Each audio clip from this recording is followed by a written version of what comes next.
Here's the story of a named Fanny who was bringing up these very crooked lawyers.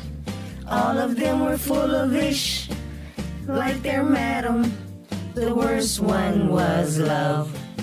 Here's the story of a man named Brady who was bringing in injustice of his own. They were working all together in a world so cold, till the one day when the lady got promoted and the Grey Goose had Brady kinda drunk. Then his group would somehow form a Rico. That's the way they all became the Brady Bunch. The Brady Bunch. The Brady Bunch. That's the way they became the Brady Bunch.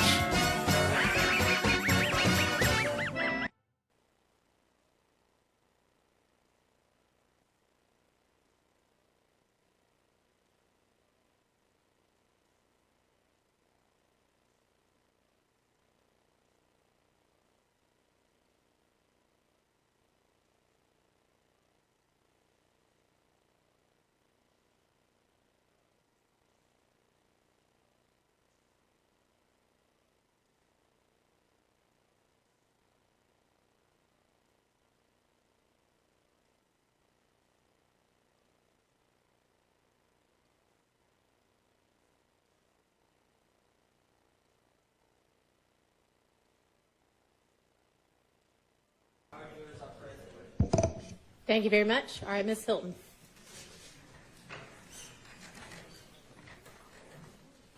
Good evening. I know y'all tired. And I get the harsh responsibility of closing you out for the next couple of, for a little while. I ain't gonna tell you how long it's gonna be, but for a little while. And I just want you all to bear with me and bear with us as the state. Mr. Atkins told you this morning that this is kind of like that marathon. They were kind of at that land.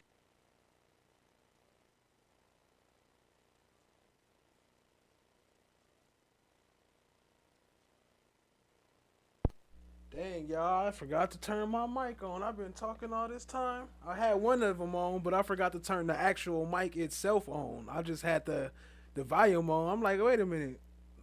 My bad, family. What up, what up? I done shouted all your names and everything. What up, One Nation, Chloe Albert's Revenge, Joni Ford. I see you, family. Appreciate you. Nomad Shoeless in Thailand. One Nation, Lady L, Cha Diggy. What up, what up? Kristen Vasquez, Three Faces in the Hood. Lady L. Oh, I said that 3 times, huh? One Nation, Lady L. What up, what up? Kristen Vasquez, Chloe Albert's Revenge. My bad. Survivor Speaks. Hey, what up, what up?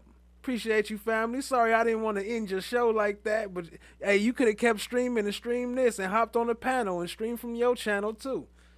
But yeah, the panel's in the chat for anybody that want to join. My bad if I was on mute at first, but let's get into it.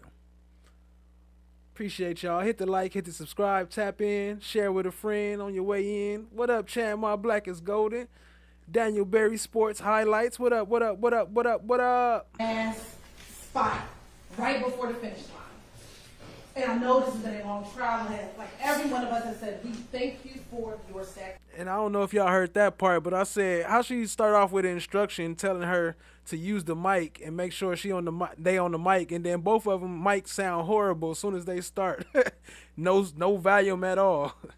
That's what made me realize my mic was off. I was saying that. We know that we have taken you away from family, friends, trips, work. Maybe y'all didn't want to go to work, but from work to be here with us. And so we're going to ask of you just to bear with us for a little while longer. Now, Mr. Weinstein said something very interesting as he closed. He said something to the effect of, the state should be ashamed of themselves for targeting people of color. And I was a little taken aback. Why? Because I am a person of color. The majority of this prosecution team are people of color. And we are not targeting people of color. We are targeting gang members who decided to wreak havoc on communities in Fulton County. And the ironic part of the communities that they violated were those communities were communities of color. See, no one rarely talks about the victims in this case. But the victims in this case, most of them are people of color. Because in Fulton County, you don't get to victimize anyone in our county without being held accountable for your actions. And what we're going to ask of you today is hold both of these defendants accountable for their actions. Because they are guilty of every single crime for which they are charged with. But as both Mr. Shard and Mr. Weinstein were talking, I was reminded that what is right is often forgotten by what is convenient. And see, in this case for them, it's convenient to blame Kenneth Copeland for the murder of Donovan Thomas. But we're going to talk about that. That doesn't even make sense. For them, it is convenient to tell you that we have not met the elements of RICO because they're just not a gang. They just get YSL tatted on them. They just get snakes tatted on them just for the fun of it. That's convenient for them. But that's not the truth. I see Survivor Speaks up in there. I see you. What up, family? Say something. Let me see if I can hear you. This is my new time. We kind of testing. This is my first time doing this. So let's see how it go. Appreciate you, family. Let me see. Survivor Speaks, you up in there? Can you hear me? Can you hear me? Say something if you can. I don't hear you. It look like your mic moving.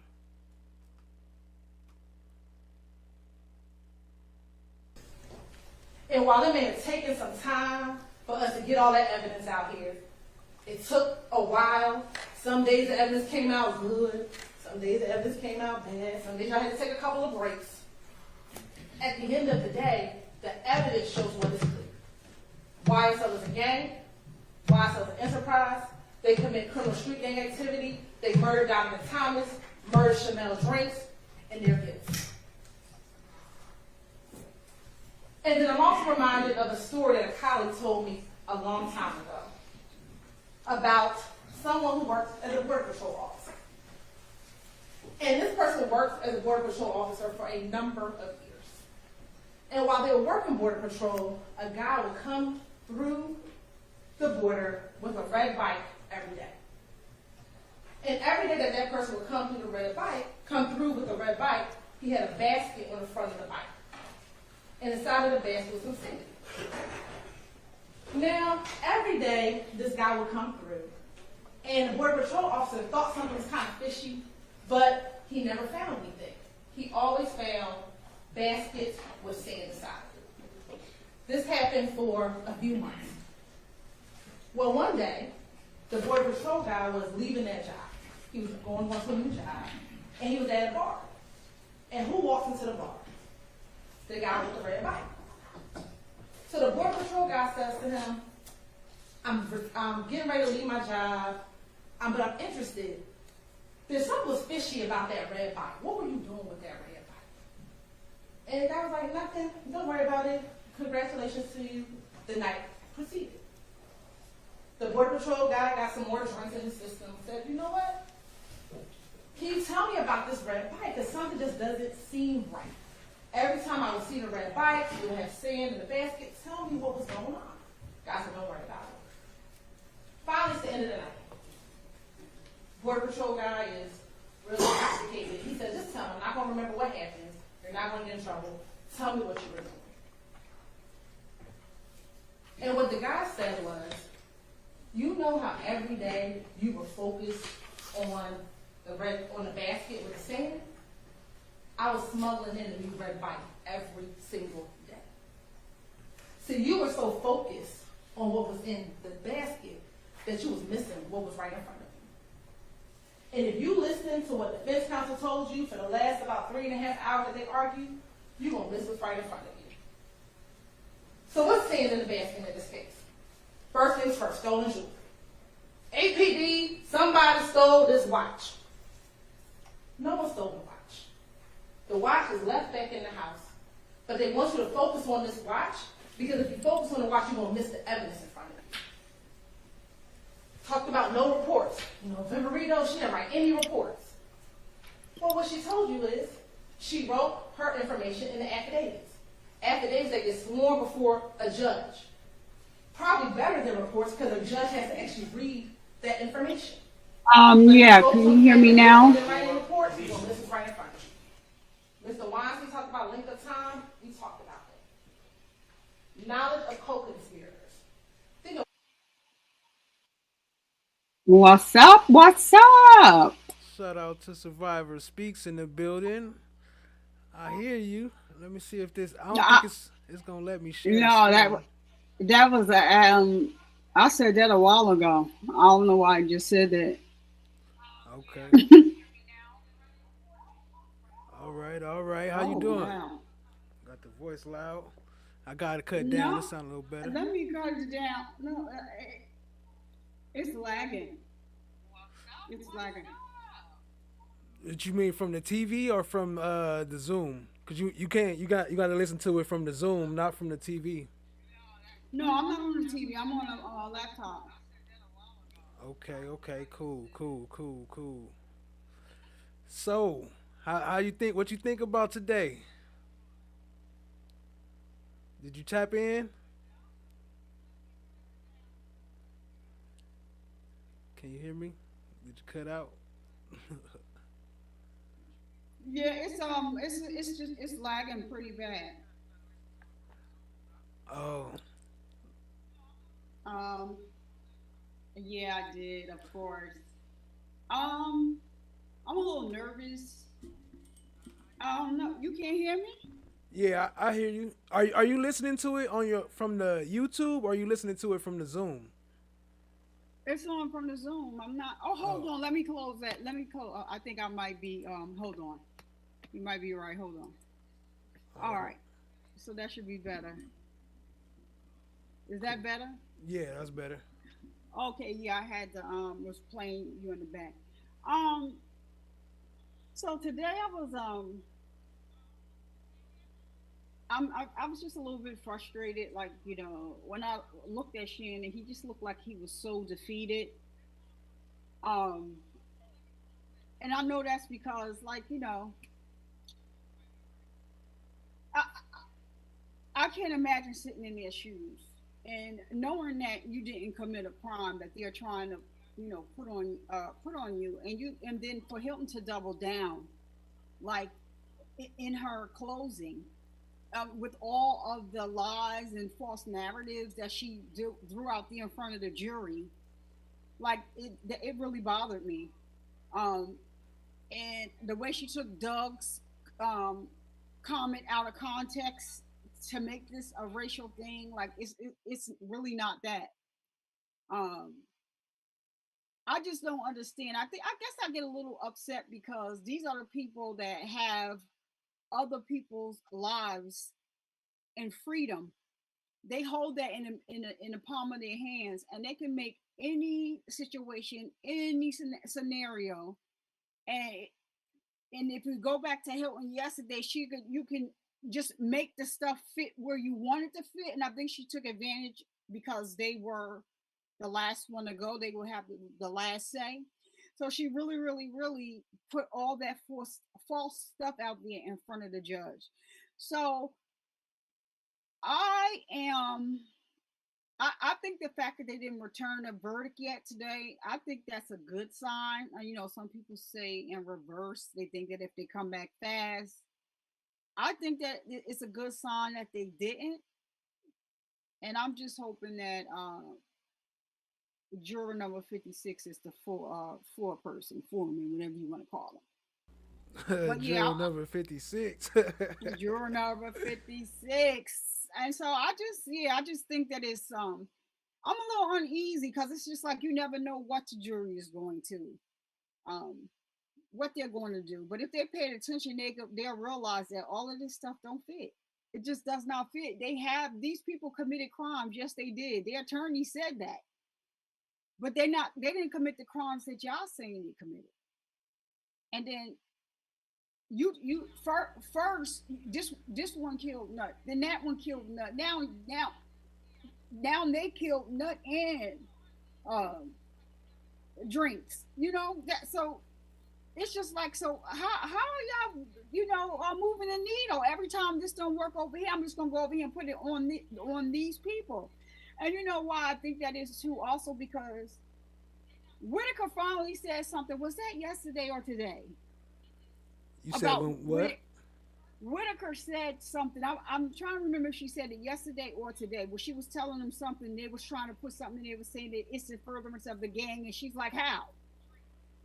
It's not that. That's not what it is. It's not." And so she said something to them because that's what they like to come out their mouth and put out there. But I think uh, I do believe that Whitaker could have declared a mistrial, but I do believe that she came in and changed a lot of things, and then she really screwed them with the directive verdicts, and then a lot of stuff she like just wouldn't let them put on um, Yak.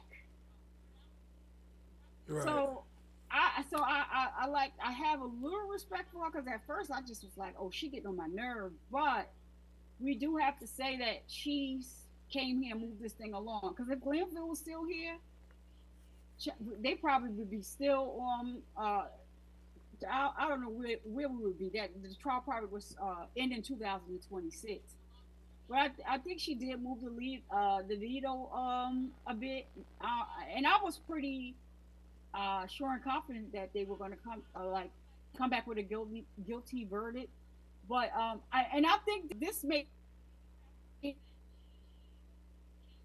You breaking up a little bit. I couldn't hear that last part. be You don't make breaking up. no. Oh, I don't know why. So I said after Hilton got up there and said all the BS and nonsense that um wasn't true. I think it probably got to him because it got to me. I'm sure other people feel the same way because she just was lying, putting all this stuff on the record. Like I just don't understand that. I Right. don't. Yeah, that's But true. It's crazy. It's crazy.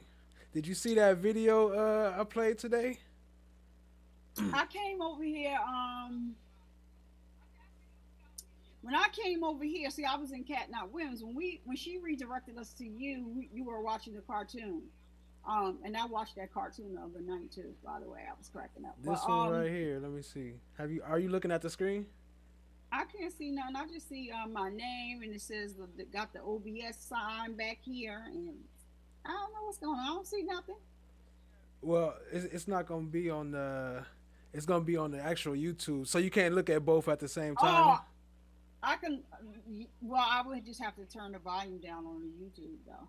Oh no, it's fine. I was just. It's the video. It's a video of somebody passing by the FedEx where they said that there was no cameras at. Oh, I saw that. Oh, I saw that. I saw that.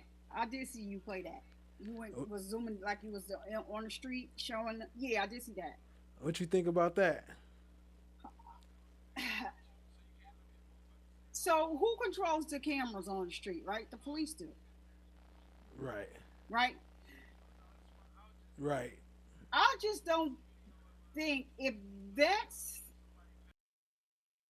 that may be just something that got away from the defense. If that is truly a camera there like that, I think that's just something that got by them. But do I think that the state knows that the camera's out there? Heck yeah, they know. Because they're the ones that they all work together. They all law enforcement. So yeah, they know where all the cameras and stuff at. So that might be something that just got past, the defense.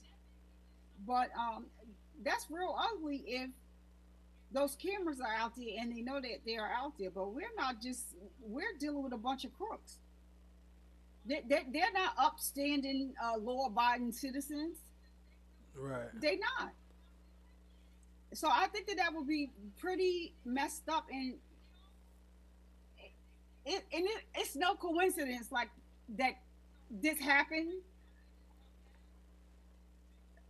that's the same thing. Like, where is the video from McDonald's? Oh, they didn't have the video in the green store. Oh, but somebody went to the green store after y'all said that and watched the video. Like, so it's just like they're just playing. You're just playing a whole bunch of games and still not realizing like this is somebody's freaking life. I don't care what you're trying to do politically, because that's all that it is. You know, because Love was running for some whatever office she tried to run for. Of course, they didn't have her. Right. If that's a camera out there, I'm sure that the state knows, and that may just have been something that just got past the defense. Because if Brian and Jeffrey was still here, Brian still wouldn't be worried about that. But I think he is the one that actually sent somebody to the green store to look at the footage that the Thorpe said that they didn't have. Right. So I don't know. I'm right. You see, right there. Look, they said that it was a no. I mean that she said that they was turning left. She said, "What you call it? Turn left." Stillwell, and she said that they were saying that they was in the turning lane, but that wasn't even a turning lane. It's a no left turn right there. You know what else? She is so ignorant. Like, so she gonna say, well, if he didn't shoot him, why would he was going, what she say, 18 or 19 miles an hour and straight to 90. Well, if you listen to the testimony, Hilton, you would know that they don't stop at red lights. Now, of course, he's just not going to just fly through the red light. They still gotta stop and make sure no cars are coming from either way before they dart out. Right. So what? Like, cause she made that a point to say, oh, it gotta be, cause why he turned 19. Go from 19 miles per hour to 90. And then her with this freaking, oh my gosh, she was making me so mad. The car. What is the thing that they called that the detective told them to take off the car, and they what is it? The head, what are they calling that? The head, the top cover, the ceiling of the car. Yeah, whatever it is. Hilton,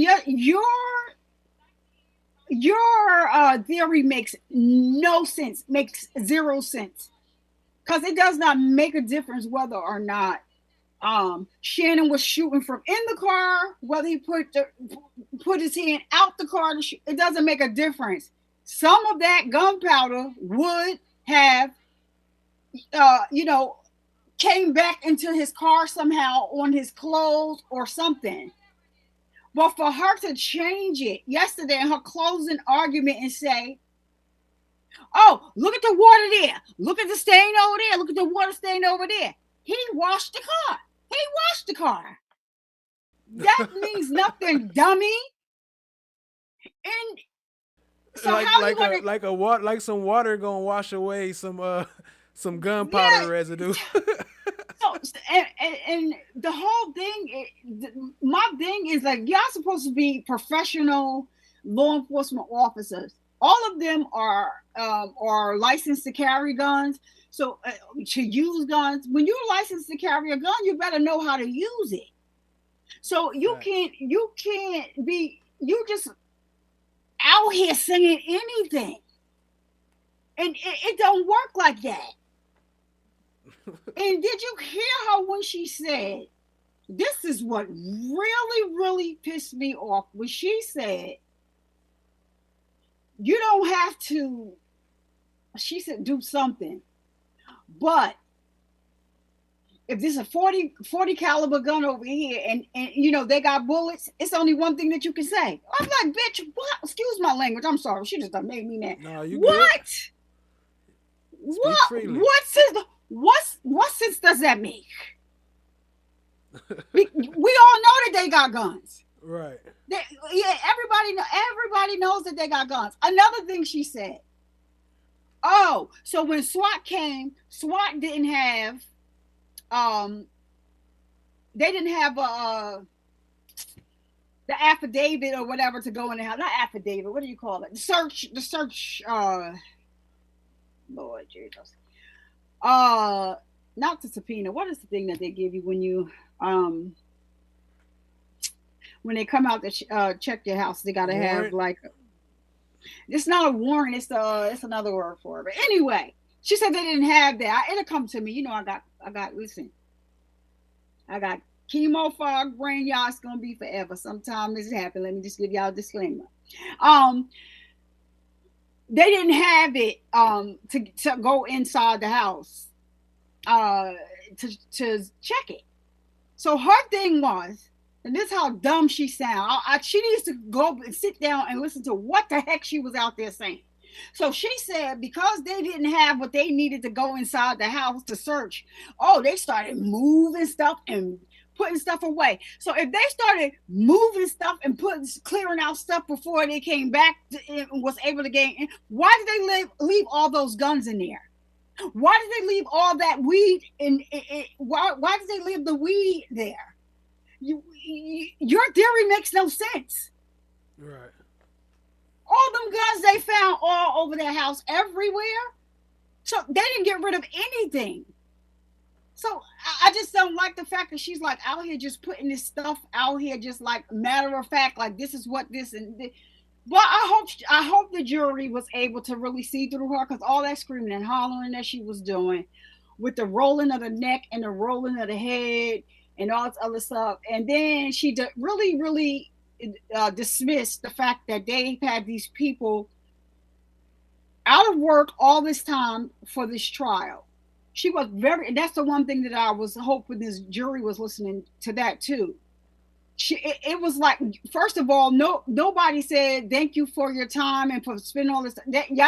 Nobody from y'all side said any of that until Sharp and Weinstein came up and said that. So now you want to come up and say that, but you're going to make a joke about it. Oh yeah, because we know you want to go home and get your turkey or whatever. Girl, y'all need to go take an etiquette class, because you should not be allowed to have anybody's freedom in the palm of your hands, because y'all don't even respect the law. The law is not your interpretation of what you think it is. The law is the law for a reason. But the fact that they're doing all of this and everybody's watching everywhere, not just in the United States. Any constitution with everybody watching, like they openly go against the Constitution. Like they hate that Constitution.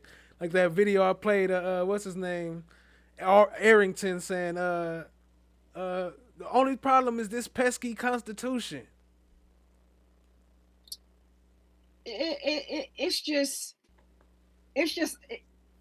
just breaks my heart. And then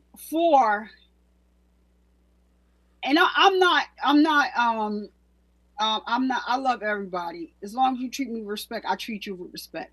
So I hope nobody takes offense to what I'm about to say. So I forgot what I was getting ready to say. Sorry. Go ahead and come back to me. That's chemo fog. Sorry, y'all. Was it about the Constitution? Or was it about what you were saying before? No. I know what it's for. So, so they all... It's a shame that it takes some Caucasian men to understand your culture better than you do. They the experts. It's a shame that these men over here care more about these men over here that y'all falsely accusing. Now, did they commit crimes? Heck yeah. They could tell you that. But charge them for the right crimes. Y'all wanted this RICO. Y'all wanted Jeffrey Williams. And this is why you charged it like this. But then y'all want to stand up there and act like you don't know anything about your culture, Simone. Right. You know a lot about your culture. You're acting right about now like you're somebody that you're not. and like you can't relate to these these men over here. Everybody's not born with a silver spoon in their mouth. Everybody's not born to parents that love them and that can take care of them, or show them the right the right way to be. So a lot of times kids turn to the people they feel more comfortable around. And so it's just it's a thing where yeah, y'all got that picture up there. Jeffrey he didn't look like he was no more than 11, 12. Right. They was poor. They was poor. That's a fact. But Yeah, that's a fact. That picture, that video, I played it. I think I played it on my last show when he had the red jacket on. You talking about? Yeah, yeah. So Real quick, shout out to the World's End. Y'all drop some slime brothers and show us some love. Appreciate you, family. All right, my bad. Go ahead. No, you're fine. You're fine. So they were young, and if they took the time, like, to find out about, like, what Doug was up to, what he has been up to since he has made it. Basically, that's what you call it. He's made it. Y'all didn't even check. Y'all don't even know all the things that he was doing. Doug was doing a lot for his community. I don't even live down there, and I know that. Right. You don't have to. Doug was doing a lot of things for his community, and he was also telling these guys, y'all don't have to do that stuff anymore. Y'all don't have to do that no more. But these guys are they didn't want to uncondition their mind, like some of them, stayed out there in the street. But the prosecution act like they didn't hear when they kept telling them that Jeffrey would cut them off if they wasn't doing what they were supposed to do. Right. He would cut them off. You got to go home. Facts. So it's just like it's points on. I'm tripping. My bad. Let me turn my point system on. Go ahead. It's disheartening, like, just to hear, all the nonsense that they're spewing in this case. And like I said, to act like it's nothing, like the world is not watching, it is beyond me. It's just crazy. And then I don't know if you saw that press conference with Fanny. Fanny, was it 3 or 4 days ago? One of those. I'm gonna have to see, because I thought that maybe I was I'm gonna have to see if I grabbed that. But they're gonna have another RICO case after this one. And so it's a joint venture. It's like 3 or 4 different counties, along with Fulton County. So what she said was, well, these gangs are from, I forgot what county she said. So, but we noticed that, they're coming here to commit crimes and going over there to commit crimes, and it was like 2 other places. So they're joining together. They're about to bring another RICO case. So I'm like, I'm wondering, are they going to try to go the route that they just went and try to get somebody that has money? Because what is Viverito on, right? Viverito, it didn't go over our heads. So they asked you a question about Future. Why you put this man whole government out here? So you know too much about them. And I mean, it's searchable, but yeah, that do prove that she have already been searching them and already been investigating or whatever. So she already know who he is, basically. Shout out to Chloe Albert's Revenge. What up, family? I appreciate you. Chloe. So yeah, but she's I was just like, really? You really said this man's government name? Or it was a yes or no question. He asked, did you know Future? She ran his whole government. So I'm like, hold on, wait a minute. So when I saw Fanny have that press conference, I'm like, wait a minute. Because we don't know. We don't know whether Viverito like him, because, or whatever. We don't know what it is. But it's just that it's just kind of weird that all this stuff about all these people, And but Being and studying them.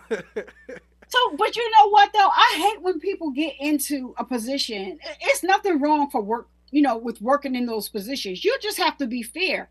But I hate when people, get in positions and start acting like, Abusing their that's power. beyond, yeah, abusing their power, and that's above me or below me or whatever. Like I'm just looking like Simone. Come on now, we're gonna see you next week. You might have on some booty shorts or whatever until they start try to She gonna let the the second real half of the Simone out. YSL. Yeah, like The ghetto one. knock Hold it, on, hold on, hold on. knock. Hold on. Shout out to Tap Flocker real quick. Drop some slime brothers in the chat. Appreciate you, Tap Flocker, for the gifted membership. If y'all got gifted from Tap Flocker, show them some love. All right, my Yeah, bad. Go ahead. no, it's just like you trying to act like you don't know. So Woody called her out, and let me tell you something. I feel the way about Woody. Woody, I do. I feel a way about him. I just wish that he could have been doing what he's doing now prior to getting caught up in this case. You didn't think that they was questioning you for 15 years and they eventually wasn't going to use this against you, because that's what he's saying. I just wish that he could have got to where he is now without doing what he did. Um, like you if you're not tough enough to do the time, don't do the crime. That's just simple. Well, Simple, but yeah, mind your that's true. But business. nowadays, I don't think they go by that no more because what it looked like, it seemed like everybody telling on each other. Like even as you seen, Yak Gotti was telling on Woody and them, and I heard Shannon got videos out there him telling. So they all telling on each other, which is crazy too. Like if they gonna snitch, why didn't they like lie on the enemies? I guess it's easier to make up a lie about somebody if they know you was part of it, but still that's cold. Like you going it's bad enough that you lying about somebody, but then you gonna lie about your friends, or maybe they wasn't friends as much as we think they was at the time. Maybe they was beefing over Kayla way back then. No, but let's look at this though, right? I'm just going to take Woody for an example because it's true. I'm not experimenting here. Woody, um, God dang, it got to come back to me. I'm sorry, y'all. I was going to say something about Woody. I was saying like I, about like, do you think I mean, because they was telling on each other and stuff like that. So do you think it was already a beef back then, or you think it well, happened? they said that Woody was jealous of Doug. Oh, okay, I know what I was going to say. So this is the thing that really, really bothers me, right? Because all the while, all the whole time you steady talking to these people, giving these people information, before they got arrested, Doug was helping you. He was helping you, and for you to turn around, that has to be the worst feeling ever. And he's not the only one though. Yeah, you could kind of tell when he talked too that he feel bad about that. Like I'm sorry about what I did. I feel bad for what I did to Thug. Or the only He thing was I say is crying. I'm sorry because I didn't know it was gonna come out like this. Because I guess he thought they wouldn't mess with him. But still, that's crazy though. Well, he's. I think that it is crazy because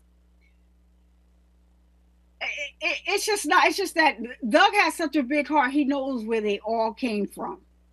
They all started the same way. But the thing is, this man rose up, started helping take care of, you know, his brothers, because he want everybody to go with him. Um, but for you to be running in the behind him, like in there just putting out this, and everything that you saying is not even true. Right. I don't know how the jury could believe anything that they said because Little Mike and Quest don't exist. That's all y'all need to know. No, let's throw everything out the window. Hold on, hold on, hold on. That's Speaking of that's Lil that's Mike, go ahead, you go got ahead, go Little ahead. I'll Mike and let you Quest. No, finish. you got Little Mike and Quest. Go ahead. No, no, I got Woody though. I found Woody. Here you go. They go Woody, yo. And you got That's Woody up Woody. in the corner. WWWOOTIE. That's Woody. Oh yeah. Oh my goodness. What in My the bad. Go world? ahead. Y'all done been in this trial. Y'all done had him in the office for how long, and y'all don't know how to spell his name? Get out of here. Woody. Get out of here. But the thing is, like I'm not going to talk about the nut because child digging. We gonna skip on past that. Let's say somebody else. Right. So for the Woody did commit a lot of these crimes that they're charging them with. But the thing is, he's on the street. So y'all doubling down because y'all don't want to look stupid. But no, Woody got y'all out here looking crazy. Right. That's what Woody got y'all out here doing. Y'all looking so crazy. I told you that the Johnny Cochran law firm. I was watching when the guy was on on another YouTube channel, the attorney from the Cochran law firm. I think that may be Johnny Cochran's son, and he was saying, somebody asked him what did he think about the trial and the case that's going on. He said, I need to find Woody. I want Woody to come and speak to the people, about what he did. He said, I need him. He said what he said he had them running in circles. So lo and behold, I want to say it was 3 or 4 days later, Woody was at the Thurgood Marshall Law School with the same guy that said he wanted him to come. He teaches law to law students.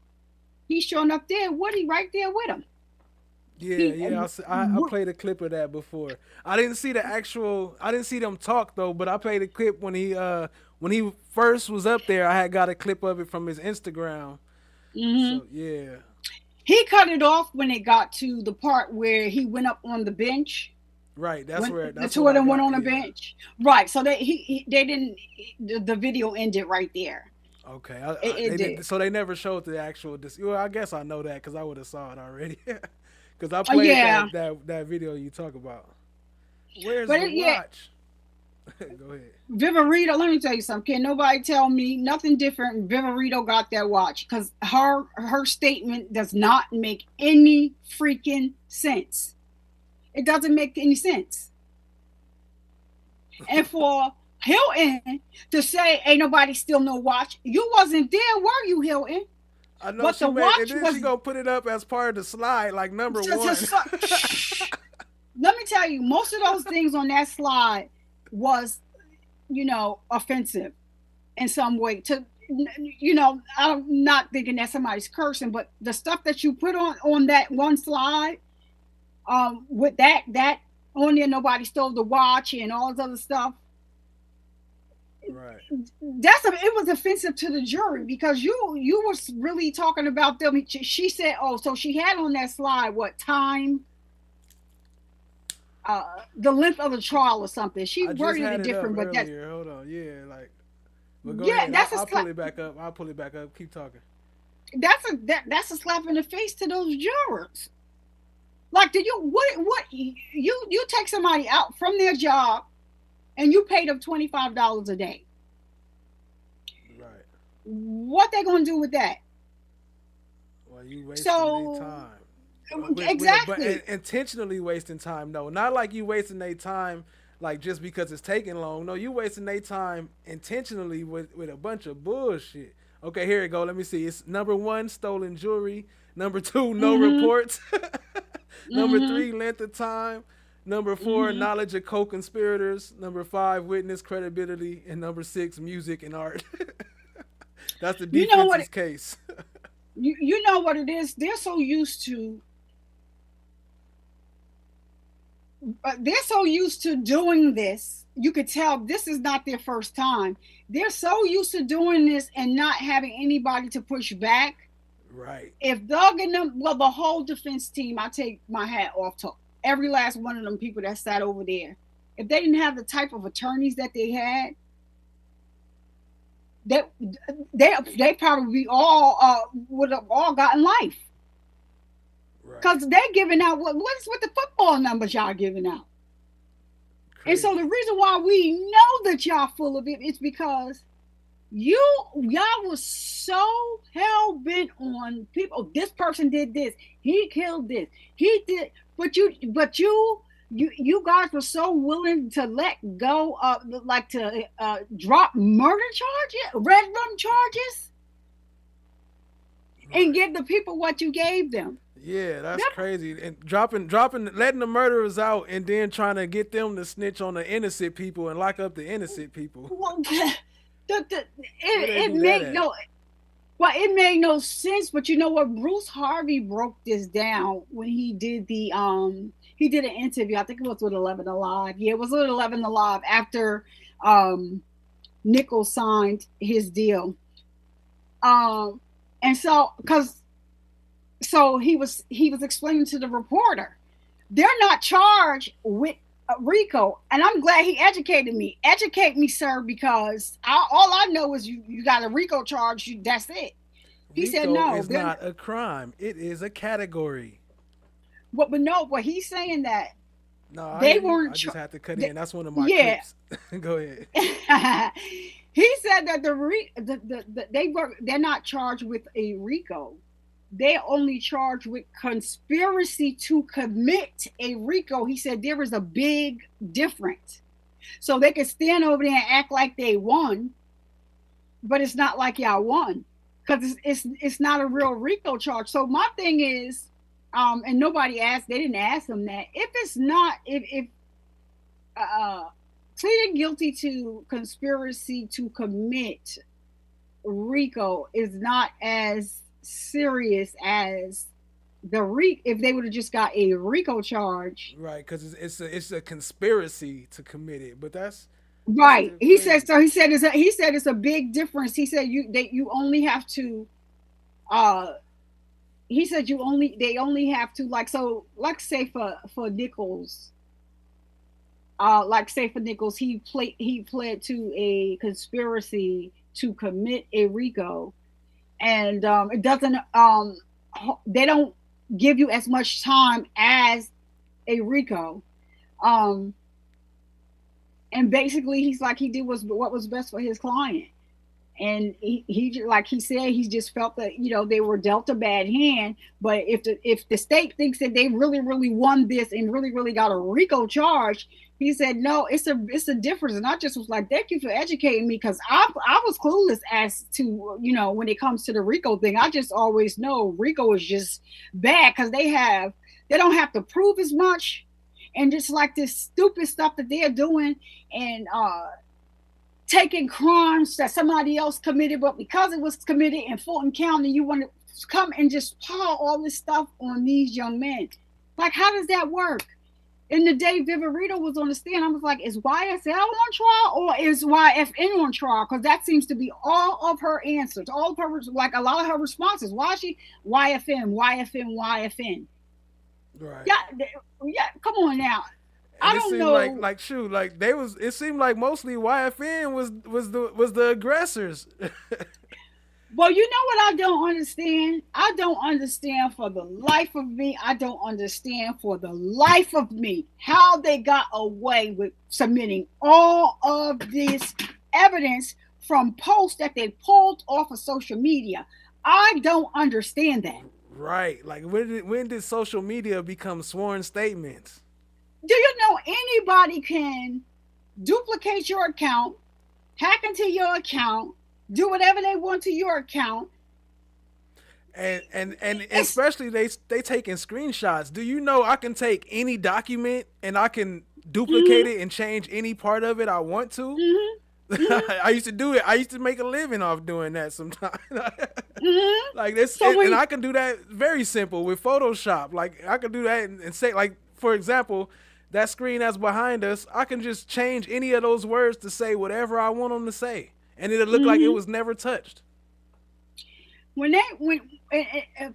I was like, like Max and them, I'm like, Sharp, y'all need to push back on this one. It's bad enough that they bring in the social media posts, right? But you bringing in a post from the freaking shade room, and screenshots of it too. How?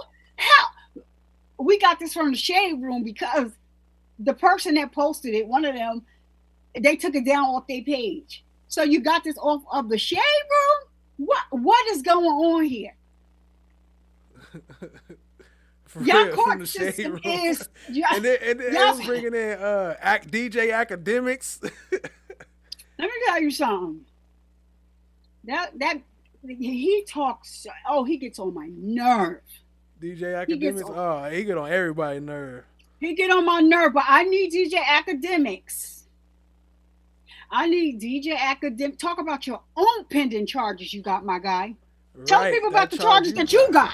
Right, I brought that up before when that first was happening. Cause soon as he started trying to talk mess, that dropped. He got that charge, but I ain't heard nothing about it since. It got quiet though, didn't it? No, I'm gonna tell you what happened. So he got the grape charge dropped to G, and he got some charges for messing with some underage girls. Yeah, see, I didn't see that one. I saw the one when they was at his by the pool. Look, so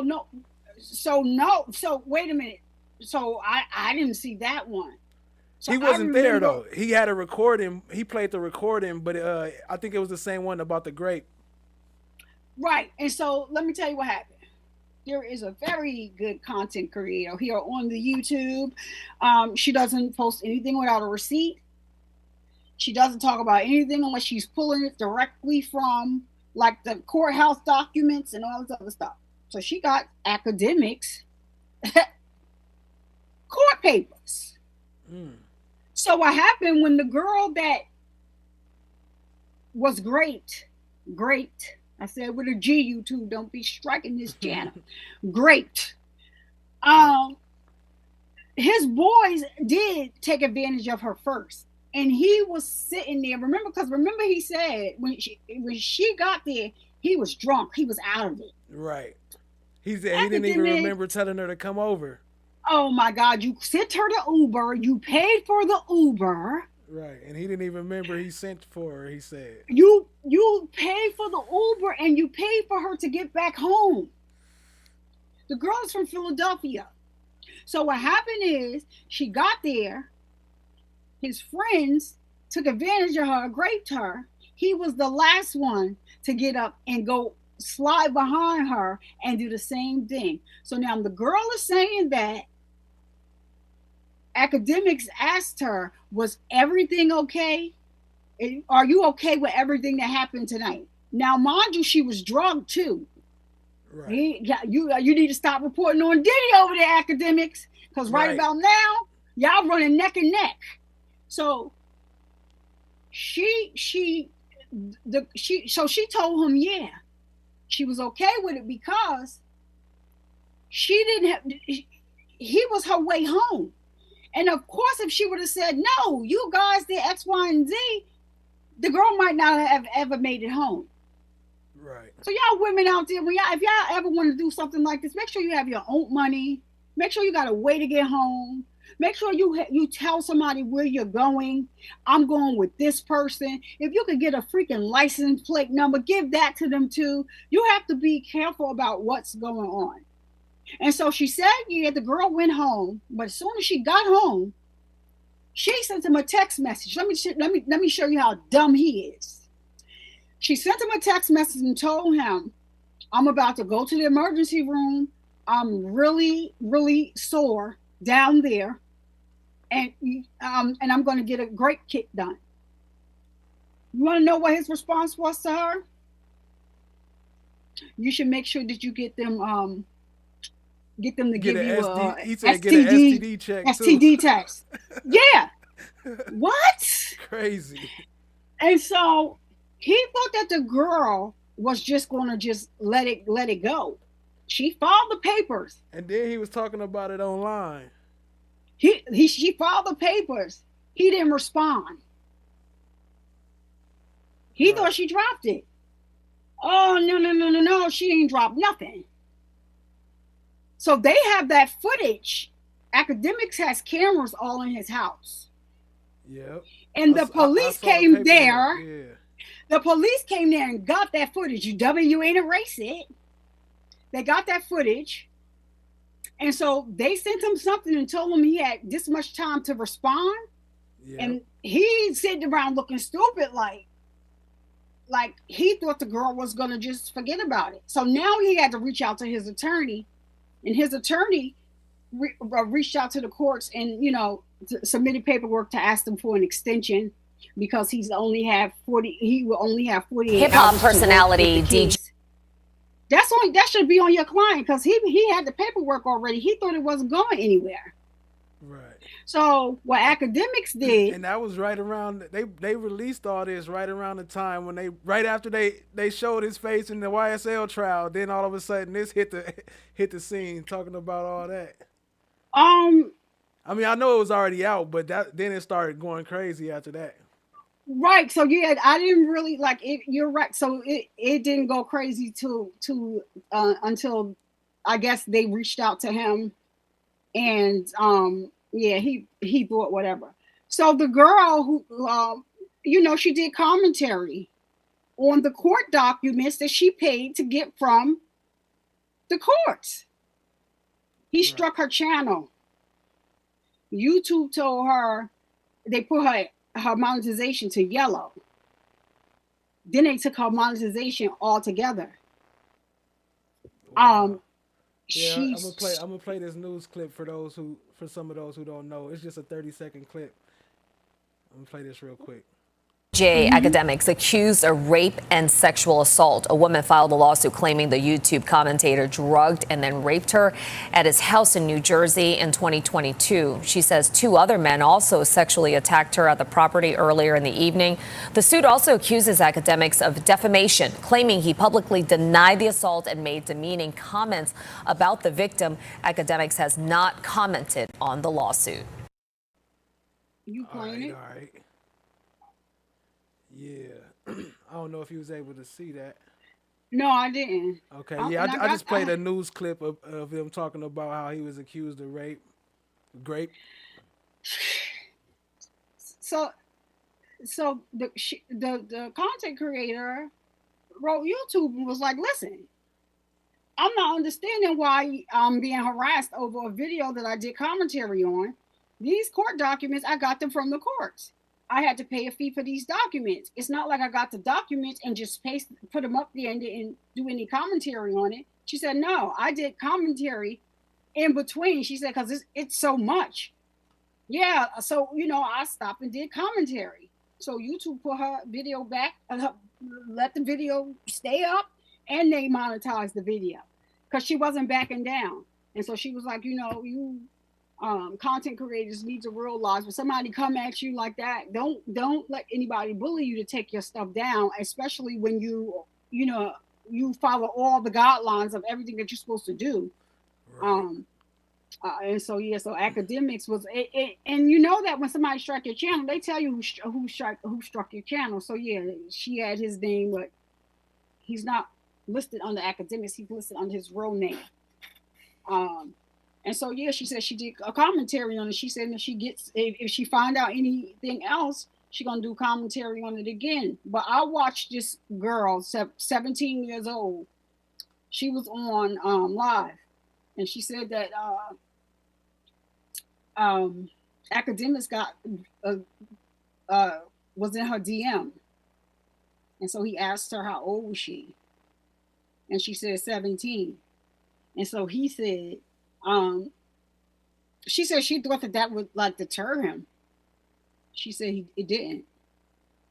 So they could keep talking. So let me tell you another thing what he was really, really mad about is because the content creator that got this court documents, she played a clip of academics. He was doing an interview or something.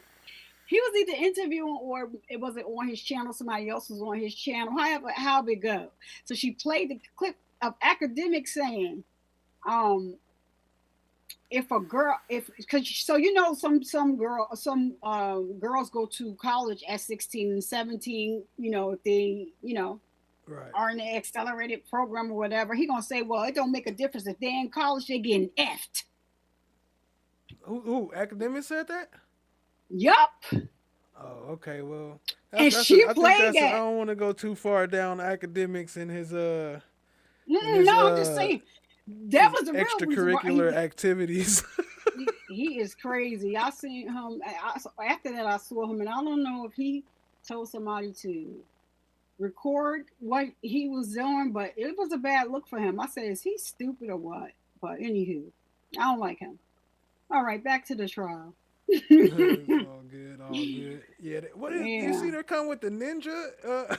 Hold on, party to a crime example. I don't even remember watching this part. I might have walked out. Hold on, let me see what she's saying real quick. Let me see. Let me see. How I unmute this and rewind this real quick. Hold on. I don't remember seeing that. This thing is frozen.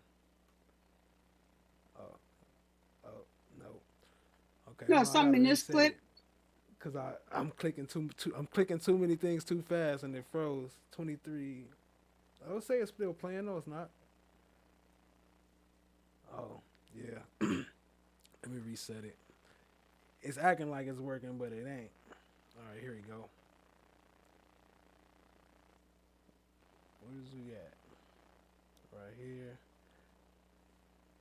See what she talking about. Another person, or where there does not appear to be significant provocation and all the circumstances show an abandoned and Buffering, buffering. I'm gonna send you this picture of Simone so you can put it up. Show the people in the audience. I'm gonna email it to you.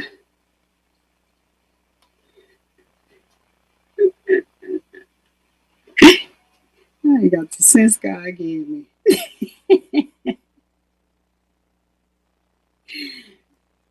regardless of how briefly the malicious intent exists. Guess it don't matter too much what she's So saying now. I didn't miss Diamante the. Kendrick I was rolled trying out to the see. barbershop, and they saw Donovan Thomas Well, who sitting said outside that's? with his What friend. you talking about? What's it? And Max I'm is listening to, talking. they started calling. No, it was something that she was playing on the slide, but she had like some burglars pictures. It's about to come up in a minute. I'll let you know when Oh it my come back up, but gosh. I don't want to just be sitting there waiting. I don't want to hear her too much. I might got her loud. Let me cut her volume down actually. All right. All right. So yeah, what you think about her closing argument? I think that I just sent you something to your email to show the audience that Okay. Simone from the club last week. Um, From the club. yeah. um, like most of Simone's closing argument was a bunch of lies. That's what I think. You think what? I couldn't hear you. Most of her closing argument was a bunch of lies. Oh yeah, heck yeah. That's crazy She too. She was straight lying. she was just taking stuff and just putting it together, like, and I was just like, wait, did she just say that? Like, oh, my head was hurt, and I'm like, oh my, like you're not speaking any, any facts. You don't have any facts. The thing is, they tried this case. You got it. Yeah. Don't look like that's Simone. Now show the people. Show the people. Let me see. Show the people Simone. She said this is Simone. Let me That see. is how I'm telling you. I was at the club last week. I took a picture of She said this Simone at the club last week, y'all. her.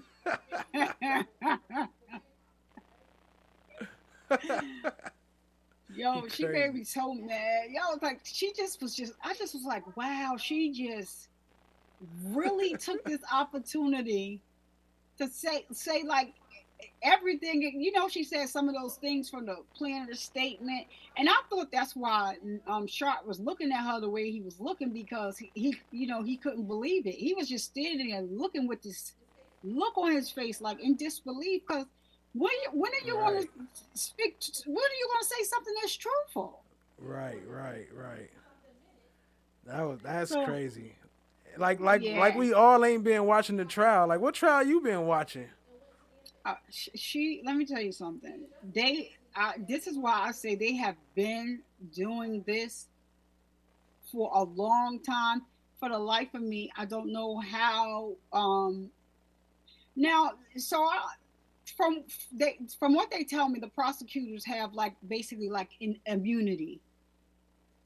But when it comes to certain things, and then I question that because you prosecutorial misconduct is a thing. Prosecutorial misconduct for sure, especially Right. with them having that camera footage. Well, all throughout the trial, they've been doing prosecutorial misconduct. Right. So the thing, but when you take it to a whole nother level, like this is you cannot. Stuff needs to be dealt with when you take it to another level. What she did to that young man that expired was just disgusting. You don't have you went to school. What, she got an engineering degree and something else, whatever it is. You didn't go to school to get an MD. You don't have an MD behind your name. You're not a psychologist, psychiatrist, any of that. Right. And for you to I don't know. Did you hear the story about his name is Shane? He was autistic and he suffered from mental illness. He was diagnosed as a child. Which one? So, Shane. His name is Shane. Are you talking about the Young Thug cousin? No, it's none of them. Who are you talking about? His name is Shane. Let me see if I got the court docs. I think I have the court docs. His name is Shane. From Fulton County? Yeah. So he's autistic and he was diagnosed with mental illness as a child. He unalived his mother. Oh, dang. So they arrested him. But his father, said, we know what he did was wrong, but he has like these conditions. Right. So when he got arrested, he was a juvenile. So he was at a different facility. Right. Love says. Oh, okay. I know you. My bad. Not to cut you. You talking about the one that when Love said it, she thought that he wasn't mentally ill, that he didn't have no problems. Yeah, his and family was dying. lying. His family was lying and all this other type of stuff, and then brought him to Rice Street. You got the toughest guys can't handle Rice Street. Hey, you say you have a video about? I never watched that video. You got a video about that? You know where I first saw or is it somebody else talking about it? No, so Nick Starro covered it. It was the first time I had heard about it. Yeah, I heard that he covered it. I never went back to watch it. I kept telling myself I was, but I keep forgetting. Mm-hmm. So Shane's attorney was in that. She was in the chat that day. Okay. And she just was like, yeah, she was so grateful. She said, I'm so glad that you're covering this story. She didn't think anybody knew or cared. But so Nick is where I saw that. I was on Nick's panel. Yeah, I know Nick played it. I never saw it over there though. Yeah, and I think I have the court docs. I think I have the court doc. Is that what he was doing? He was reading the documents, or was it a video? Yeah. He was playing? No. He was reading the documents and just like just talking about what transpired because it's all in writing.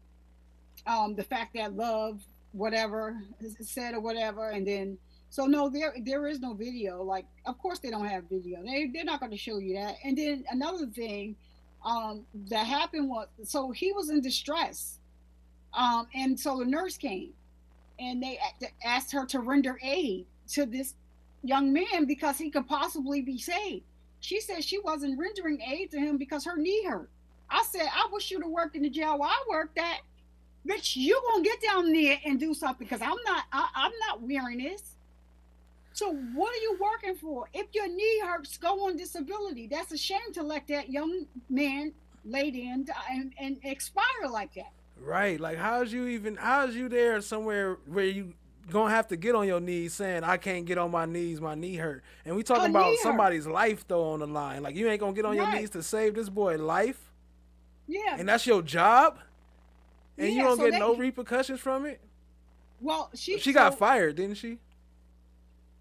I don't know about so I'm not gonna say I don't know if she got fired or she resigned. I'm not sure how that went, but I know she's not there anymore. But um like it's just it's sad when you think about stuff like that, because like it could be anybody. I tell people all the time, like I take mental health very serious. I mean, just because you are suffering from, a breakdown in your mental health, don't mean that you're crazy. That's not what it is. That's just the way that people have been brought up to believe that. But you will never know, like somebody mental illness is. You can have like I suffer from anxiety. Like Stacey did with 31, 30 and into. I think they need to just Stacey did with 31, 30 and just into. tell me that I got PTSD and adult ADHD. Because listen, if you've been through everything that I've been through, and to stay here in the world and still be here, like it's just a lot that goes along with that. Like so, I'm not ashamed to tell anybody that I suffer from anxiety. Like, wouldn't you? Like, what is that hurting you? But that it all falls under the umbrella of mental health. Right, like people be thinking they gotta be perfect. Like, no, there's nothing wrong with me. There's never been anything wrong. I've never had a mental problem. I've never been stressed. I'm perfect. Yeah, stress will do it. Especially black people. I ain't gonna lie. They be like, I ain't going to no therapist, so somebody else could tell me about my problems. Let me tell you something. I love me a good therapist, and that's just that. I had this little. My father passed away, and it was like so unexpected. But I think he knew that he was going to pass away because he left and went to. My father had a house in Haiti on the beach. So he left and went there, and he died in his favorite chair. And so, yeah, I had to. It was just something that I couldn't. You just. I wasn't thinking that. So like it kind of like just hit me so hard. So yeah, I had my little what is it? My psychiatrist. And he was a mess. So I just think that people need to stop that stigma, because people sometimes, you don't have those issues, but things that you've been through can bring you there.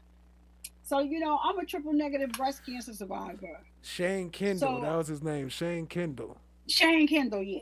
His father's suing, and Love is mentioned in the lawsuit by name. Because she's the one that told them. That's the same thing she did with Zachary Quandavius, right? Let me tell you something. Lil D. If Lil D don't have him a good attorney already filing the paperwork on her, he better get in there. He has a whole lawsuit. Right. Okay. He has a lawsuit. Go ahead. I'll let you finish up. No, and then after you're done, One Nation just joined, so then we gonna talk to her a little bit. But, no, you can bring her on. I'm just talking. What up, One Nation? Oh, so Loa is saying that hey, how are you guys? The jail and the nursing agency. How are you? Good. Thank you, Flesh of the Gods, for having me on. Salute to the mods and everyone in the chat. Welcome. I'm sorry for the loss of your dad. I can definitely relate to that. I just lost my dad this year, and it was very unexpected. So my condolences to you. It's a tough place to be in. So this trial has kind of given me an outlet to kind of feel for something else. And I can say this, I am livid on so many levels with this case. And I don't mean to make it about race, but we have two melanated women in office, and they had an opportunity to make a difference in these young boys' lives, as Hilton called them in her closing statement. And they chose not to. And what really pisses me off is that Love got up in one of her campaigns to become DA, and she talked about building these schools to help the youth and all of this and that and the third. And she lied through her teeth, because here you had young men that you've been watching for several years, seeing them in and out of trouble, coming from communities that are not welcoming to, flourishment in their environments, that are more likely to join gangs or, do things that are not acceptable to society. And these women had an opportunity to make a difference, but they participated in the bullshit. Excuse my language. And that's what makes me mad the most. They are more criminals than these young men are. And it's disappointing to see. And it's not only happening in Fulton County, it's happening in our own very backyards. And we need to pay attention a lot more on who we vote in and who we're looking at. Just because someone's black or they're Democrat or Republican, Mm-hmm. don't just start voting for them because it matches your story, your what looks like. Let's see what it looks like on paper, what it looks like in their communities, what it looks like in their activities. Are their words matching their actions? Because clearly it's not matching these two ladies. And the other thing I want to say is that um, they railroaded these gentlemen, Mm-hmm. you know, railroaded them. And I wonder how many young men are sitting behind bars right now for false lack of evidence, lack Mm-hmm. of, reports.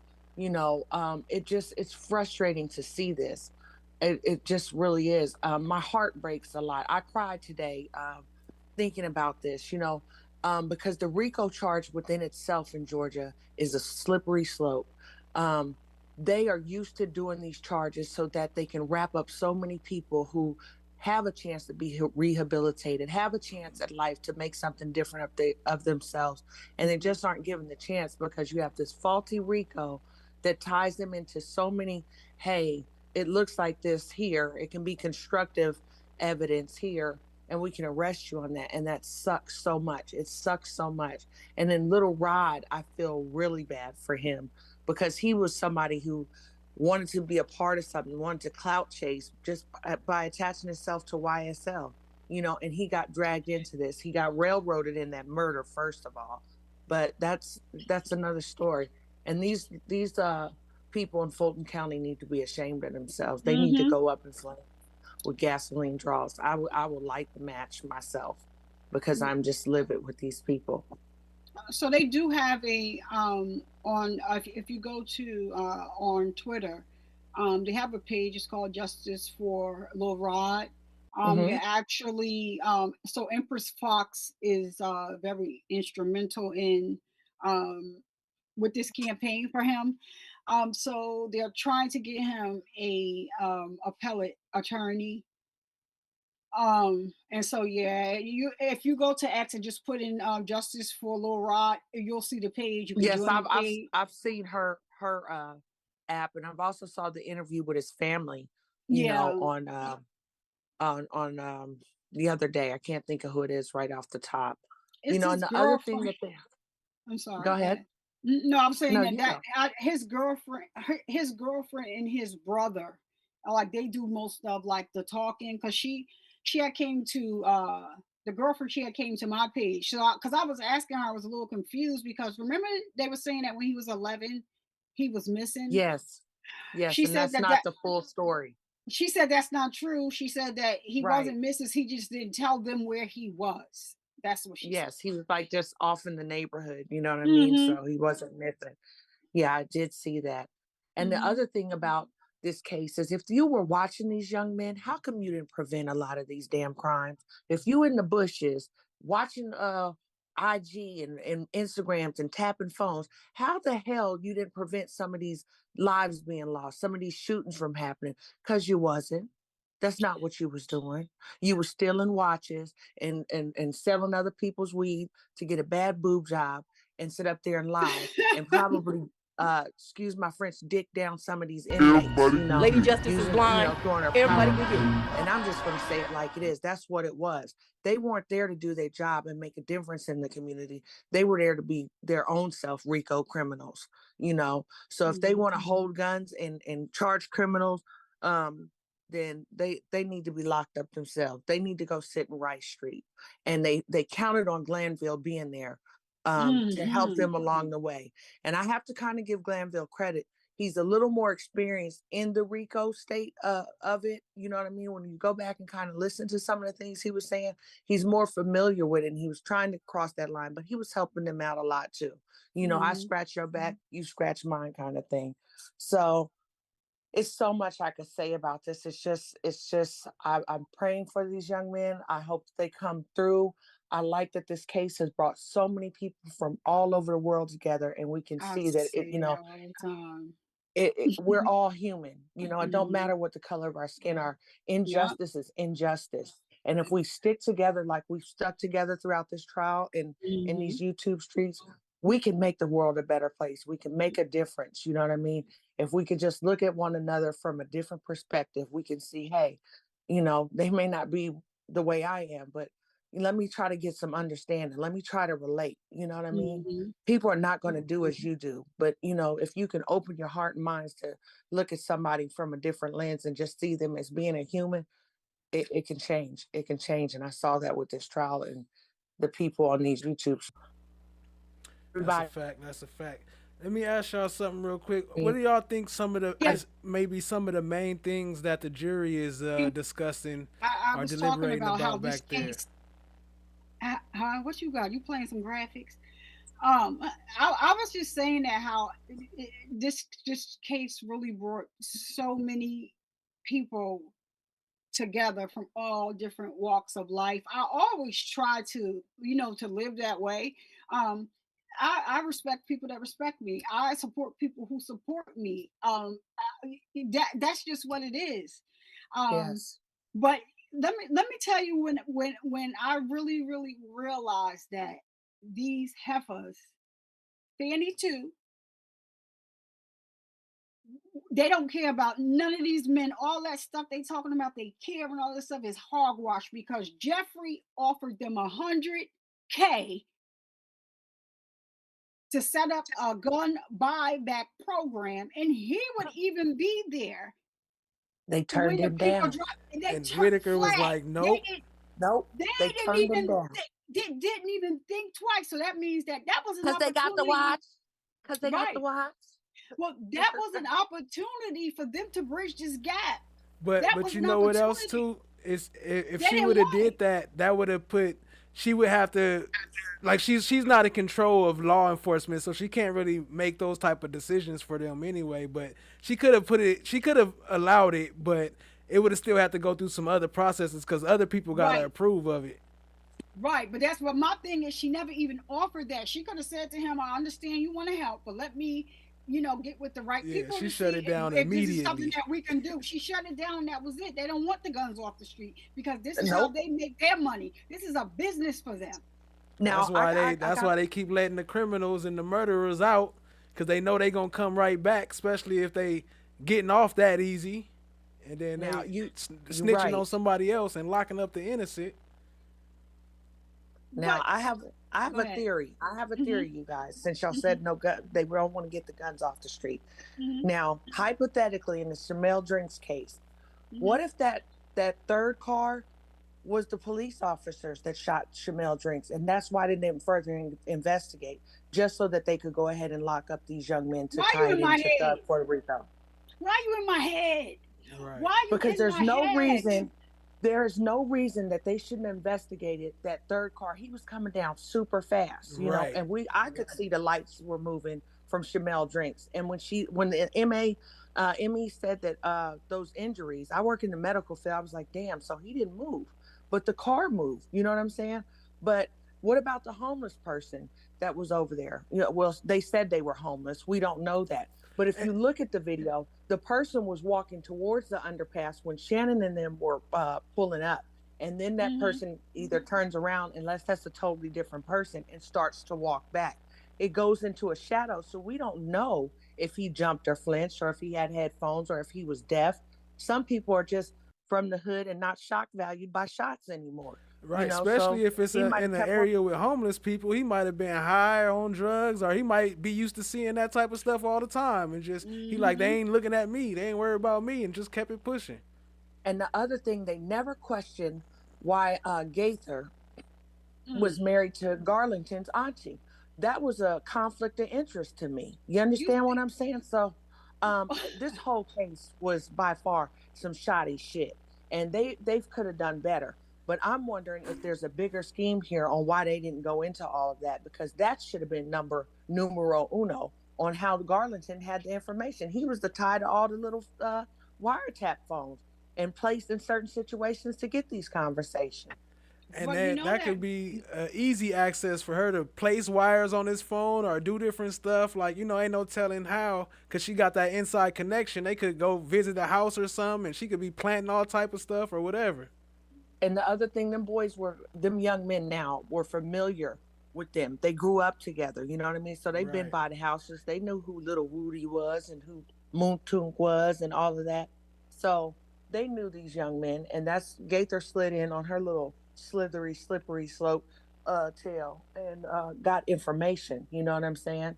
And I don't know that are they still together? No, I don't think so. You Because when know. he tried to he tried when he said it on the stand, they tried to act like they didn't hear him. He didn't repeat it again, but he said it he said it. But he didn't say Yeah. she was married. He said she used to he used to mess with F with my aunt or something like that.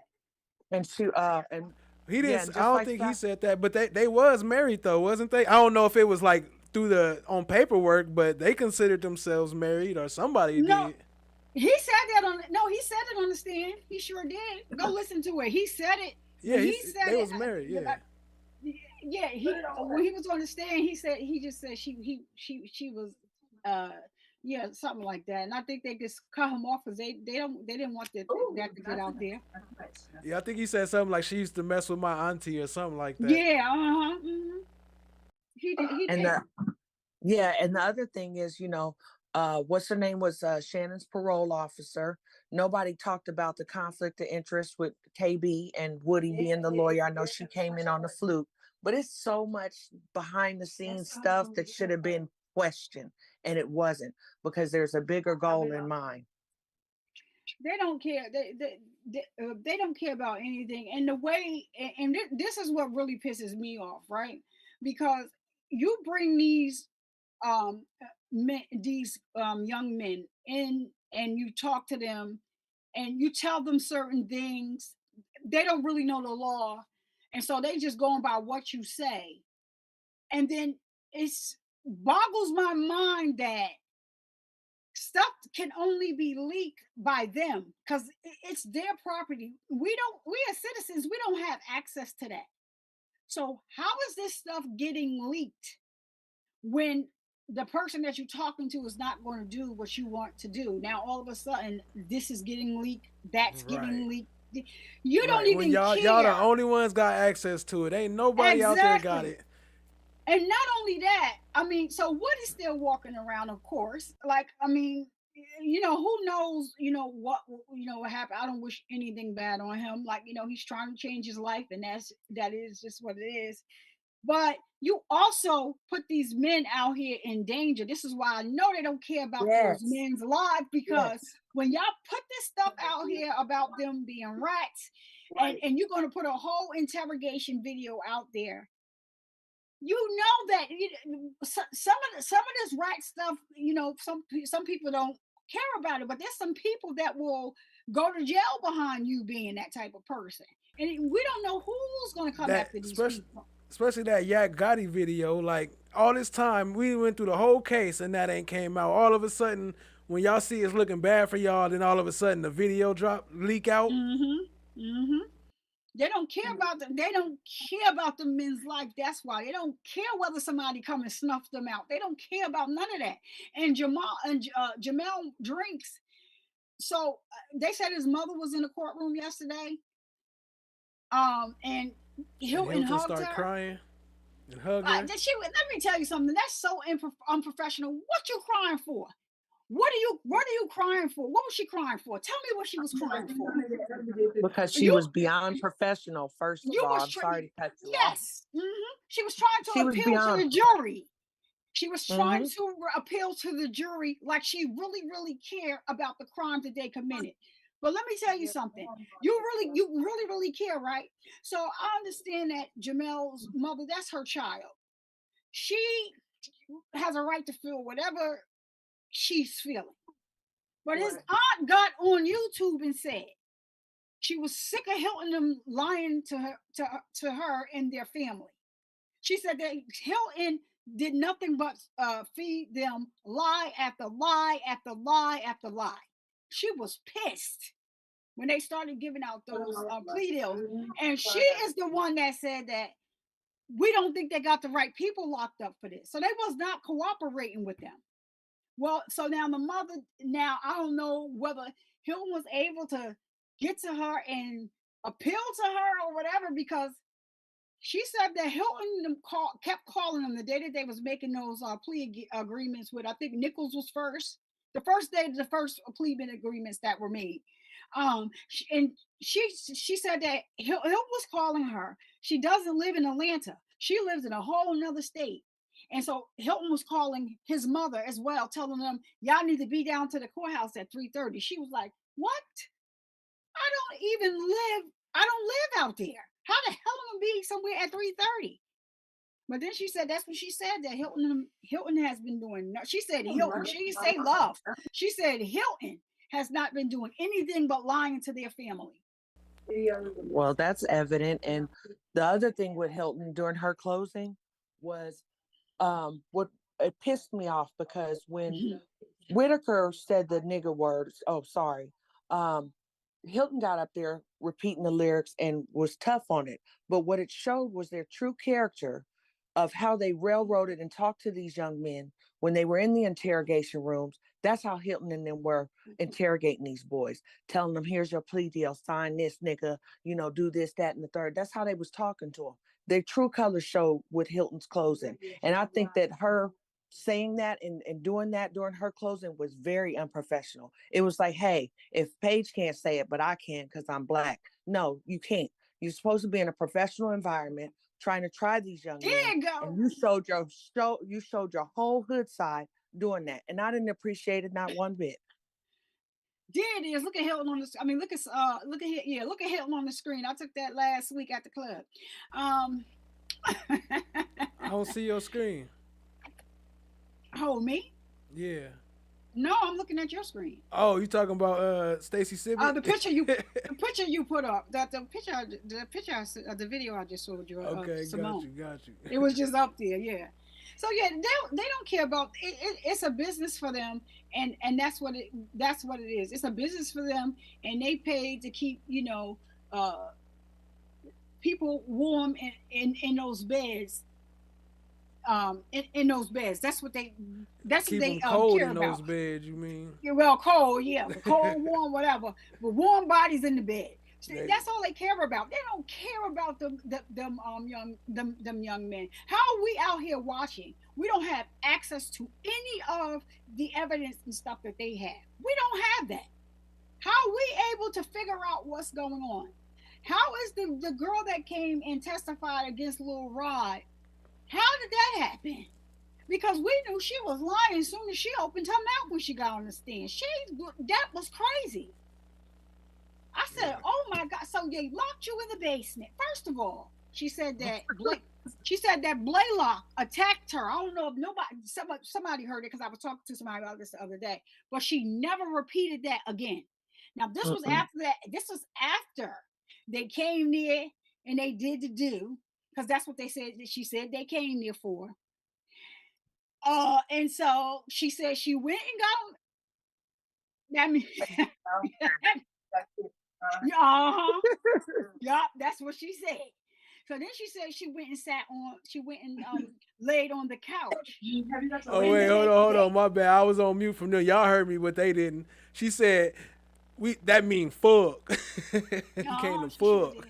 My bad, go ahead. Yeah, so then she said she laid on the couch, and then Blaylock and I guess Lil Rod came in there because they was going to take her. They was going to get some weed.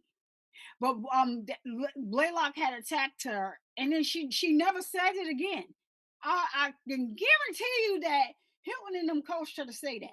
So then she says, "So we're going to get some weed." Well, where was the weed spot? It was across the street. So they needed to drive your dumb ass across the street to get some weed. This shit don't make no sense. Did y'all see his attorney talking about that? She was on AV channel talking about that and talk about how mad she was because they knew how much she be lying and how much she was lying that day. Y'all saw that?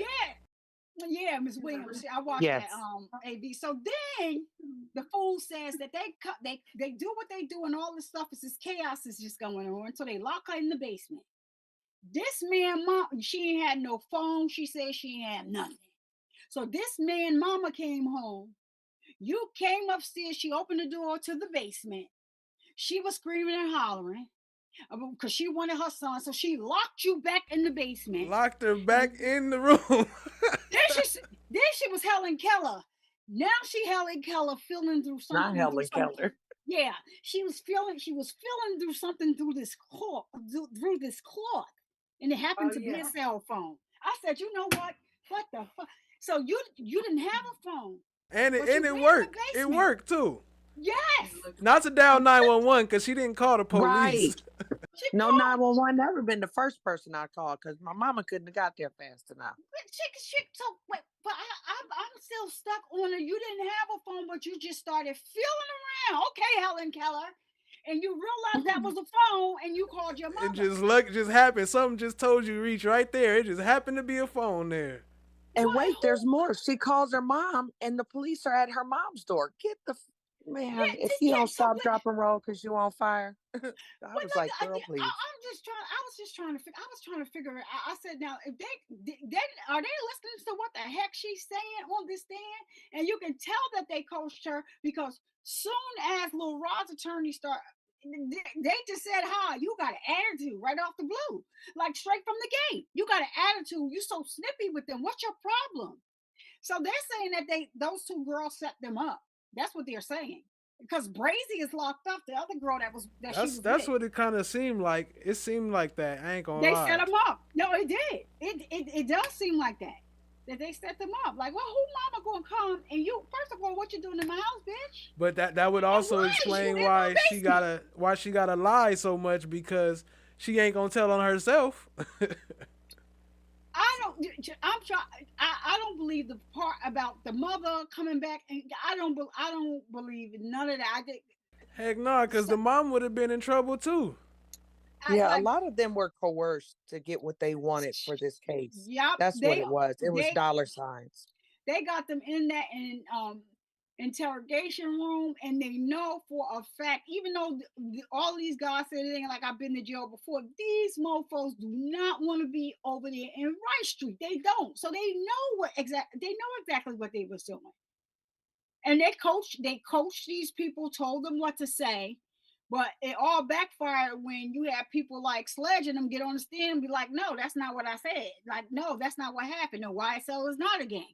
But I don't understand. Y'all can believe everything that they told y'all, except for the fact that Jeffrey Williams gave you guys jobs. And that if you guys didn't do what you were supposed to do, he sent your ass home.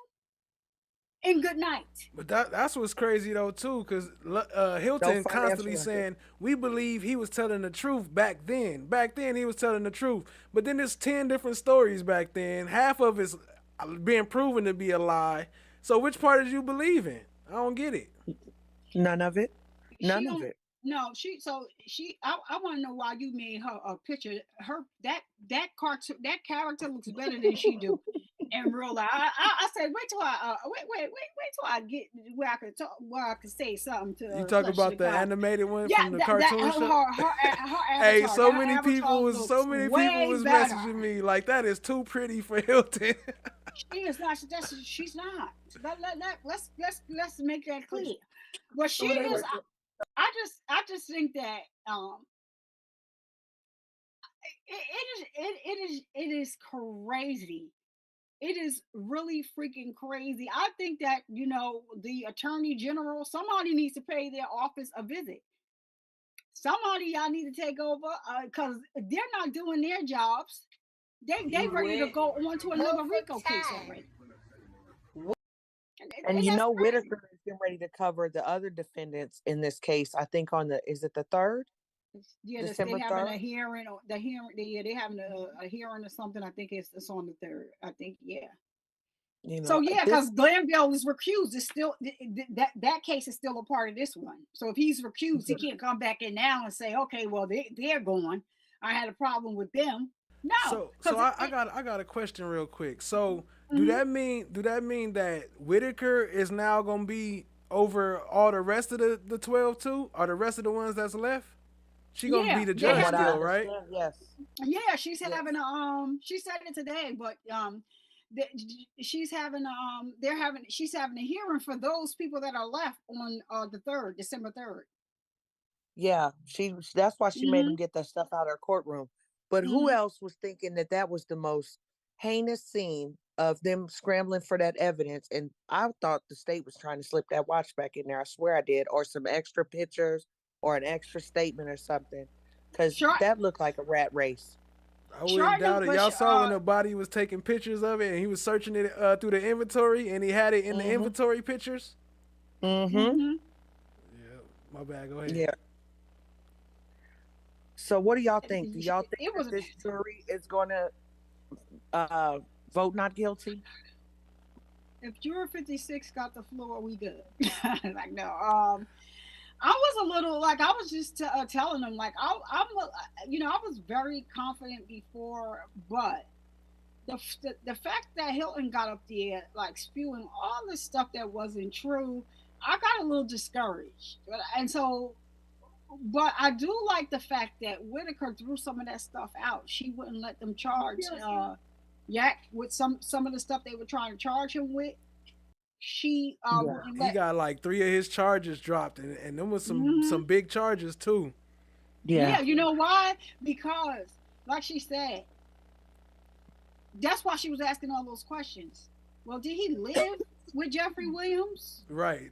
Like, right. So what?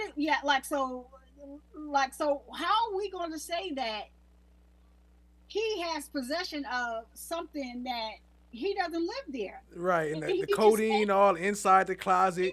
The cocaine was found in Jimmy Winfrey room inside his drawer. They trying to charge him with it.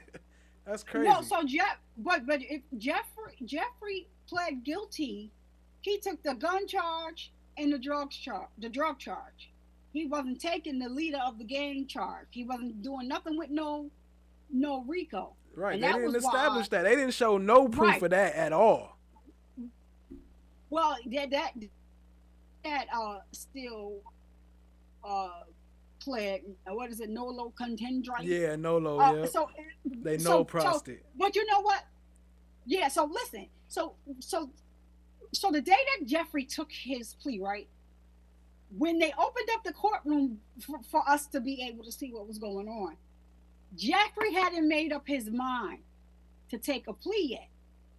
He hadn't. Because Steele and Adams was trying to talk him out of it because they knew that. Right, because they wanted him to get that not guilty. Then you could come back and press some charges against him. But go ahead. So,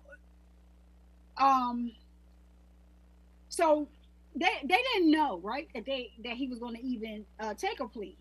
And so Whitaker, remember, she said, "Y'all not ready?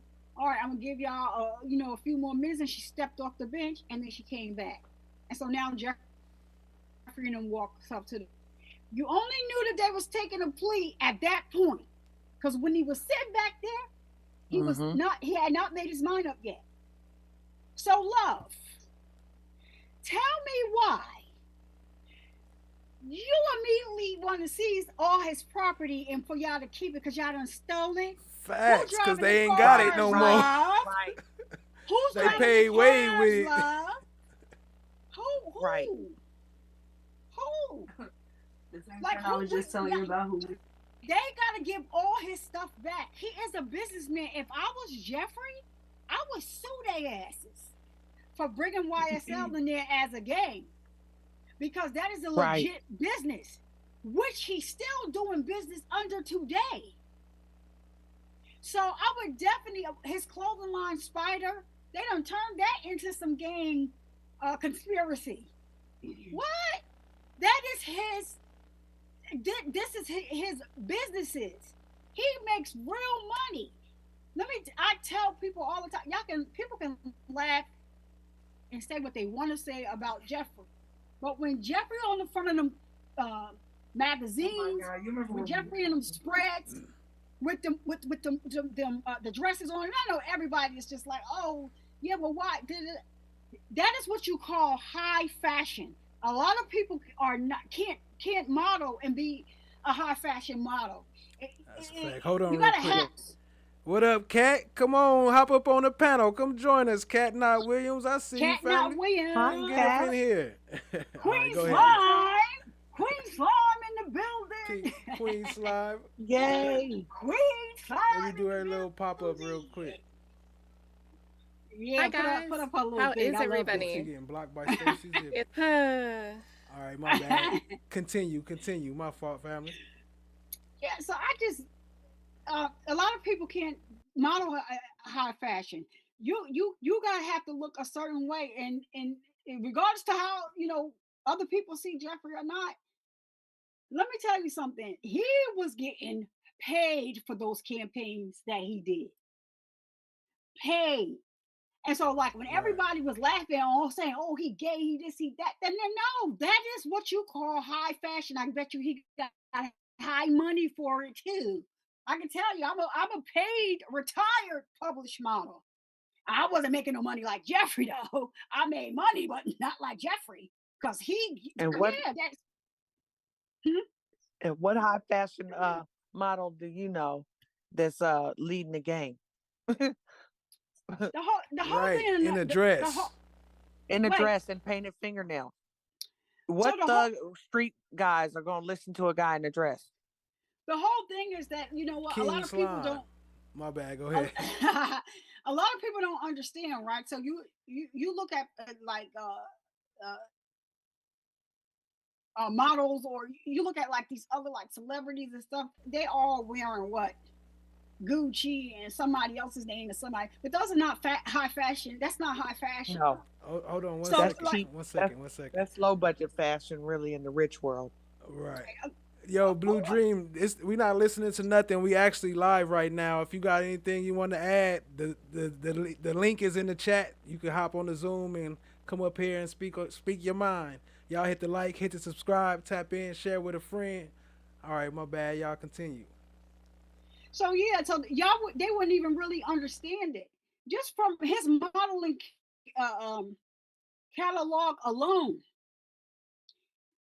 His like Doug is in high demand even now as we speak. They was harassing him on Twitter because they want him to headline the what is that's coming out in Miami. He hadn't responded to them yet, and the guy was on um Twitter, like, we done sent him, whatever for him to look it over, and if it's not what he want to get back to us, but he didn't respond. Yeah, I forgot what's coming up in Miami. They want him to headline that.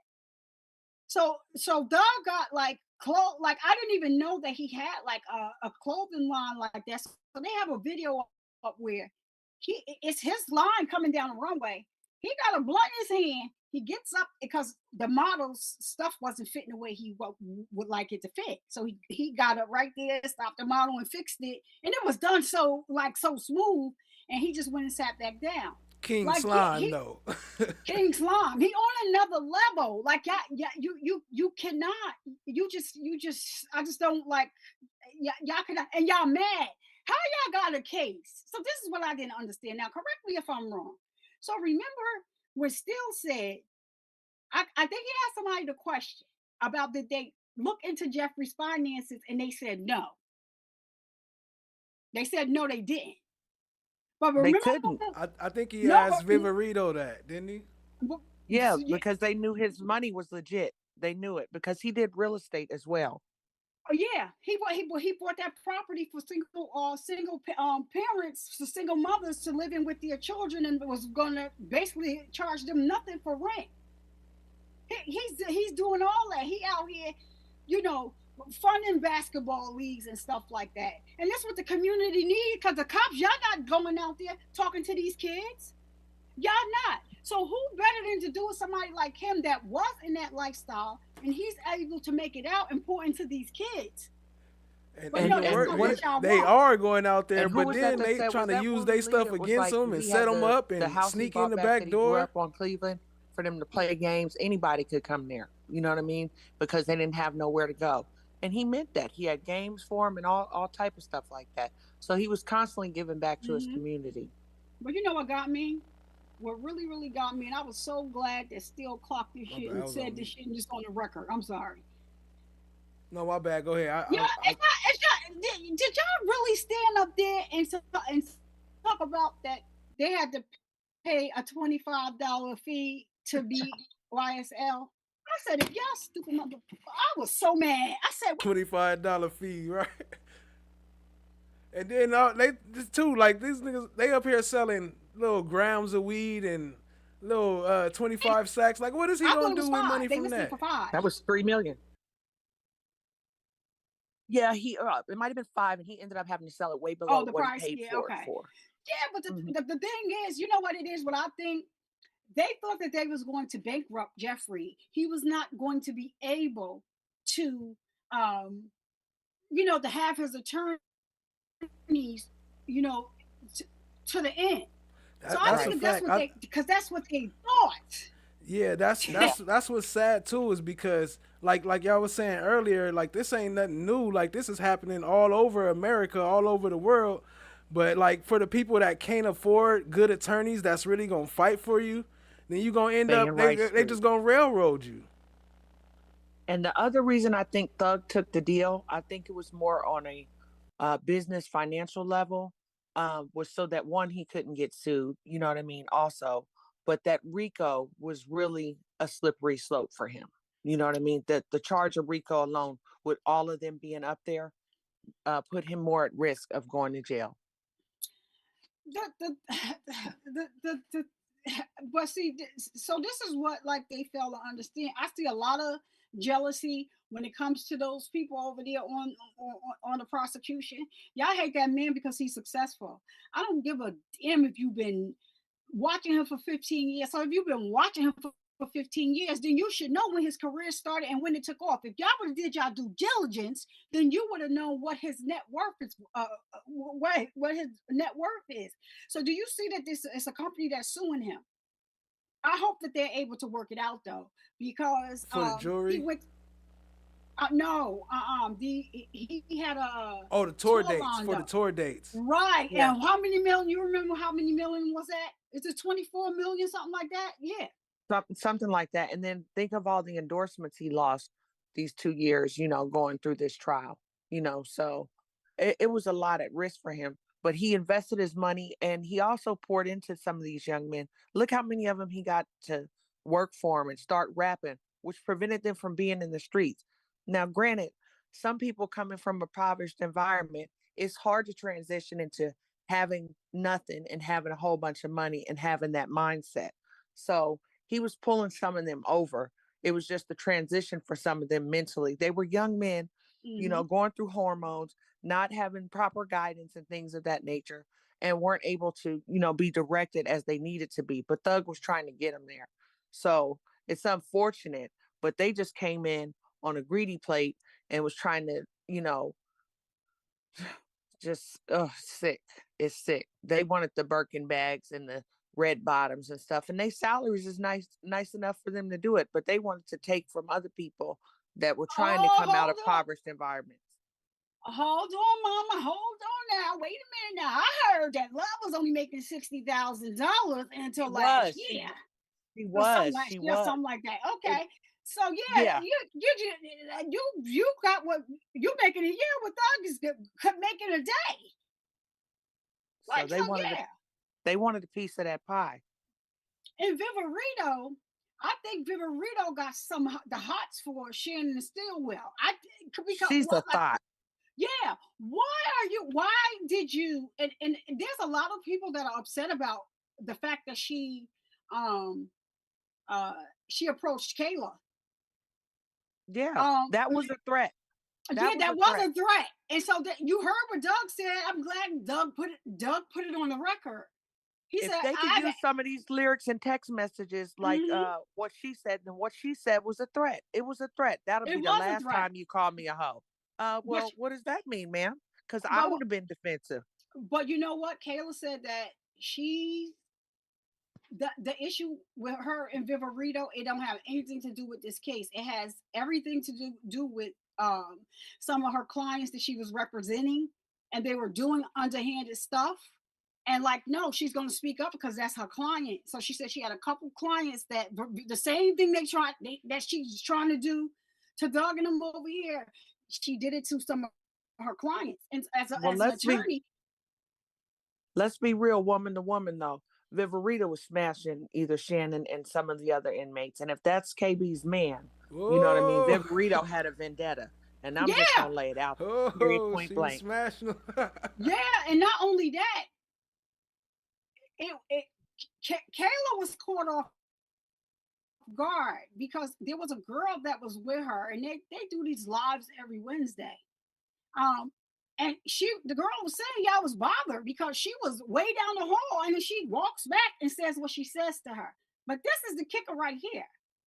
So remember when they was in the courtroom and Doug started talking about this, and Abati said, "Uh, Shannon and Kayla are they got married or something like that."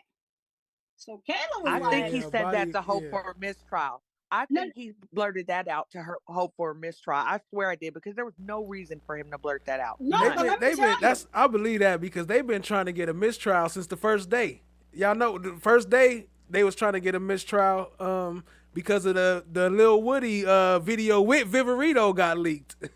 Yeah, and the fact that Judge Whitaker didn't want to admonish and strike all of Viverito's testimony for that, because the day before she was like, "You're not supposed to be watching the trial or nothing like that." When it slipped up about the Twitter thing, it wasn't that somebody told her Twitter. She said it was Twitter. She's never she's said that. over there watching. And I and Right, know she and was y'all heard her. watching, I've been and at meaning to the clip end, that part. Have y'all heard her when she said and stuff has been whatever she said been mixed up or whole something as entire we've seen trial. throughout this whole trial. Yeah, Oh yes, yeah, yes, she sure yes. did. And the other thing, in the body cam video, when Hmm. Doug shows that clip, she Yo, also says on the body cam video, "I'm about to take this jewelry and bag it up, put it in the evidence bag." She said oh, it on that. So go back okay. and watch that. So She yeah, said it. and she's trying to say that she tagged it Put because it the on the people was. shelf. Yeah, like why would you put it up and you know that you put it in the That's corner the in the technique. back That's on that's the how you right know because hand you're gonna go side back and get it of the and you don't shelf. want nobody else to see it. She You know didn't you go go. back and she didn't go back and get nothing. She never put that watch up there. She took that watch out the door with her. That's Well, what it yeah, is. She yeah. knows Well, she got that I just watch. mean on camera. She put it up there so she could be like, "No, we left that. You saw it on the body cam. You saw it. You saw it." She did that intentionally for the camera because she knew as soon as that camera turned around, she was gonna grab that mug. So Yeah. let me tell And then go ahead. But real quick, but the other thing is when she was testifying, Shannon Mhm. was all in her face like makeup. So he must have that strong sweatpants, gray sweatpants game going on. Because the lady was up there going down for real. Listen. So listen, Linda. Listen. So you know what? So Kayla, she was on a panel with one of the girls that was at the courthouse with her, and this other girl. Like they do like shows on YouTube together, and so when they started talking about Abati is the one that said it in the courtroom that they was married, and so Kayla was like, he don't need to try me because she was like, you know what, she sent a message to the friend because she was on camera getting her makeup done as they was talking, and the girl put the messages up in the phone so In the everybody could video. see it. So she said that she said, yeah, this is from Abati. So the text message said, I spoke to her and she's not going to ever do Some- that again. Again, sure did. Hmm. And she and KB also said that she was texting him, do good today or something of that effect. So and people were like, why are you texting him? She's like, I still have to work with these people. You know what I mean? So she was trying to be professional. I don't understand. So she live But in Texas. So she live in Texas though. That always was, but she practices in Atlanta. Well, she used to be in Atlanta. She moved to Texas. She moved to Texas, yeah, but she Yeah, comes back and forth to. She still practices here. yeah, exactly. Yeah, I ain't I'm like, I ain't understand that. But they make me sick. I think I remember her saying, I'm not sure, don't quote me, but I think I remember her saying that she's still like working on getting her stuff, her credentials transferred over or switched Oh, over to transfer Texas. over. yeah. Well, she sure enough had. Did y'all see that party that she had with all those things hanging from the ceiling that said "Free Shannon"? Yes. Oh my goodness! I said, oh, she paid some money for that. She paid some money for that, but she's still going to say last week, I'm Oh, not hold on. Let me confirming move or this video denying. off my screen. They blocked me for playing this video before. Hold Oh on. yeah. Hmm. This video is banned out here now. Oh shit. Which one? This video with Mondo. Oh, I didn't even take it off. Oh, I took it off the wrong screen. This Now, video with now, Mondo, how you feel about with him and Young how you Thug feel was out about in the that? front. And they had the baby throwing up the gang signs and wiping their nose. yeah, yeah. And nobody talked about Mondo and Fonny either. Yeah, Fonny that's represented what I was Mondo. getting ready to say. That's what I was getting ready to And, say. Like no, I was it's a that's lot. I was getting ready to ask you how you feel about that because I listened to an interview that he did, right? And I was just like, wow, like this is just like crazy to me. You know that these men are on trial. Why are you going from panel to panel having a conversation? You wasn't doing anything that was going to help clear their name. You was out there saying some old crazy stuff. So I'm like, I don't even. I'm confused because y'all they are so hell bent that YSL is a gang. He going around saying that he the one that started YSL. So why is ass ain't in court with the rest Openly of and them? free. Matter of fact, he ain't just saying that. He yelling at people. I started this shit. I started Yeah. YSL. From the Mhm. mountaintops. Right. Uh-huh. Like he on Put it mad. on Like a he t-shirt. mad that he ain't the one in the courtroom or something. Right. He He got it knew on he a was. So t-shirt. I would feed him with a whole long handled spoon. I wouldn't trust nothing because you should have been sitting here with some of these people.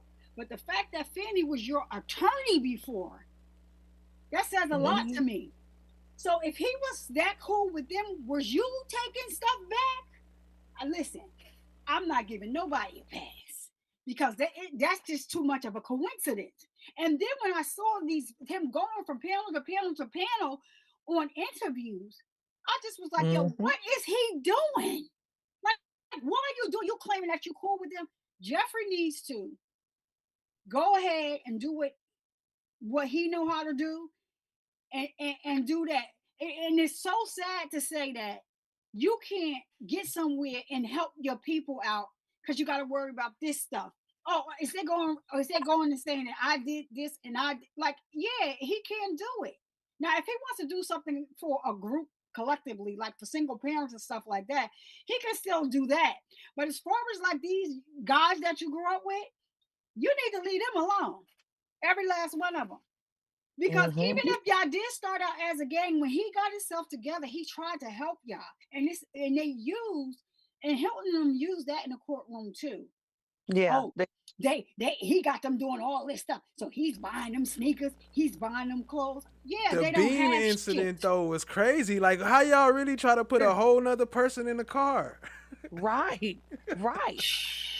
And I was, you know what? It's but they're the real gang because here they broke up a whole bunch of friends. They put these young men's lives at risk with this case and this falsery of their false investigations that they were doing.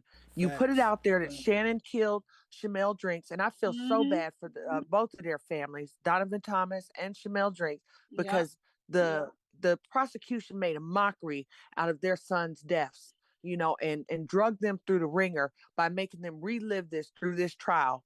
And it was revealed that they didn't do what they were supposed to do to get justice for neither one of them men, regardless if they were gang banging or whatever they were doing. The state shortchanged them on getting justice for their sons and then used them people to go ahead and gain, a case, with these young men. They're the real criminals. And it's sad because they used all of them to get what they wanted. And sadly, they're using Rico to do it. You know what? Rico is a slippery, broad slope in Georgia. Mm-hmm. And that's why a lot of these young men are sitting in jail right now behind Rico.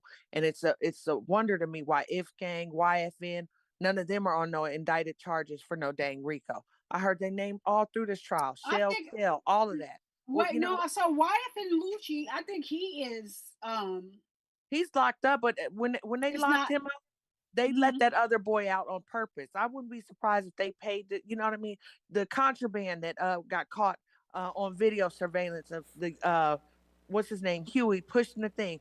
I wouldn't be surprised if they did that themselves. You know what I mean? They did, because like he was walking around they entirely. just been so grimy. He was walking around entirely too long for nobody to come in there. They was walking in circles for a minute, and then as soon as they start fighting, then y'all, well, not as soon as they start fighting, but once they start fighting, then y'all come in there like, how y'all see the fight, but y'all didn't see them walking around, and this is protective custody. Only one person's supposed to be out at a time. Why would y'all not be there as soon as y'all see somebody else out the cage? Absolutely. You know, and this isn't the first time that Fulton County has been on the ringer or on trial for contraband and um, COs bringing things in. And then we look at the facility itself. If these inmates can walk through walls, hell, they probably going outside. But So, do you remember when they tried to set Jeffrey up? When he was yes, sitting up in the front, and I with the forgot who pills. was that. Yeah, and he was looking like, Yes. what the hell? And so the judge said that looking at it, Jeffrey didn't do anything wrong. He was shocked, as a matter of fact. So why would this guy come straight up? I was like, it just looked crazy. You just walked right up there, and then he just opened his hand and gave it to them. So and yeah, who I sews covered weed that. into your boxers?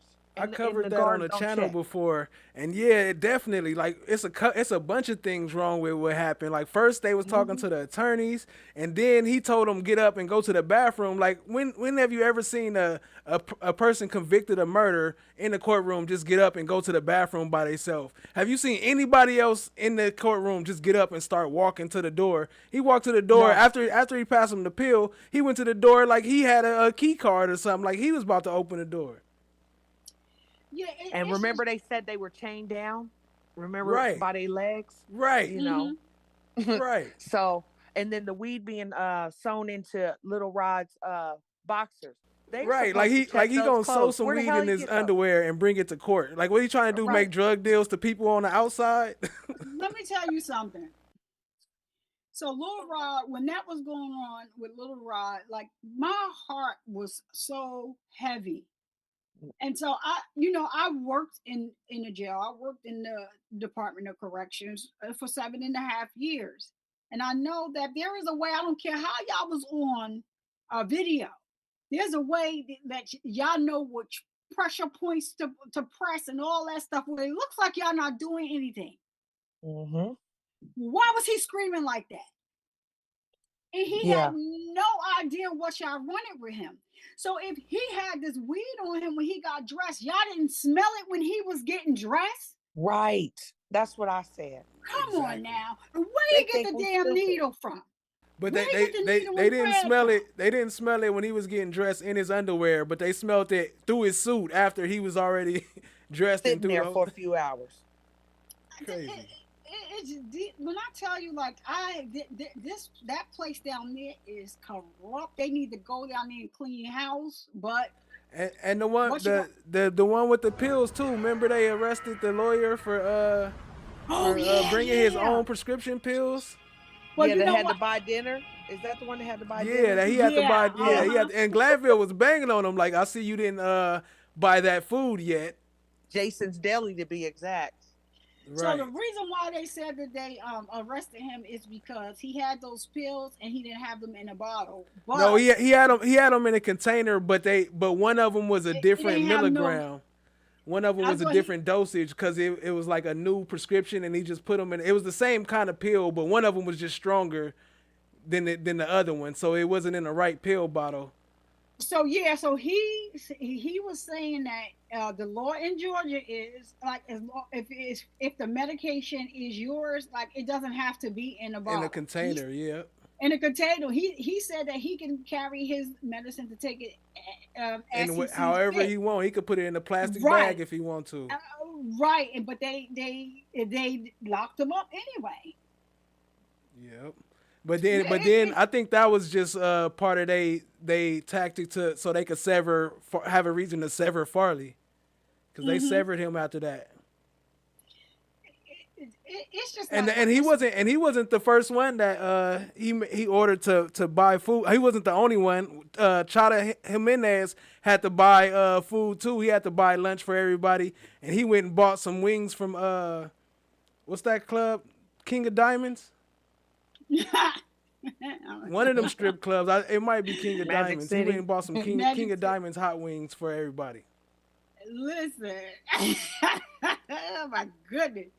I've never like this is a whole mess. But you know what? Whatever happens with Glanville, and I understand like he's supposed to be like this stand-up guy or whatever. But when you let love and them take you down this slippery slope and you are like just backing everything you do, like yeah, your credibility is shot when it comes to a lot of things because it doesn't make a difference whether or not he's still a judge or where he is. He's going to always be known as the judge that got recused from this case because you had an illegal ex parte meeting in your chambers with a witness that was Facts. on the stand. So That's a yeah, fact. it's not it doesn't make a difference. Like I don't know what happened to him, but or where I didn't like him from the beginning because when he made that girl write that 30-page the 30-page research paper, I said I would have been like, nigga. Oh yeah, yeah. I'd have been I like, said "F you, nigga. I judge." said nigger with an M. Yes. Like what? And he told her he wanted to have her to have so many peer reviews and references and stuff like It that. had to be I an would have APD AP, format. Yeah. APA format. Um, I she would have had to told have him. 10 references. Yeah, it Uh, was I was like, crazy. oh no, I'd have been in jail. Lock I would me have up, sir. listen. Let me tell you something. I would have told him, listen, you're gonna get a paper, but it's gonna be one of my. I got a bunch of papers from when I went to college. You will take your pick. Like, so what are we doing here? Like, because the girl had a vacation and she went on vacation, and he's saying he don't get. You had a duty to come here. You had. But if her vacation came before y'all started this trial, what you expect somebody to use money? Oh, I forgot y'all do because y'all got these people over here making $25 a day, and y'all done held them out here all this time. If Glenville was still on the stand, we would be nowhere where we are today. It would not be a Nope. verdict right now. It wouldn't. He was horrible. Do you think that this is a social experiment of a trial? I don't. Because I do. I know it's not, but it just it I just do. feels Hold like on. one. You do? I'm gonna let you. I'm gonna let Yeah. you go. But I will say I definitely do think this was a very big experiment. But go ahead. I'll I let think you, that and then I'll I tap in think after it's you talk. I think Ah, it's an experiment. I think it's an experiment for one of two reasons. One, because there's a lot of black men out here, rappers, and drill music is becoming popular and all of that, that are coming out of the slums, making millions and millions of dollars. And now this is the new way of getting more black men in jail, using RICO, using their lyrics, using their words, using their creativity to get them locked up because they're no longer on the streets. You know what I'm saying? I just think it's a new way for us to get railroaded again and put us behind bars. Yeah, I definitely agree with that.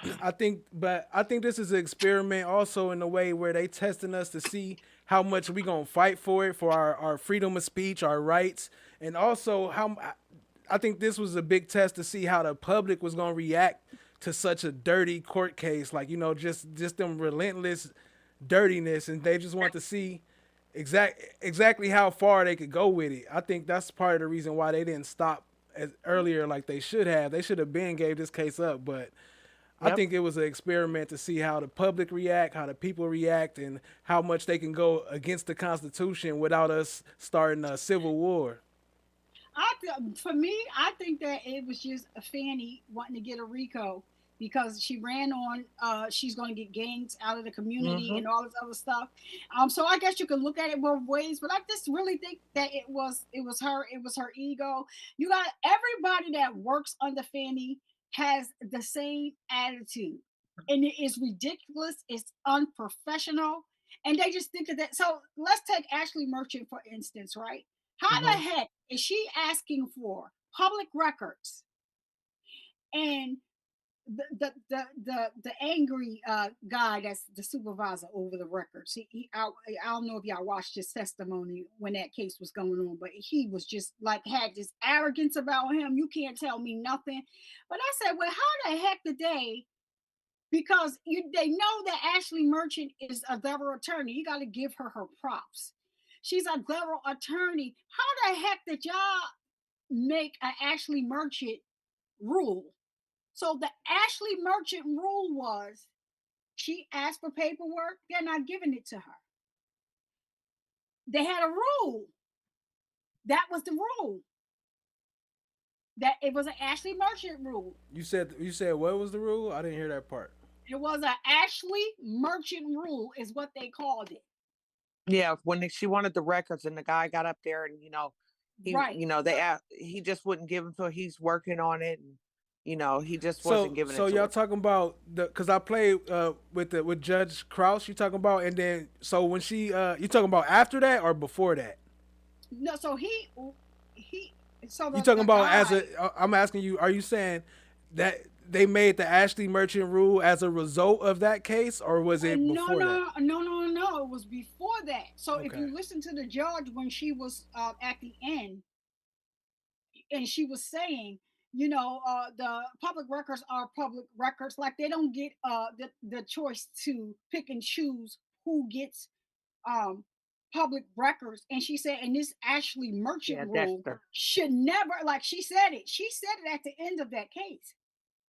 So, but when he was on the stand, the supervisor that's over, when he was on the stand with his arrogant, I couldn't even, as I said, who was he talking to like that?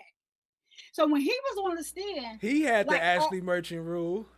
yeah, he's the supervisor. He said So rule this, number 1: pick up the phone and call so we can figure it out. Then she was like, "What about that rule for me?" He was like, "Well, I have a anti Ashley Merchant rule. We don't do yup, nothing Ashley Merchant want us to do." yep, because she wanted those papers, because all that information that she was requesting is public knowledge. The public has a right to know where the money is going that you're getting, where you're spending the money. They have a right to know what is budgeted. What do you have this money over here for? What is this? Where's this budget? Oh, you said you was going to do this. They start testing them backed up grape kits yet. But you in here and got these men fighting for their freedom, and a lot of this shit is bogus.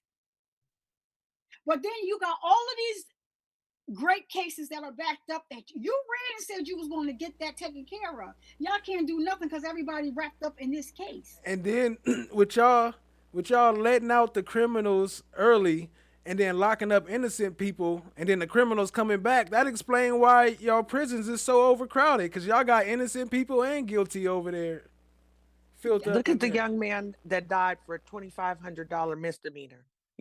This is what we're doing. You know, um, it's just crazy what's going on down there. And so it's very important that we're aware, and we need to start asking that more of our trials be televised so that we can see what's going on, because a lot of this foolery will stop, a lot of this railroading to stop. So we have to be the voice of reason after learning this. We can't just talk about it, we got to be about it. Well, Whitaker said as Facts. long as the court is open, it's open to the public. She's not doing that. It's not, what are y'all trying to hide? Because that's all. When you want to have a trial that's behind closed doors, it is because you're trying to hide. Yeah. But And in this case, y'all done kept the gate open on this one. Y'all don't even give a fuck. Y'all don't care what y'all doing. I can't lie to you. I know that these young men have done some crimes and some Yeah. things. You know what I mean? I'm not gonna say that they just golden children. I'm not gonna say that. But this Right. is the one time that I kind of want to see somebody go free, um, because of the foolishness and the just improper care and handling of people's lives, and then railroading these people that lost their children, and having them relive these memories. And you did a half-ass job on this case, to get justice for their sons, when maybe they were a part of the problem, you know. Let me So tell you something. I've never met a more disrespectful person than that. Love is evil. Do you hear me? you can That see it in the courtroom. The energy gets sucked out of there real fast. she Hold is on, real quick. Hey, that's right, Rainy Rain. It was Magic City wings that he got. The Magic City wings. Magic City. All right, my I bad. told Go ahead, y'all it y'all. was Magic City. I Yeah, didn't mean. um love is evil. So Rich Homie Quan passed away, right? Oh my gosh. Now Rich Homie Quan was supposed to already had testified, but they didn't call him in because all this back and forth about him and Jeffrey had beef. it's not necessarily true. So Rich Homie Quan said he has not made music like he made music when him and Jeffrey was working together. He was kinda uh like waiting for Jeffrey to come home and maybe they could work together again. Now they may have had some differences, but it wasn't to the extent that they were Couldn't saying talk it. about it. Yeah, So he yeah, said that. but then my thing is, the man passes away. Everything Rich Homie Quan should have been off the table, especially it was that fresh. For Love to come in here the next day and ask somebody, About him was isn't it true? diabolical. Isn't it true that uh Jeffrey Williams called Rich Homie Quan bitch Homie Quan? I I said, thought that was poor uncouth. taste. And Poor Uncouth. taste. she never showed nothing that said that. She Did kept she? saying, like, that wasn't the first time that she mentioned it. She had already mentioned it before, But she never showed no evidence of that, did she? No, and as a matter of fact, after that, they toured together. I mean, they still was working together, even after, like they said, a lot of this stuff that these rappers generate, it is a lot of beef. It's it's for records. Yeah, Like, beef creates sales. well, right, but when they got an issue with somebody, like, you really know that they got a real issue with them. And not only that, I was so glad that young lady called her out when she was on the stand, when Love started asking her about her mother, and she told Love prior to coming in the courtroom, don't ask me about my mother. I haven't grieved for her yet. I haven't been able to mourn. I have not, she has not faced that yet. And she did it You twice. get in there and ask about her mother. And she asked you not to. So I was so glad when Love said, "Oh, I do apologize, about your mother and everything." She said, "Are you okay?" To ask the next question. She said, "No, I'm fine. You did that on purpose. So go ahead." I was like, "Yes." I'm glad she said that to Oh, her. you talking about Bennett, R. Kelly and Bennett? R. Yeah. Kelly and Bennett? She's just disrespectful. And I keep telling everybody, all That was those the guys. first video I covered on this trial on this channel. I was on Rumble, but that was the first one on YouTube that I covered on this on this trial. Yeah, Rainy Rain, we know he said it, but it's not like what they was trying to make it seem like that Rich Homie Quan. It was like a big thing, like it was a big rivalry going on. It wasn't even like that. It wasn't like that. The Doug done put out a song about Rich Homie Quan. I got it on my community wall. And then what's crazy is then they go and have half the city council people speaking at his funeral, praising and giving him his own day, talking about how great his music is when his music is the same as Young Thug's. They came up together. Yeah, and he was doing some of the same thing Young Thug was doing. He was giving back to the community as well. Exactly. Yeah, that's for sure. That's a fact. He was doing a lot of investing. I'm gonna step down. I need to charge my phone. I want to thank everybody for your time. I appreciate y'all. I'm still gonna be here. I'm just gonna charge my phone, and thank you guys for letting me share my opinion. And I wish them young men the best of luck. For sure. Appreciate you tapping in. Thank you. Yeah, you got what's that? You got the Flesh of the Gods. You just be doing everything. What is that? How is that screen out there? One Nation Survivor Speak. You said how? You got a whole. How you just got all the graphics going on, and you got. That's the how's your name up there? That's another screen. Because people kept on asking me who was talking, so I opened it up so they could see who was speaking. Oh yeah. So I think Child Diggy, she keep putting it up too, but I just think like it's just crazy, hopefully, they'll have a verdict tomorrow. That's just something that I'm going to pray for. Like, you have a verdict tomorrow, and that they get found not guilty. Like, we all know that they are not innocent, like they have committed crimes or whatever. It's just that the crimes that they are charging them with is just not what it is. You can't keep saying and transferring the person that unalived somebody. You just keep transferring the person over and over. You're like, okay, so that when they did that, okay, he did it. Okay, they did that. Oh, they did it. Right. You just can't. How are y'all getting away with that? How are you getting away with that? But you know what? Love and Hilton and them, they didn't expect to have anybody take any pleas. Now I think that Fanny, at that point, it was right before the election. At that point, I think that Fanny was in agreement with them giving those plea deals, because it doesn't make a difference whether they took a deal or not. It's still a conviction. It's still a conviction for Fulton County. So Right. she could go out here and say, yeah, well, we've convicted, like, we got him. Whatever. It wasn't what we wanted, but we got him.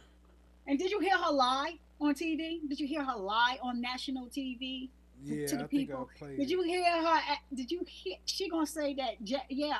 Well, Jeffrey Williams pled guilty to all of his charges. No, he didn't. He didn't plead guilty to being nobody's ringleader of a gang.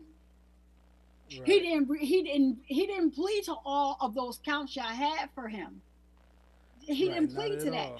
But she got on TV and that's what she said. And somebody said, well, how do you feel about him, them releasing him and him being home and, taking the deal? She's like, I'll just say this. Well, he was locked up for a couple of years. Right. It's been like. Yeah, she said, and then she gonna say, so hopefully he could do what he's supposed to do, because if he don't, he going to jail for 20 years. And that's when I was just like, you know what, Jefferson's, to me, since Whitaker already knows that you have property in California, she already said it's okay that you go there. He just has to let his probation officer know what is going on. You need to go. Get up out of there. That's you need to get up. Yeah, because they're gonna be trying to set him up. If they get any chance, they'll try it. They're gonna keep watching you. In the way I did not agree with the fact that Whitaker said that he cannot make music like he made music before. He needs to change the type of music that he makes. Are you what? Right. You can't talk about nothing about gang stuff. That's his constitutional So what, right. So do that mean he can't say slime no more? Anything related to the gang. Right. They talk about snake emojis. Just go on the computer and put it in, because on the computer the snake looks like a little turtle. What is y'all doing? Come on now. Here, I'm about to play that Fanny clip. Just a short one, like a short version of it. It's only 50 seconds of that Fanny clip you was talking about. Yeah, play that. You shouldn't be the district attorney if you're not willing to take flack. The reality is the world has been caught up with one defendant, but we indicted 28 defendants. 14 of those defendants are now disposed of cases. We have 14 more defendants to go, and so we are going to continue to pursue justice in that case. Ms. Willis says, though Young Thug exited the Fulton County Jail soon after his plea in a car driven by one of his attorneys, he had already done a substantial amount of time in jail while awaiting or going through his trial. He's been in jail almost 3 years, so that is not a walk in the park. She says there is room for accountability in the complicated sentence involving 5 years commuted time served, followed by 15 years probation, to be followed by a, quote, backloaded 20-year prison term, which will also be commuted to time served if he successfully completes the probation, which is loaded with lots of special conditions. Hope springs eternal that he will do well, because if not, he's going to land himself in prison for another 20 years. You shouldn't be the district attorney if you're not willing to take flack. The reality... Yeah, that's it. It just played. Yeah, I got it. I have that clip too. I was trying to see if I had the other one where she did the press conference with the other prosecutors from those other towns that they're doing the joint RICO case for. Yeah, if you got it, you could share, or you could send it to me and I'll pull it up. No, I got the same one actually, you got. I don't think I could share anyway, because when I open up the Zoom, it's not showing the video. It's only showing our names. I got to figure that out too. Yeah, I didn't. I'm gonna see if somebody else, because I actually saw it. I'm gonna see if I could find it somewhere else, because I was like, she can put on another RICO, and she bringing other counties with her. Is the world has been caught up with one defendant, but we. She got So to who make you up for say she that bringing Trump another Rico. Rico on? She didn't say. So what it is, it's just not people from Fulton County. So what she said was that it's Fulton County and some other counties, right? So she's saying that. So I'm like, why? It's not if it's not Fulton County. Like, why are you talking? But then she said, well, the people from these other counties, um, they are involved in gang activity. She said, but the thing is, sometimes they come into Fulton County, committing crimes. So these three, I think it's four of them, but 3 or 4 the places that have joined with her for this new trial coming out. And that's what she's like, oh yeah, because I sat down with this one, and this one, whatever their names were, and they we had this meeting, they all came together, and so yeah, they're gonna learn. If you in a gang and you come to Fulton County, you going to jail. Don't come here committing no crimes. You going to jail. You don't have the link? It's a new one or it's something that I played? Well, I mean, I don't know. You don't know what I played that No, much. no, I don't. You said it's new, or is it the one of the old ones? Because I have I have all our old ones. She had no. This was just 2 or 3 weeks ago. Yeah, it was 2 or 3. I'm gonna see if right here. Struggling with complicated. Okay, hold on. Let me open this up on the other screen. Go ahead. You can keep on explaining it while I load it up. She just had the people from the other counties, like the prosecutors and stuff. They were all there at this press conference. And so she it was just a press conference. We're sitting it's not like an interview with a Caucasian guy, a white dude. It was more than one. Oh, okay. So it was like it was like 6 or 7 people around her, but like she was explaining who some of them were and all this other kind of stuff. So I said, so this fool getting ready to try another Rico. So that's why I was saying, I'm wondering if she's going to try to get someone bigger, like to make this stuff sick like she did with Jeffrey. I'm wondering. That's why I don't trust Viverito. Because Viverito, let me find out you be outside future house. Fulton County DA Fonnie Let me find out. Because that's just crazy. So I said, here she go again. Because she's not going to that. She might as well hang the Trump Rico. She might as well hang that up. That's not going anywhere. It's not going to go anywhere. So you see, Trump's was dismissed.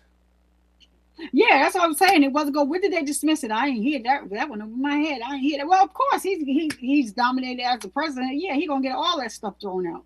They just recently dismissed it, like a couple days ago, or probably a day ago. Yeah, so that's what he's saying. I absolutely agree with you. That's what I'm saying. For the next Rico, I want to know. Is this it? Can you see the screen? Or it's probably still just up. Really helpful to the community and to the citizens is when we got here, there were so more than in the last clip you 18,000 played, that was cases. the interview where she was sitting down, right? It's not that one. The one that I'm talking about, she's standing up behind the podium, and she has those. She's sitting down on this one too, but she was looked standing different. up. I ain't seen this one yet. Fulton County DA Willis talks about. Oh, that's about Donald Trump indictment. My bad. No, so this was just like 2 or 3 weeks ago. They just had it because I was like, well, dang.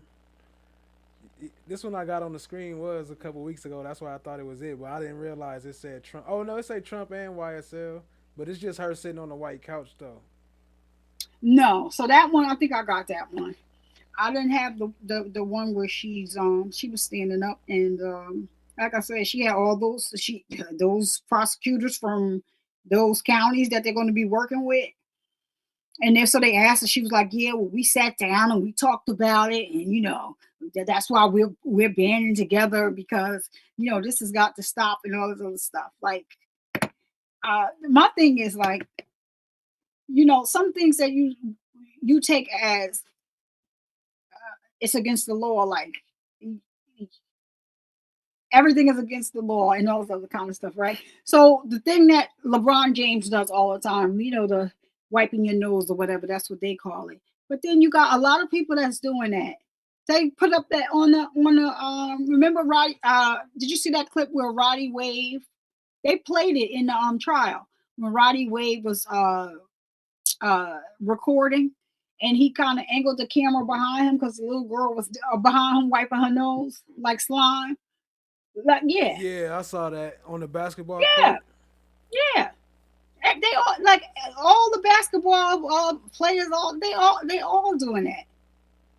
So regardless of whether or not you think it is a gang, I mean, it's just the way. Like, so if I just feel like so if I feel like if I go put a slat on my arm, y'all coming to get me? I'm just, If I get an ESPN tattoo, I'm gang. But no, but not Lil Wayne. That's different. But don't, y'all can't get it though. I could not believe she sat there and said that. But the worst thing that she could have ever opened up her mouth and said, and this is so dangerous because she got some narcissistic traits going on. When she said I would have still did it. She would have still did it, even if she had the information about little Uzi Vert putting that diamond in the middle of her head. Hey, and that was the part when she talked about watching the trial, because she said there's different meanings to different things as we've seen throughout this whole trial. That was that exact moment, matter of fact.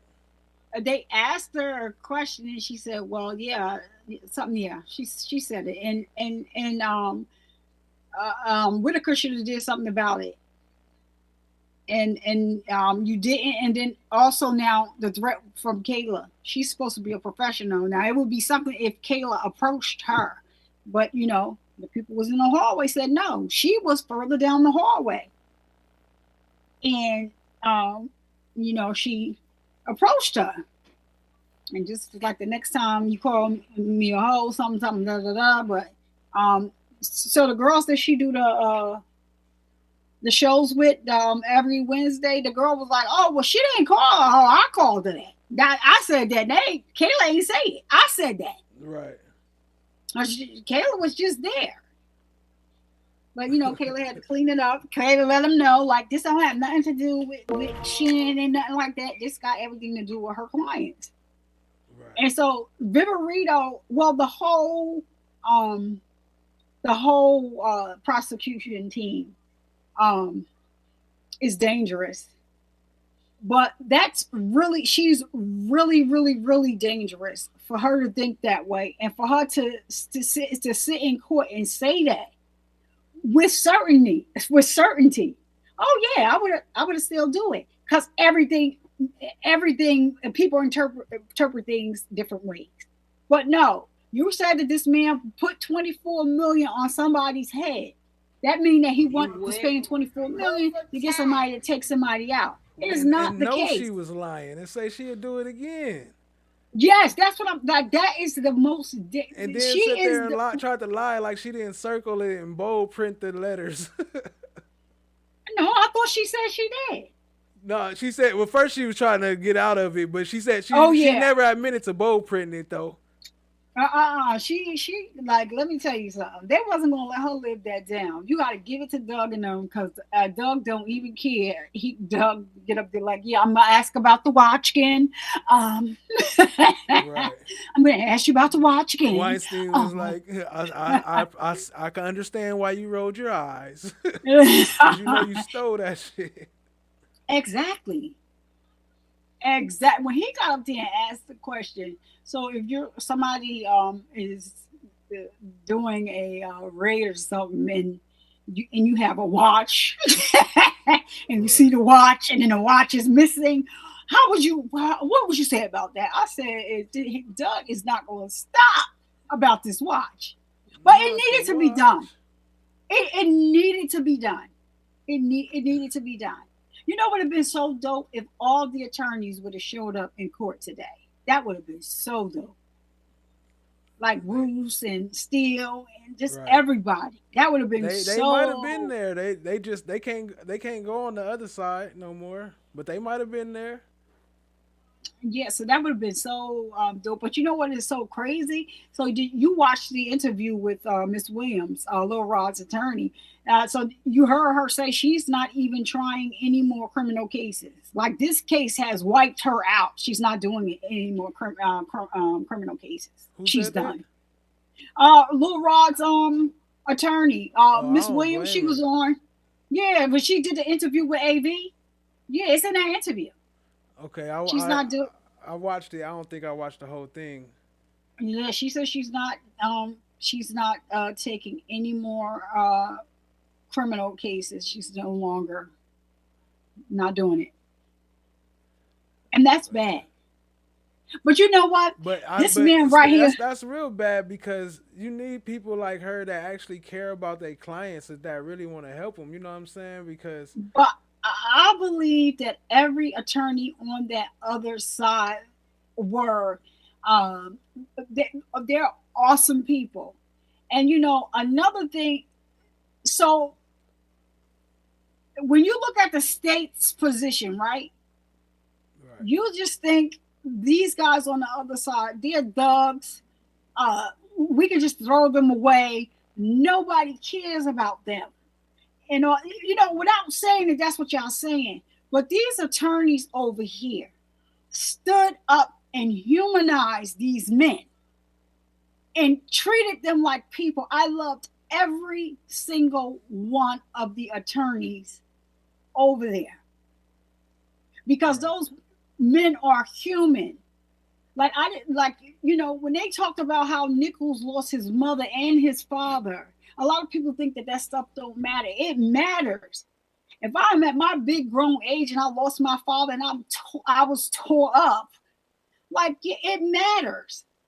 But to me, it seems like they think that the work that they do is all that matters. Screw everybody else.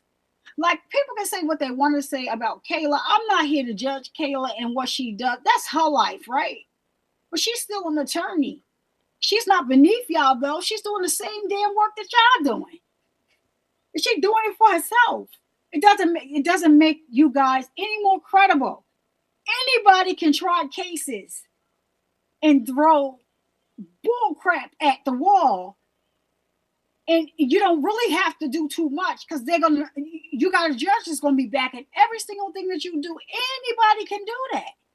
right. Anybody can do that. How about y'all go back to law school? That was such a slap in the face when Whitaker made them go take those Brady classes. How are they even trying a case like this? They don't know what Brady is. Right. Like, yeah, it's just like so many things. And the attorney that's on the screen right now, Mr. Silver Fox, he's a stand-up type of guy, and I love the fact that his son is following in his footsteps. And I just think that all of the attorneys over there, they are all they was just some awesome people. Miss Westmoreland, they couldn't take Miss Shout out to That Miss Westmoreland. she's a firecracker. She was a firecracker, but yeah, these guys right here, it's just like it kind of brings tears to your eyes because you already feel like people don't care about people. There is like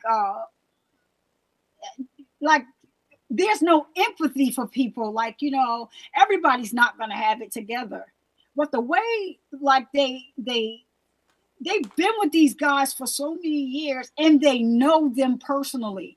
They got to go past that exterior and meet and see their interior. And it's just if somebody had given them the tools to be successful, if they had some apparent in their life, maybe they would not have been doing the things that they was. But when you look at their circumstances, it does matter. It matters. And I tell people that I worked in a jail with this. My partner was a guy this day, and I had just we had just started new bids or whatever, and I went down there working. And I grew up in the projects. It's not no secret. I just said to myself, okay, it ain't where you from, it's where you at, where you going. And I was working with this guy one day. And so I lived in the projects. Now, I didn't really mingle with too many people because my mother wasn't having it. I was in the projects. She had me I felt like she had the little dog collar leash on my neck. And I went to, Catholic school and they didn't. And so I'm now working with this guy. And so we're in a mail pod. And it's this little boy. Now, I know him from growing up. I know him from being a baby. And so now he's incarcerated. And so, my partner says to me, like, yeah, I just don't get it, like, what are they doing? Like, like just running all this other kind of stuff. And I said, well, for one thing, I can tell you that the young man right there, he was born drug addicted. His mother was hiding her drugs in his pamper because the cops was coming. So in order for her, them not to, if they tell her to come here and check her, she don't have anything. The drug is in her baby's pamper. You got to realize that people think that, babies don't pick up and toddlers don't pick up on certain things. That's not true. So now, fast forward to a couple of years later, I seen this little boy could be no more than 3 or 4 years old. Outside, he got rocks out there talking about, I got them red caps, I got them blue caps. Like, this little boy's 3 to 4 years old because that's what he see his mother do. That's what he see his older sisters do. All their boyfriends do. That's all that he's seen. So 3 and 4 years old, he's playing in the dirt with rocks, talking about, I got blue caps, red caps. That's somebody that never had a chance. Now, you do have some people that say, if I'm ever in that predicament, when I get older, I'm never going to, do that. That happens. But some people, it just doesn't happen that way. So you can't look at everybody the same way. Am I committing crimes? No, I'm not. But am I going to put the next person down and sit here with my nose up in the air like I ain't never been through nothing? I'm not doing that either. And you cannot, point at people and start judging them for what you think in your mind. Have you ever been to the projects? No, he hasn't. I said, you should take a trip there. See, and see what it's like. Take a trip there. You ain't got to get out the car, just ride through. But, for the life, I'm not going to sit here. I'm not going to, say whatever. These people committed a crime. They're here to serve their time. I'm not here to give them a hard time. They're here to serve their time, and they're people too. So you can't just get up in here and tell, oh, you're a correction officer, so my nose all up in the air and stuff like that. No. It don't work that way. Because guess what? Sometimes, and it's just the way it is, an inmate might just save your life. It's happening. I had an inmate was about to crack me over my head with a with the mop handle. He had took it and broke it on his knee. He was getting ready to hit me with it. I did nothing to him. He was released from the jail, but they had a hold on him because he had warrants in another county. So no, you can't get out. I called down and asked him for you. You said that you was leaving today. He got mad. He went upstairs. Like, my partner went to lunch. I heard the crack, but he came running down the stairs. But before he even got to me, like the trustees, like they, big husky guys, like he was flat on his back, like he just boom, knocked him out or whatever. I didn't really have to do nothing. You did this at the wrong time, son, because now we on the 8th floor. The officers' gym is here. They got all the testosterone and stuff going on in there. They in there lifting weights here. They all come in their t-shirts. Boom, boom. They're just running in there. Like you're just never freaking out. Somebody might save your life one day. But you can't be walking around in here like, okay, I'm better than them. No, be fair, firm, and consistent. That's how I was able to, make it in corrections. I'm not giving nobody nothing. If it's not something that you can have, I'm not giving it to you. You give an inmate a straw, they own you. A straw. Anything you bring from outside, you give it to them, they own you. And that's just the truth. That's just where it is. But I'm just so glad, I hate the circumstances, right? But I'm glad that we were all able to connect. And it's just like people from all different walks of life. And I think that, even beyond this trial, we still can make stuff, happen. Because why should we lose this? Kat, not Williams, is she still in the chat? Because, Kat, you ain't going nowhere. I don't care how this trial is over. Kat, you ain't going nowhere, Queen Slime. We're going to be over there looking for you. It's just it's something something is missing from my day because I can't go over there and talk to my slimes during the day. I'm spoiled now. Right. And I just think that it's a good thing. I think that we can uplift each other and, and just, do the thing, because it's money out here on YouTube. Like, you got people that's willing to work together. Like I said, I support people that support me, and that's just the way it is. And that's just the way it's going to go. But I just think that it's something that's I like peace. And I think it's just something that's just beautiful about, what we've built. And it doesn't make a difference if you got a phone and you're able to get on YouTube, Twitter, or wherever you able to. I don't care if you was a hooker walking on the street at night. We don't know that you're a hooker. But if you came here and you was tuned into this trial, and everybody started getting to know each other, and stuff like that, it's just, it's a beautiful thing to me. And I just think that if we can do this, like, we can continue to do this. Like, so that's just my thoughts. Like, just be good to people that are good to you. And keep it moving. Like, let's get this money out here in the street. Like I told you, I give you information. If I give you some, why am I holding that information? All right, Loa. Loa been trying to say goodnight to you. I don't know if you've seen her in the chat. I ain't seen Loa. Loa, where you at, Loa? I'll see you tomorrow, Loa.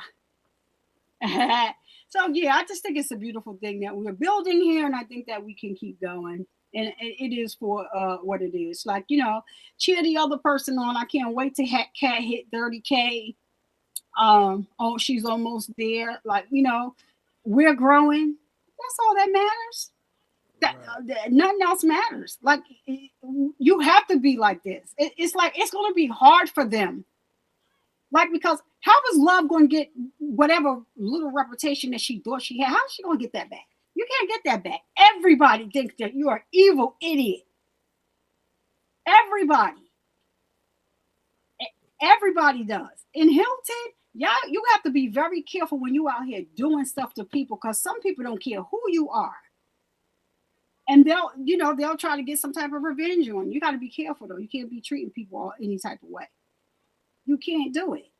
That's just, it is what it is. But I don't know. We'll see what happens tomorrow. I hope we have a verdict. I hope we do. Right. You want to watch a clip or something from today, or what y'all want to do? I don't know what they was asking somebody in the comments. I want to watch a clip or something. Yeah, what y'all want to do? Trump said that. Put that back up there. What you say? Y'all said y'all was coming through. Chai Diggy, FFS, where y'all at? What's up, family? The Zoom link in the chat. Where y'all at? Y'all skirt? Skirt. Check what Chloe got going. I have both of mine. Just eat that. What up, Rainy Rain? Come on through. Hit the link. Yeah. Cat not Williams in the chat still. I think she said she was about to cook and she has a couple things to do. She was busy. So I don't know. She might be in the bushes, but I don't know for sure. Yeah, she probably in the bushes. Cat thinks she is off the hook after this trial. Oh, no, you're not. We gonna stalk you, Cat. But it's a beautiful thing, though. What else did you have in mind? You said that you wanted to do, I know, the open panel, but then what was the other thing you talked about? I guess you're thinking about it. What was attorney? Did you talk to them yet?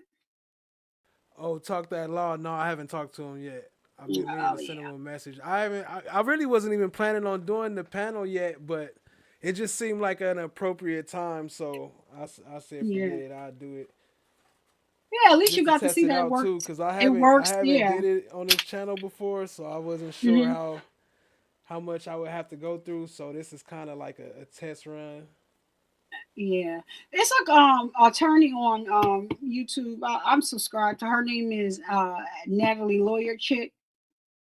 She's a public defender. She loves the work that she does. But like she goes off when people like are abusing their power or using laws the wrong way. She went off on Hilton and them. She went off. She said all of their bar cards need to be revoked. And they go to jury on the screen right now. Viverito got it. They better find out. Follow Viverito. See who she gave that watch in the bushes to. Either she got it or she gave it to somebody else. Well, she could have sold it. No, that's the interview that I have. The one you got on the screen now. That's the one that I have recorded. But the other one, she was standing up. You said the interview? Yeah, she was. Yeah, it was a press conference. Your screen might be a little behind what I'm. Oh yeah, matter of fact, I know that. Oh yeah, it is. It is behind because the bar is not all the way over. Oh yeah, I see it. I know. I had just turned. Play a little bit of. Hold on. I really wanted to see some of this though. Which one?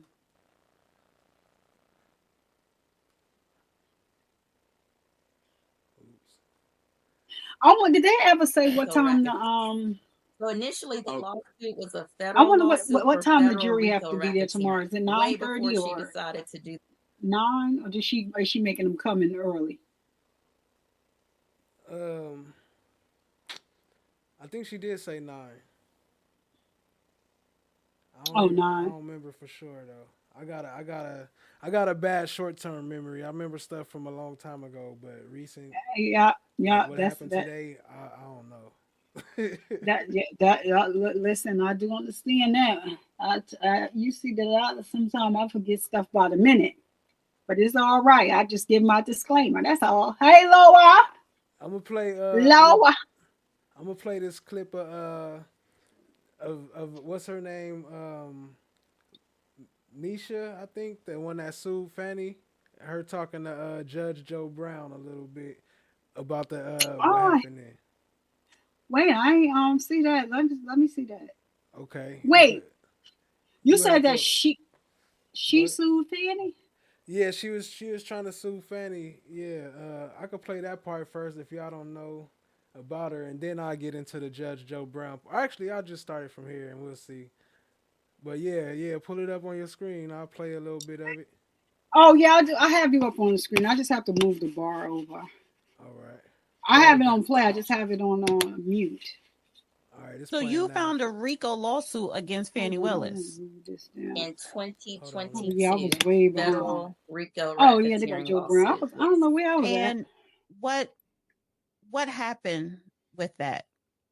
So I couldn't find anyone to do the lawsuit. Chloe is crazy. Everybody was afraid to do a lawsuit against Fannie Willis. You read Chloe comment, Flesh of God. And Kiana Chanel used to work in the DA's office. She said, "This is not what I do. It's very low chance me filing this lawsuit just because I don't even know how to do it. It's going to work, but hey, let's give it a shot."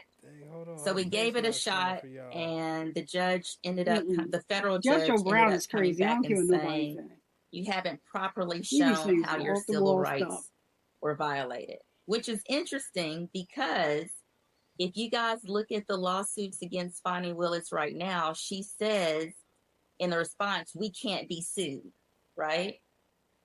You know, that's one of her responses, "We can't be sued." But in my federal lawsuit, she did say that too, but the judge did not come back and say, "You can't sue." Well, here's the thing generally with that point.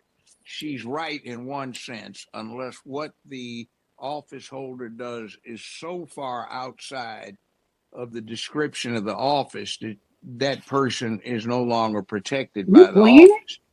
You filed all of this before what has developed since we have heard her take the stand during these proceedings, right? Yes. Okay, file again, and you note that developments have changed, and you be sure to offer them a copy of that recording. That recording is of essence primary evidence. They wouldn't even take against it. Both of them. Well, the point is now I think they would, because what you need to do is simply publish it in your local newspaper. And Send it to me. since you are an elected official, I'll take it. You can publish it on your official record. There has been an effort to deal with corruption in this county, and some people are attempting to protect it. And you post every damn thing, unless there is a law specifically forbidding you to do. She never fought for me or campaign The fear and anxiety victims endure are compounded by the constant vigilance required to protect themselves. In my own experience seeking justice from Fulton County DA Fonnie Willis, I discovered concerning actions that were brought to my attention from an investigative reporter. It revealed collusions between my stalker, aided by Fulton County Commissioner Marvin Arrington, who also served as my stalker's personal attorney. This conflict of interest is alarming, as it compromises the very justice system meant to protect victims. Despite presenting numerous witnesses, DA Willis did not interview one single witness. Over 20 were presented, including my pastor after he joined my church. This pattern of neglect and misconduct persisted, violating my rights under Marcy's law as she offered a plea deal without consenting me. The passage of the Prosecuting Attorney's Qualification Commission is a vital step towards accountability, providing recourse for citizens failed by the system. Fulton County Commissioner Marvin Arrington chose to take a stalking case against a state representative, all while he oversees and appropriates funds to the DA's office. As a criminal defense attorney, Fulton Commissioner Marvin Arrington defends his clients in the same courtroom he appropriates and has unlimited access to the judges. DA Willis is charged to represent victims in Fulton County, the very people Commissioner Arrington's private clients seek to dismiss claims against. Two attorneys, family friends, law school classmates, opposing each other, with one having the authority to chop up charges to benefit the other, and one with the authority to vehemently advocate for funding. A perfect storm for an unknowing victim. During jail calls, Commissioner Arrington and my stalker plotted various actions, including manipulating judges, leveraging political influence, and conversations that were had between Commissioner Arrington with Fonnie Willis before she was even sworn into office about my case. Commissioner Arrington discusses getting favors from the chief jailer of the Fulton County Jail on behalf of my stalker, and the criminal behavior of other elected officials, past and present, is discussed on these jail calls. Despite presenting numerous witnesses, DA Willis contacted no one. DA Willis and ADA Yolanda Mack admitted awareness of judges favoring Commissioner Arrington. She never fought for me as a victim, a Fulton County resident. She was always in the pocket of the commissioner and retaliated against me after I contacted the U.S. Department of Justice Office of Violence Against Women, because DA Willis repeatedly allowed my stalker to be released on bond for non-bondable crimes and failed to notify me of court proceedings repeatedly. She never mentioned to the court her conflict of interest and that she was discussing my case with her close family friend and my stalker's attorney, Commissioner Marvin Arrington, before she was even sworn into office. The Georgia Democrat Party's decision to grant a convicted felon, previously jailed for 1 year for aggravated stalking, allowing him access to voter data, poses a serious risk to every Fulton woman. Campaign software driven by GPS data exposes private information of registered voters without considering the implications of allowing unqualified individuals on the ballot. Today, accountability is paramount, especially with the Fulton County DA failing to assist citizens affected by domestic violence, stalking, or unjust incarceration. The establishment of PAC offers a crucial avenue of justice, addressing challenges faced by non-legal professionals in navigating complaints against misconduct. Recent legislative changes led by Commissioner Bob Ellis ensures that offices funded by Fulton County adhere to ethical standards. Lady Justice is blind. Everybody can get it. The communities I represent. Yo, shout out to Nameless. Y'all drop some slime brothers in the chat for Nameless. Appreciate you, family. Appreciate you. So, Survivor, you still there? Yeah, I'm listening. Okay, let me know. I know yours a little behind. Let me know when it finished. Appreciate y'all, family. Y'all hit the like, hit the subscribe, tap in, share with a friend. We getting it in. This was she used to work in the office with Fannie, and then she was getting stalked by somebody, by one of Arrington friends, and then she sued, like she pressed charges against him and stuff like that. But Fannie was like dismissing his case and like getting him out of court. And Arrington was his lawyer, and he was helping him get out of jail and all types of stuff. You ain't seen nothing about this yet? I didn't see it. I didn't see it. No. That's interesting. All right, I'm gonna let it play some more. If y'all ain't seen it, then I'm gonna let her finish. Present are disproportionately affected by DA Willis's office, particularly those with underperforming schools. Despite laws mandating timely indictments, many languish in jail for months without resolution. Fulton County's jail stay average is 291 days. The national average is 30. 37% of inmates are unindicted in the jail. 3 people unindicted have sat in the jail longer than 2 years. This prolonged detention, often is overcrowded in overcrowded conditions, reflects a failure of justice and basic human rights. It's imperative that the legal system upholds its duty to prosecute promptly or release detainees. Each person in the jail is someone's child, parent, sibling, or loved one. The Georgia General Assembly set clear guidelines for DA Willis, requiring her to indict individuals in custody within 90 days. Those arrested without bond must have their case presented to the grand jury within the same time frame. There are no exceptions to this law. If individuals have been incarcerated for over 90 days while the DA takes extended vacations with her special prosecutor, it's a direct insult to Fulton County families and those in jail. Extended vacations with her special prosecutor. Consider this. Sleeping on the floor for 2 years without facing a judge is not justice. It's a glaring example of inhumane neglect, which the law is designed to rectify, either prosecute or release. The ACLU reported 503 unindicted inmates that were incarcerated at least 90 days. 447 were sleeping on the floor. DA Willis is required to notify a judge if a person remains in jail on felony charges without indictment for more than 45 days. Sheriff Labatt faces a significant challenge with his colleague neglecting her duties, leaving him to manage an overcrowded jail. If DA Willis addressed the backlog as requested, lives could have been saved. Everyone deserves justice.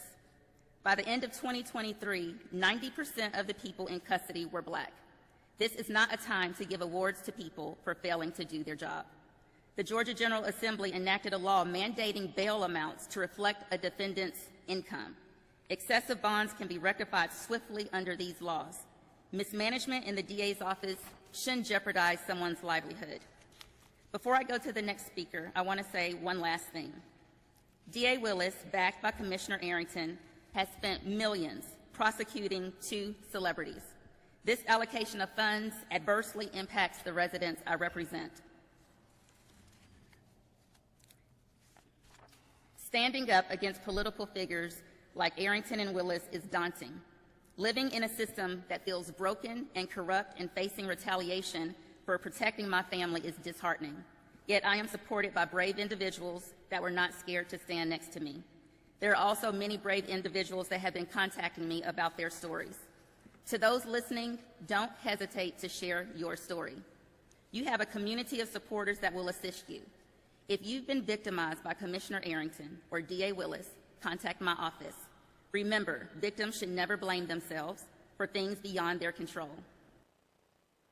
So hold on. Now, for those who don't know who Arrington is, let me connect the dots real quick. I'm gonna play a little clip of Arrington. Colleagues, I would say to the body here that we have done every self-imposed deadlines, and here you go, right here. The county attorney very closely. She said there needs to be a contract and it needs to be on the record. A signed letter of intent is in fact a contract. So all we got to do is put it on the record. I just pray no one gets hurt. I just pray no one dies. Right is right and wrong is wrong, but life is life. Life is life. And this isn't about right and wrong. This is about saving lives. We operated without one from January to now. So what's the problem with giving them time to have another council meeting? We had a spring break. We didn't meet last week like we were supposed to. Think so. Yeah. I'm talking. They're going to take it up at their next meeting. It's an ordinance. It requires 2 meetings. We got a signed letter of intent. Shut up. Just come on. Just a minute. Shut up. I'm talking. Just a minute. You're not talking to me. Shut You're up. not talking to me. Shut up. I'm talking. Make me. I'm talking. Make me. I'm talking. Make me. It's my time. Make It's me. my time. Make me shut up. It's my time. I didn't think so. Yeah. Is that off? No, it's Yeah. not all. I'm still No, it's not. talking. Still Well, talking. recording is All right, on. whenever you catch up, No, just go a ahead minute. and speak your thoughts. Just a minute. Vice Chair, Mr. Harris, pause you have the this. floor, Commissioner Harris. Let me pause that. I know she watching live, so I'm gonna give her a minute to catch up. While she catching up, y'all hit the like, hit the subscribe, tap in, share with a friend. Appreciate y'all being here, family. Appreciate all the love. Shout out to Nameless for the donation earlier. Appreciate all the new members, all the new subscriptions, new subscribers. Shout out to Survivor Speaks. Y'all go sub up to Survivor Speaks. She got some great content, diving deep into these court systems. Appreciate you joining the pop-up panel. Wait, but tell me, let me put this. Wait, now what was they arguing about? He was like, "Shut up." They, you know, it's crazy. that was something about like some animal services or something. What? Let me move this thing. Let me move this. Let's see. Go to my photos. It's all about services. Yeah, it was like I forgot exactly what it's about, but the meeting. Look, there you go. Animal services. The meeting was about animal services. But basically, he was trying to get some more money. I don't remember. It's been so long since I watched that clip. I just remember him cussing her out. I don't remember what it was about. But I know No, that. he sound like, Go ahead. he sound like that man. You ever see that man that be telling those people off? Oh my gosh, I forgot his name. He be telling those people off. I'll be like, oh man, they ain't fire him yet. Yeah, He black reminded guy. me of the dad off of House Party 1. I don't know if you remember What's the that. name? The guy, the comedian that died. Yeah. Oh man, what is his name? Baby Kids. What is his name? Baby kids. We don't die, we multiply. Multiply. Yeah, that mofo, he was so funny. That was sad when he passed away because he had just started. He was just getting started. Right. Oh yeah, he do. Now that you said that, oh my goodness, they going in over here. I'm about to go to bed. I gotta get up in the morning and punch the clock. I enjoyed myself up here on the panel. Thank you for having me. We shall do it again. Everybody in the chat, hello. I will see you. Oh, so wait a minute.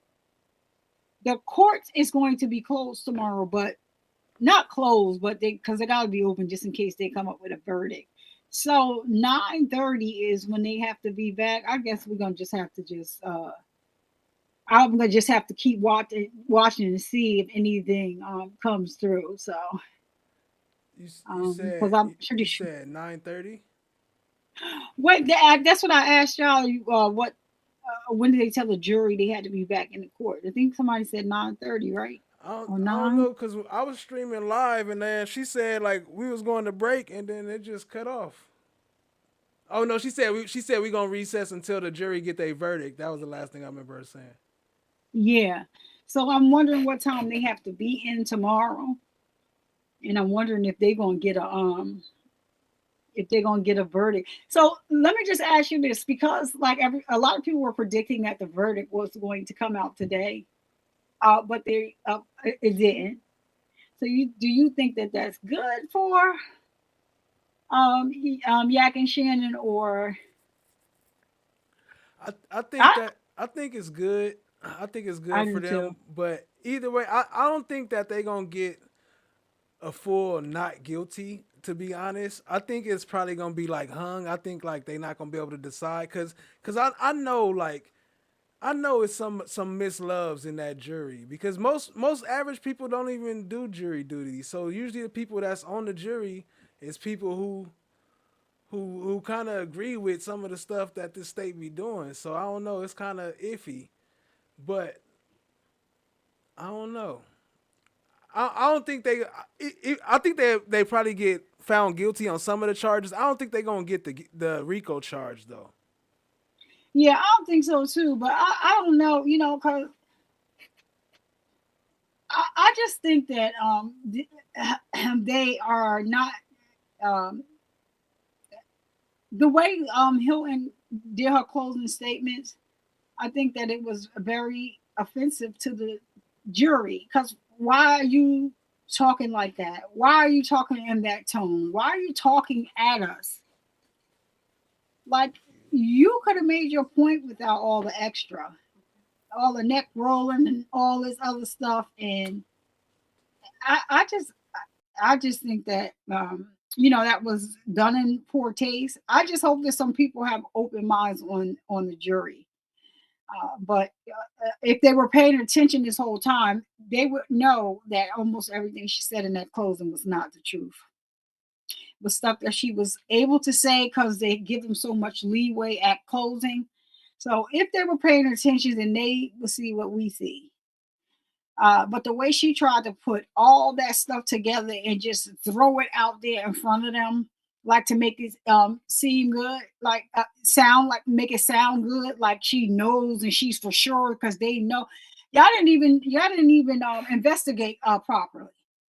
So yeah. So I mean, but still, like I said, it made me a little uneasy. Well, hopefully, Right. they'll do the Well, right thing. But even if they don't, if they take away the RICO and give them time, but time served, that would be like a gift for them too. If they give them time to serve and they can walk out with some type of probation or something, I can see that. But having them, um, go back to jail. Yeah. No, and yeah, they not gonna get the murder charges for sure. So yeah. So that's what I'm talking about. Like the those charges, like. It was just so disturbing to me, and I just wish that they would ask to see this video and watch it on their own, not while Hilton is up there trying to distract them. It's like she was up there with her the bicycle analogy. Well, you're doing the same thing, trying to tell them what they see on the video when all of us are clearly watching the video. You didn't need to tell them all of that. The video is going. They have to draw and their then own you lying conclusion. about the video. Yeah, and look at her. Look at her. The one thing you can't take from Woody. Woody sure know how to read people. Because look at her. That she should not be doing all of that. This is not called for. It's not called for. Right. But if Yeah, Woody she was don't do doing way nothing else, too much. she was doing too much. If Woody didn't do nothing else, he had them dead to right. When he told Love, when she said, "Well, I came to jail, but because he was talking about, I didn't say anything to me." He said, "No, because you was standing back there mean mugging like you was hard." I said, "Why?" And she said, "No," because he said, "No, you was standing there mean mugging like you was hard." I was like, "Oh my God!" And then he said, Love was there on her knees begging him to testify. I said, "You know what? They know that this man is a fool and he funny without even trying. I don't even know why y'all try him because he's gonna say everything that I told the police." But he been online crying though. That's the whole thing. Like if somebody watched, the videos, but so he cried before Doug came home, and then he was online crying after Doug came home. Like, cause a lot of people were asking about him. people are just crazy. Like, you don't even think in your mind, like, what you're saying out your mouth could get Jeffrey in trouble, especially if that's not what he's doing. So like Woody was in church, so he shares church services every Sunday, and somebody was in the comments like, "Oh, we heard Thug put some money on your head." I said, "Well, why would y'all do that?" He removed them, kicked them out and erased the comment out of the chat. But like, people don't, without thinking, you just saying stuff, and you already see that Fulton County is full of shit.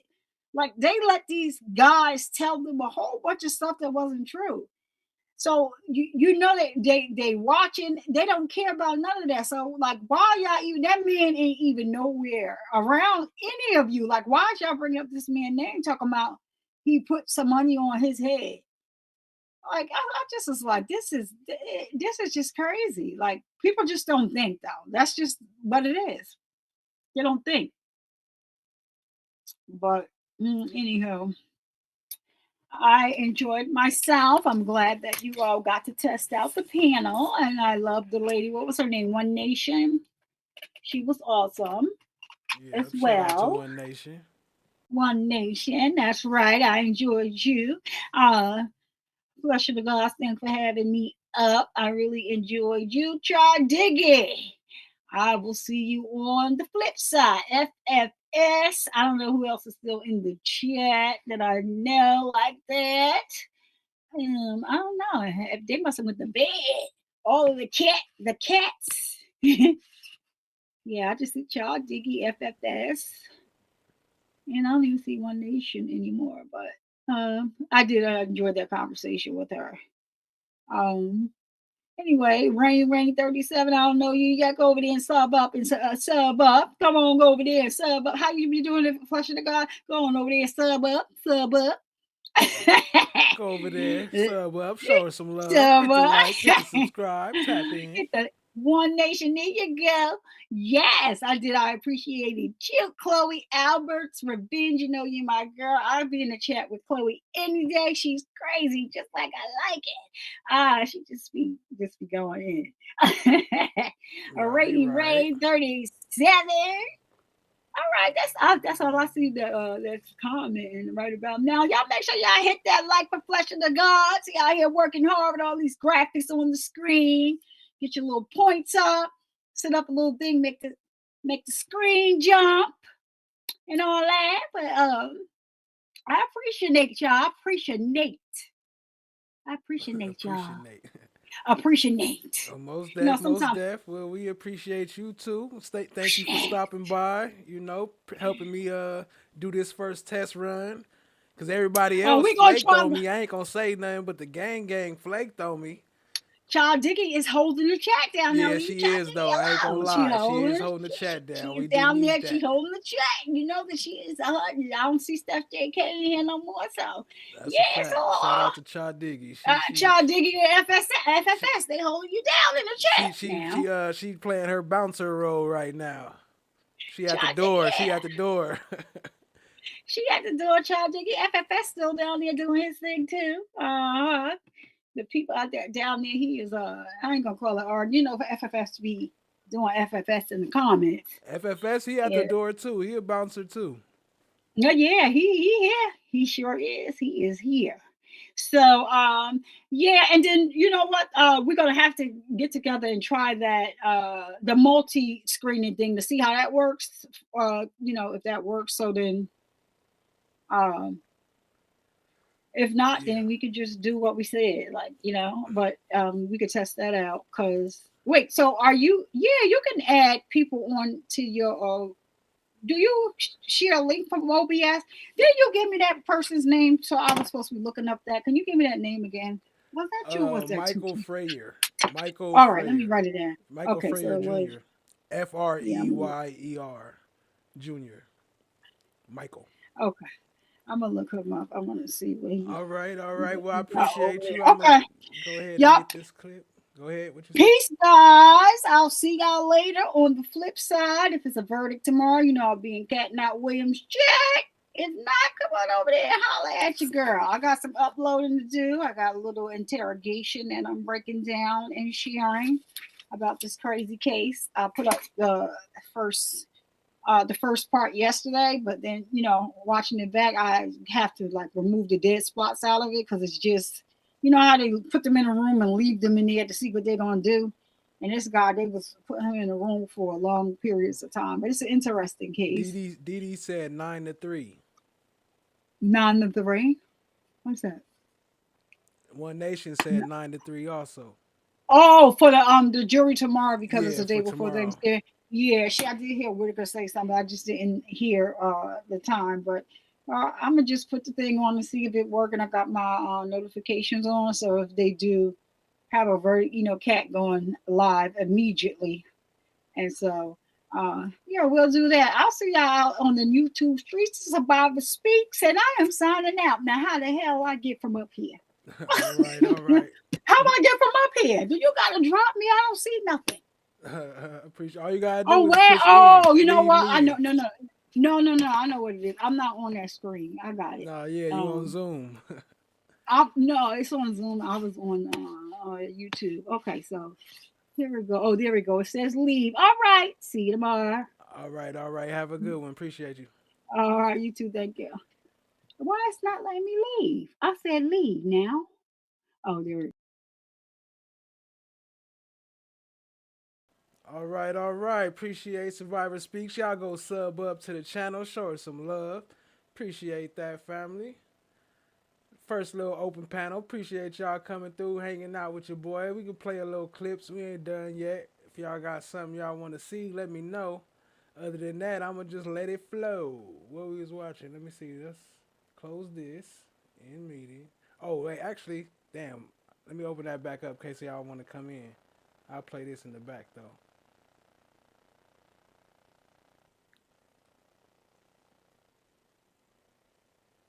We're going to lie big. Everybody had a gun. But he didn't do that. He said, nah, I don't think Doo-Wop had a gun. I don't think so, but I definitely know Yak was driving, because if we're going to lie, say Yak had a gun too. But he didn't do that.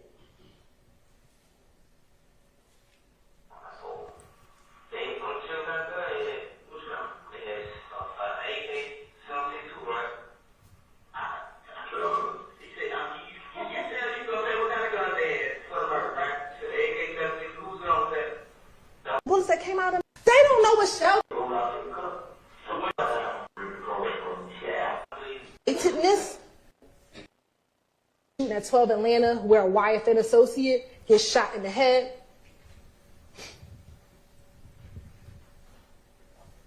All right, I'm on March. Drop a new link in the chat in case anybody want to come up.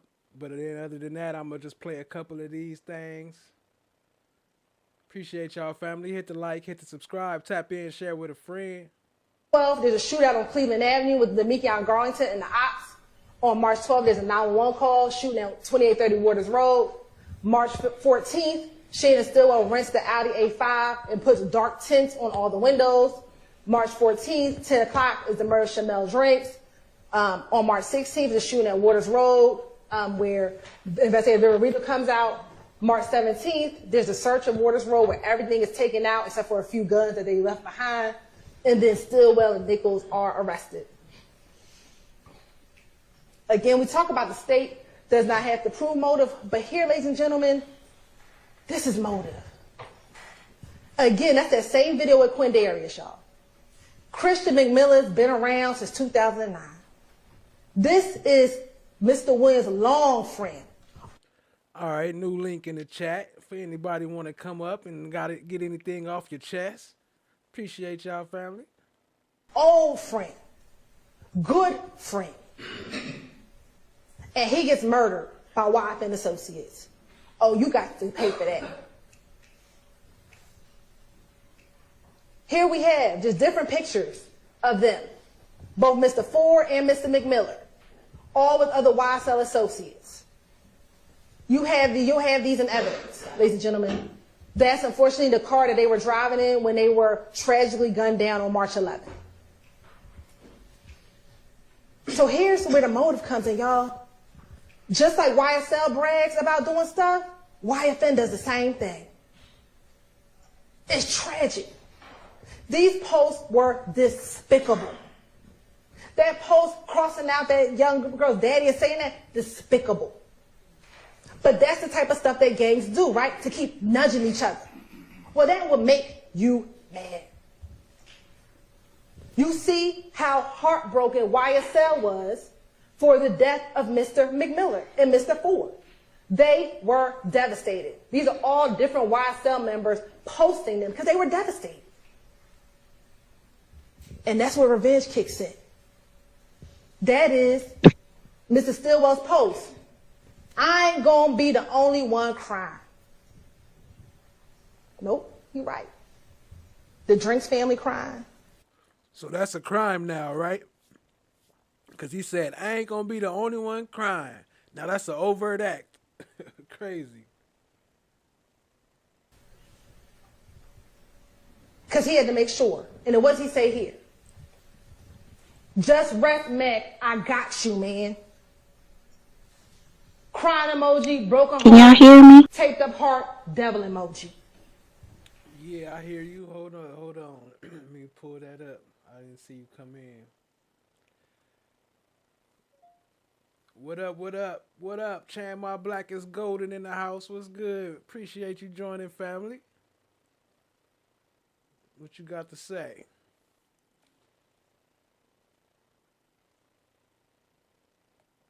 You put yourself on mute. Can you hear me? Yeah, I hear you. Oh, I said since most of the people think that these young boys is 3/5 black or human, should I say, they don't care. That's why it's so many of black folks in these prisons right now. And that's how they treated them. These boys did these crimes so long ago.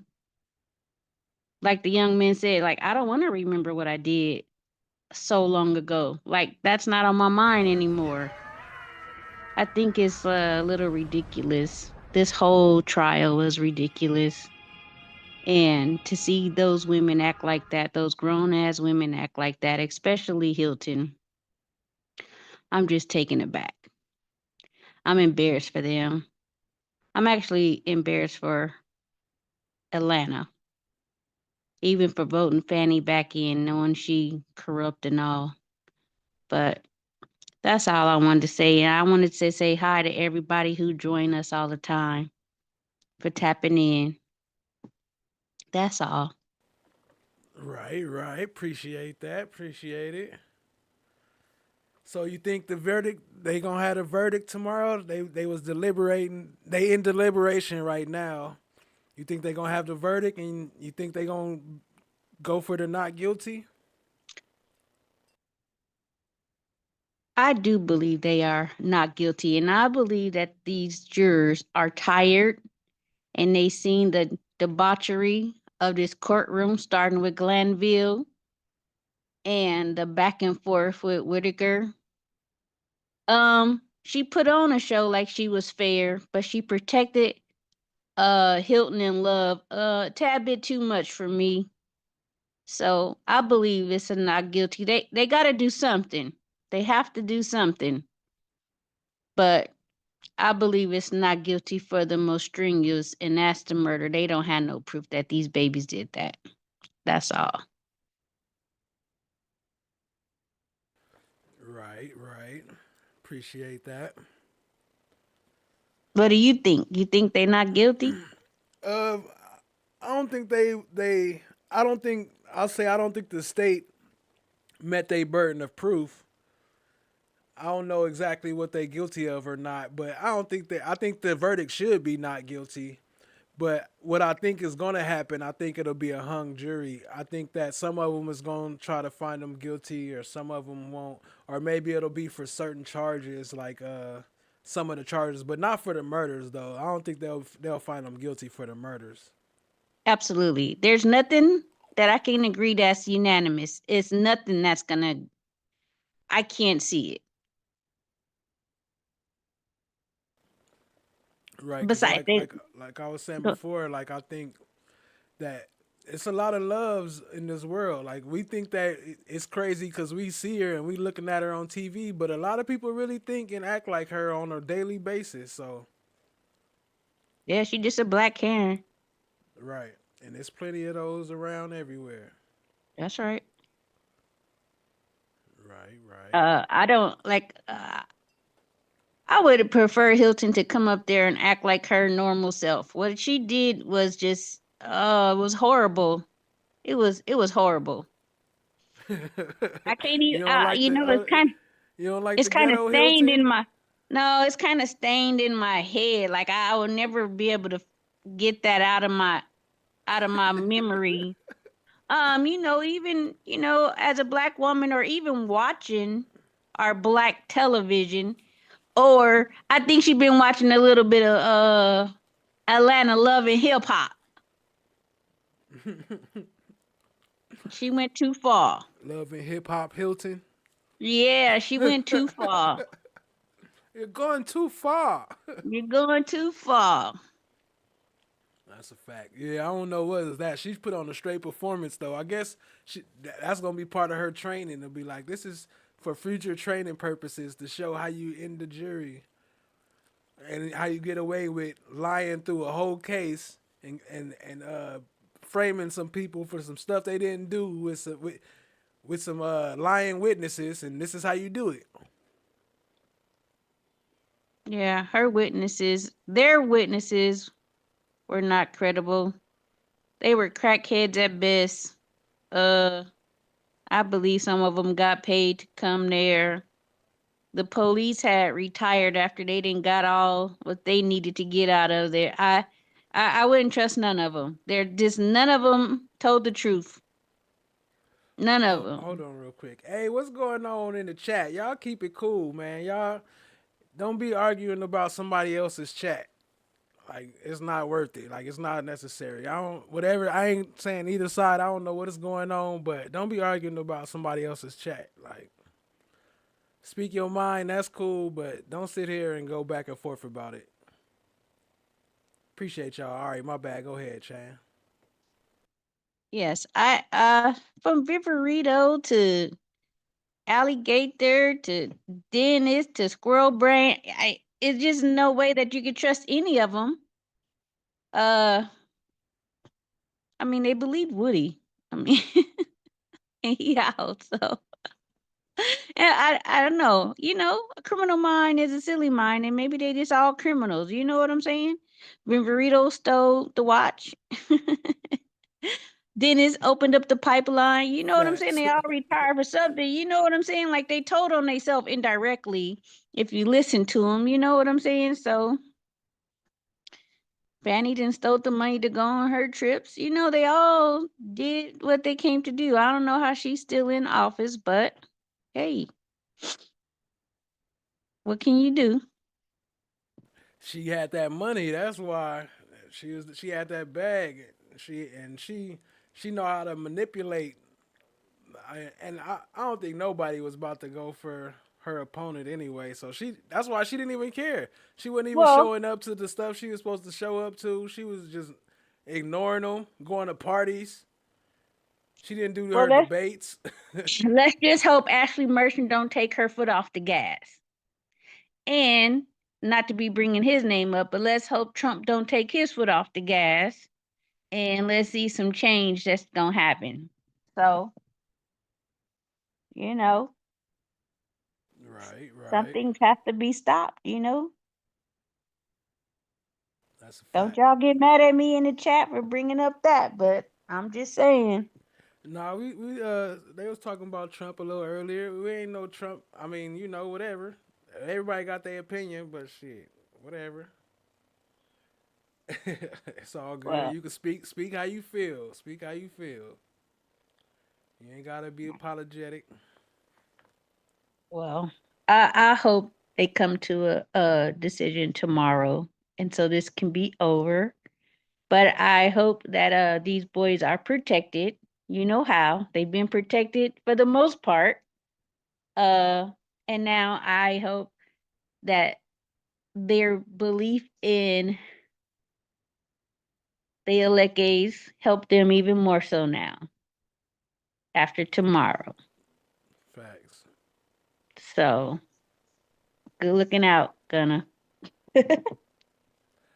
What was one of the craziest moments that you could think of right now that you've seen in this trial?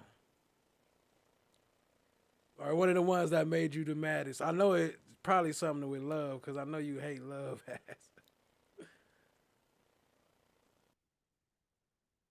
I mean, just her rudeness. It's Love's rudeness. It's her blatant disrespect. Uh, she just don't stop. I mean, I don't think I've ever. I mean, I don't know. It's just that she don't stop. She just don't shut her mouth. And I understand she is supposed to fight, and she's supposed to get her point across. But at what point? But I just can. It's her. It's her. It's just she just never stopped with her mouth. Mouth almighty. She's a narcissist. So, uh, Mouth almighty. mouth almighty. uh, she was very rude to a lot of people, but when it was on Cross, it's like she can do it, but they can't do it on Cross. You know what I'm saying? And she just, yeah, I had enough of watching court for a while. They kind of burnt me out on, because this wasn't true. Let's say this opened up our eyes to what it looked like when the state can get away with doing things like they not supposed to do. Like I'm I'm very keen to law and crime, but what they did in front of our face was unbelievable. Unbelievable. And if they get away with it, uh I don't know what that says. But I do want to say this while everybody is listening. Just like across the world, people tuned in, I would want us to somehow get tuned into the atrocities across to other states, like over in Brazil. Like I want us to get involved in things that's happening like in the UK, or get involved and tune into what we can across the other lines of communication. Like I don't everybody is tuned in what's happening over here, but I would want us to get involved in what's happening with our people across the world. That's what I really want us to do. And I'm out. Okay. All right. Appreciate you for stopping by. Y'all show some love to Chan My Black is Golden. Appreciate you, family, for sharing your opinion. Much love. Good night, guys. All right, all right. Peace out. Yeah, y'all please don't be starting no drama, especially not over somebody else's channel. Like, man, I don't care. I mean, I don't want nothing starting about somebody else stuff. So please be respectful in the chat. Show some love. Appreciate y'all being here. Hit the like, hit the subscribe, tap in, share with a friend. Everybody's welcome. It's all love here. Let's go. He was ready to go op hunting. I know that was in January, but that just goes to show you he already knew how to be on the prowl. He already knew how to go op hunting. And this is what Demekian say on the wiretap on about March 11th or March 12th. March 12th. I ain't talking about the AV. Oh, AV. Yeah, he on. Yeah.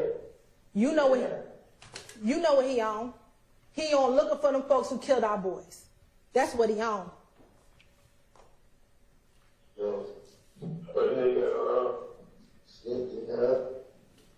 You say he out there op hunting. Everybody asked me when it looks like something. He said we went and looked for them. Okay. I said nobody. Yeah, I know.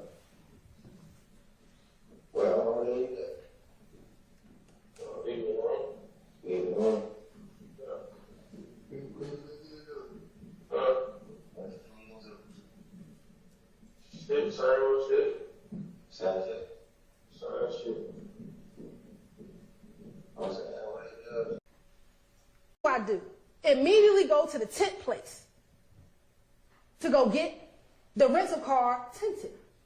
Well, why do you do that when you're op hunting? Because the ops don't know what kind of car you in. So you can disguise yourself in this Audi because they don't know you in it. So they're not suspecting you.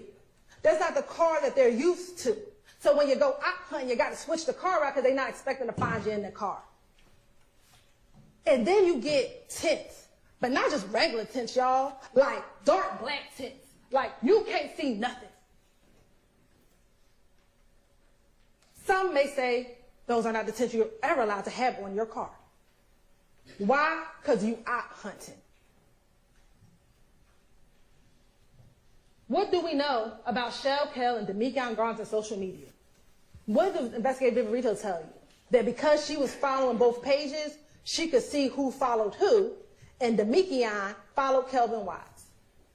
So what post do we see? This post was posted, I believe, on March 13th. And it's a picture of Mr. Drinks, Jasper Walters, and Kelvin Watts. Yo, Rainy Rain and Laugh. I don't want y'all to feel attacked. You know, my bad. You know, whatever is going on in the chat, I'm kind of just now catching up. But I just don't want to be starting no drama in my chat about nobody channels. You know what I'm saying? So I don't mind y'all speaking y'all mind real quick, but just don't be going back and forth over and over and over again. Like, you know what I'm saying? Speak how you feel and then keep it pushing. But appreciate y'all for being here. Hit the like, hit the subscribe, tap in, share with a friend. What up, Steph JK? You back in the house? I see you. And Shell Kell reposted it with the two shells, the zipper lip, and the black. Come on up. Join the panel, Steph JK. What you need, the link? I dropped the link for you. Come on up. Speak how you feel. Anybody else want to join? Come and speak your mind. And I guess for Mr. Stillwell and Mr. Garner, there must be a confession. Because this is the post that got Mr. Drinks killed. Because remember, no one knew who Mr. Drinks was. The investigators didn't know. When you listen to some of the wiretaps y'all listened to, they didn't know. So this post is the post that gets him killed. Not any verification, not that you should have been killing anybody anyway, but no verification whether or not they actually did or anything. But because Shell Kell posted two shells, a zip lip, and a black heart, that was Mr. Drinks' death sentence. Op hunted. The reason why we took this picture, y'all, is if you remember from the video, and we're going to look at the video in a moment, Shannon was parked about right here in the Audi. And we know that because you see him when he comes in. If you watch the videos, you see when he comes in. Remember that Mr. Drinks pulled up to this pump. No, this pump. They had the best vantage point to see when Mr. Drinks came in, when he walked into the store, when he walked back out the store, and when he pulled off.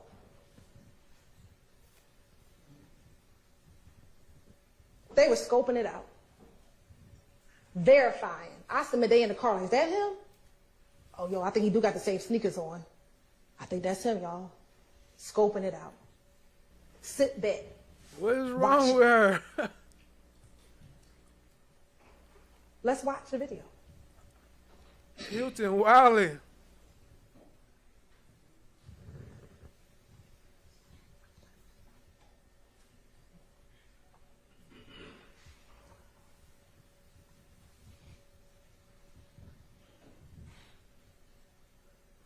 Now, this is where Mr. Stillwell, they get to the gas station.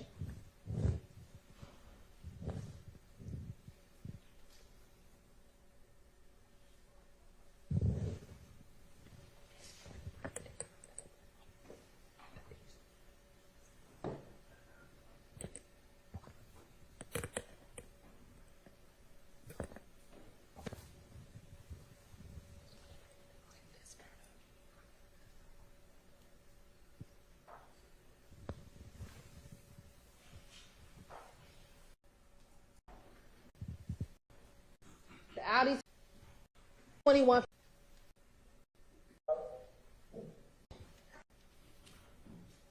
Minutes here. when they did nothing. That's in here. And as soon as Mr. Drinks pulls out, that is when op vehicle number 1 pulls out, op hunting car. And then she said op vehicle number 1, op hunting car. Op vehicle number 1, op hunting car. What the hell? Where the hell she get that from? That's when the second car immediately pulls out. They sat there, y'all. We were quiet for at least 2 minutes here when they did nothing. And they want to tell you that some other car killed him? That's them driving by the liquor store. They laid in wait until Mr. Nah, Diggy, where you going? Hold on. What's going on? Y'all wildin'. Mr. Drinks pulled out.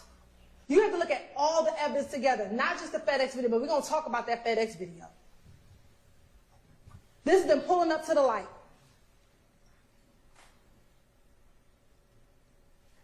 You see there's somebody walking on the street, walking this way, towards the gas station. Here go the 3 cars pulling up at the light.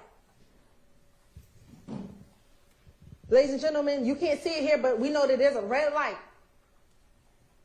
Shannon and Nichols are stopped at the red light. They stop.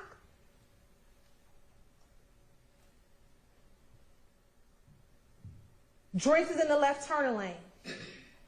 Shannon is right next to him, and Quarmage is right next to Shannon. Y'all now see the traffic going in the opposite direction that they are in. Then you see Nichols pull up. I'm just going to submit that this car stops here. This car, I think, saw what happened. Because he stops a little behind it, like, whoa. You had the person walking down the street.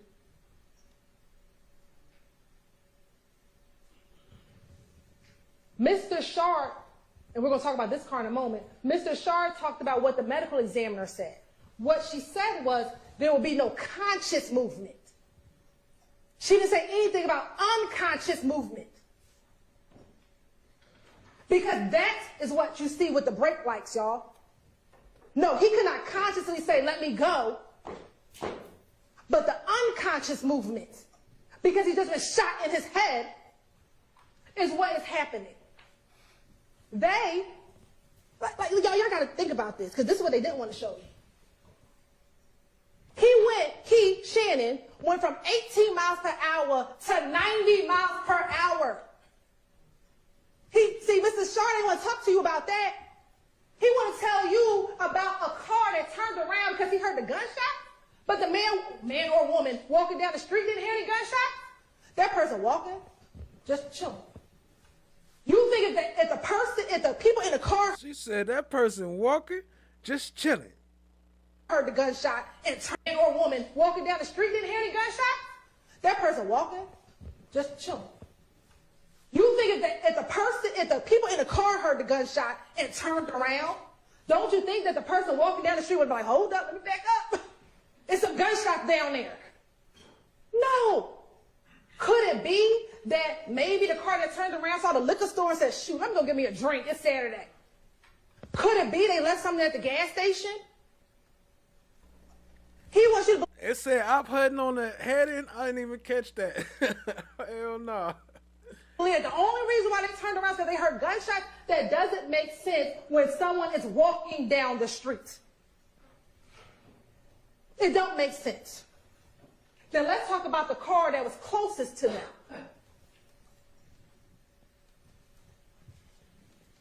You see what time the cars are going. Here are the 3 cars in a straight line. Yeah. Let's keep the drama out the chat. That's why we don't speak on no other chats. It don't matter. Whatever. I don't care. Like I said, if you want to speak how you feel real quick, whatever, that's cool. But we don't sit here and focus on no other chat room because then it takes away from the time, and now everybody focused and thinking about the drama, and this ain't no drama chat room. It mess up the whole vibe. So let's keep it cool up in here, keep the energy high, or else I'm gonna have to just go ahead and end this one, because y'all, my energy is getting drained now. Appreciate y'all. Appreciate you, Chad Diggy. Appreciate you, Rainy Rain. Y'all, come on now. FFS. Everybody, y'all, can we all just get along? I gotta play some Martin Luther King up in this motherfucker or something? Do you see that straight line? It's a straight line. The 3 cars. Shannon's car is directly next to Mr. Drink's car. And that's going to be important when I show you these crime scene photos. This other car that he wants to talk about, that he's like, oh, this is the one who killed, this is the person who shot. Oh, and we couldn't get LPR. What? Where was I going to get LPR from? You can't see no license plate. I don't even know what type of car it is. That car is never directly next to Mr. Drink. It is always behind. I submit they saw what happened. And when they inched up, they looked over, was like, oh, let me get up out of Dodge. As most other cars did, except for Chloe, Ronnie King, Martin King, one of them damn kings. King Tut, one of them niggas. Mr. Cheeseborough. Mr. Cheeseborough's call did not come in until 10:27, because every other car did what that car did. They drove by it. That car actually waited at the red light. Versus Mr. Stillwell almost hitting traffic. So this notion that he stopped at the red light, if you didn't just shoot and kill somebody, why are you fleeing through traffic to get on the highway at 90 miles an hour? So every car that flee through traffic, that mean they killed somebody? She said, if you didn't kill somebody, then why you do? Is that the only reason why you flee through? Or could you not be running from somebody?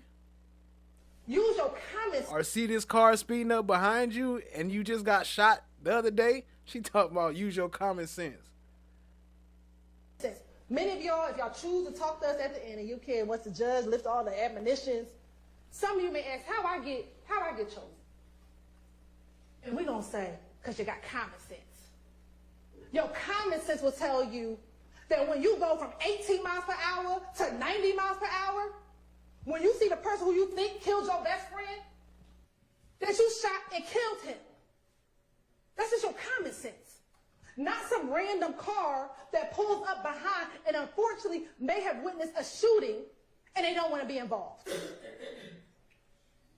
Let's look at the car. The crime scene pictures take pictures for a reason. Here go the bullet holes. Let's look at the car. The car. 2, 3. See, Mr. Sharp didn't show you that. Because if you see the crime scene photos will show you that the bullet went through the door where Mr. Stillwell's car was.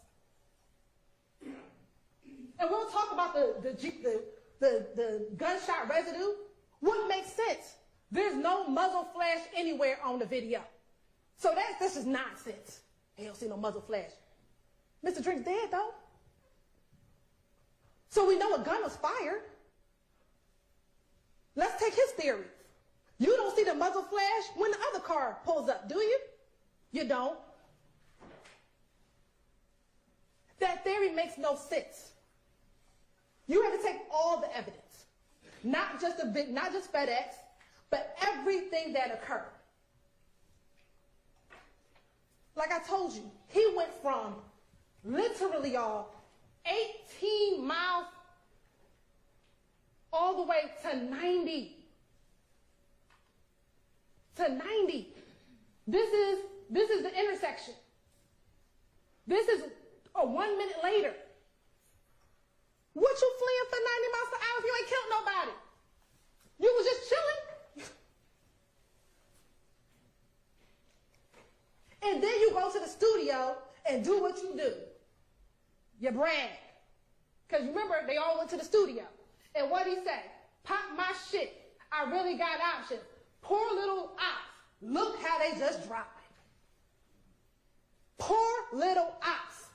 Look how they just drop it. Those are his words. After he just executed a man at a light, he goes to the studio to go rap about it. This is why they think they above the law.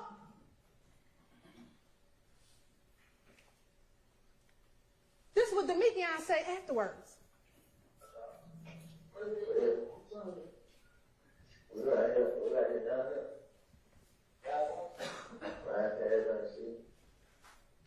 Now I know I don't know if y'all remember when them two got into it, Mr. Viverito was like, he said city, he said city. No, he said, I'm coming back. We just coming back through riding trying to see. This is at early morning hours on March 15th. Why are you coming back through the crime scene if you ain't did nothing? Why? This is Mechanicsville, y'all. They went to Fulton Industrial. This is coming back in the city trying to see. They came back through. Why? Because they want to see, is the police still out there? What they doing? They canvassing? Any of the homeless people see what happened? Let me try and see what's going on. And then what Demekian say afterwards? This on March 15th, y'all. We got y'all, boys. You right? They thought that they got him because they killed Mr. Drinks, who they thought murdered Christian and Darius. This is we got y'all, boys.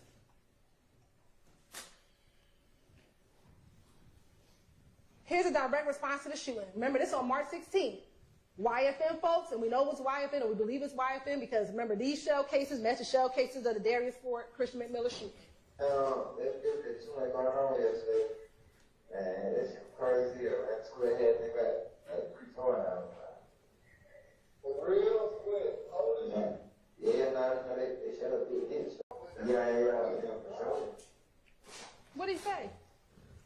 They shot Big Nick spot because their boy got killed in Mechanicsville. Again, the streets know before we know. But how did we find out? Because their house got shot up. And I don't know why they wear the same clothes. I have no idea. I don't know why they didn't want to change their clothes, but they decided they wanted to be in their same clothes for 2 days. I don't know. But they did. And that's how they found out. Remember what Investigator Hogan said, Investigator Flores, they didn't know really what happened on the night of. All he knew is he had some suspects on the surveillance video, and that's it. And just lo and behold, Viverito just at APD doing what she normally does, just say, hey, do you need help? And he's like, let me show you the surveillance video. This is all I got. And she's like, oh, snap. That's Shannon. I just saw him earlier today. Oh, and that's the car? He literally just told me that that's his car. And they were like, well, why would he do that? Why? I mean, if he just killed somebody in there, because they think they above the law.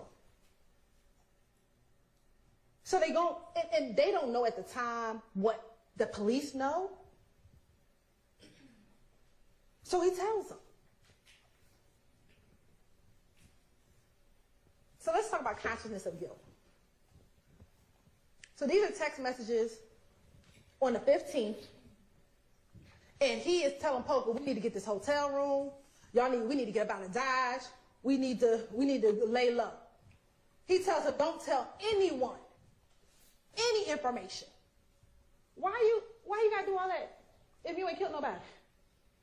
Because of what happened on the 9th? Well, why is it so urgent on the 15th? Not when she had to shoot the people on the 9th. You gotta ask yourself the question. This became real important the day after he killed Shamel. This didn't become important after she done almost got robbed. What else you have? You're searching for the crimes? They want to tell you, well, that's because his grandmama told him and his girlfriend told him. Well, they told him on March 14th about the shooting. They want to tell him it's because his grandmama told him. Why is she talking like that? He not Googling on March 14th. He Googling on the 17th. Oh, what happened? Viverito. Remember what they say in them jail calls? Shit, Miss V know everything. Right? They like, Miss V know everything. So that's why they start Googling, well, what Miss V know? What they got? This is the same way he started Googling on the 12th, on the 12 Atlanta shooting. What them folks got about that shooting over at 12 Atlanta? You know Stephen did that. What they know? That's why you Googling. Consciousness of guilt. You done fled your good Chick-fil-A sandwich. Out of the park. What? Just start hearing them helicopters going. You like, hold on. It's the 17th. I've been Googling. I ain't heard a whole lot. Now I got helicopters? Let me get up out of here. The police sirens going, helicopters going, and they go fleeing. That's consciousness of guilt. You deleting contents from the phone? You got Grandma Betty helping you out deleting the contents of your phone? Why? Oh, because you don't want us to find that music you done put on there. You don't want us to find that those contents, those lyrics you've been writing. You don't want us to see the text message that you out hunting. You got your, I don't know if it's a little brother, little cousin, I'm not going to play the call for you, but that's that call where Grandma Betty's like, you better hurry up and get home. You know what you got to do. Them folks got the phone. Why are we deleting the stuff? And it's not because of poker, because they didn't delete it until Viverito got the phone. He ain't want poker to have the phone. We started deleting it when the police got the phone. That's consciousness of guilt, ladies and gentlemen. And then let's talk about the call that Mr. Shar played, because he ain't played the whole call. So we're going to play another portion of the call.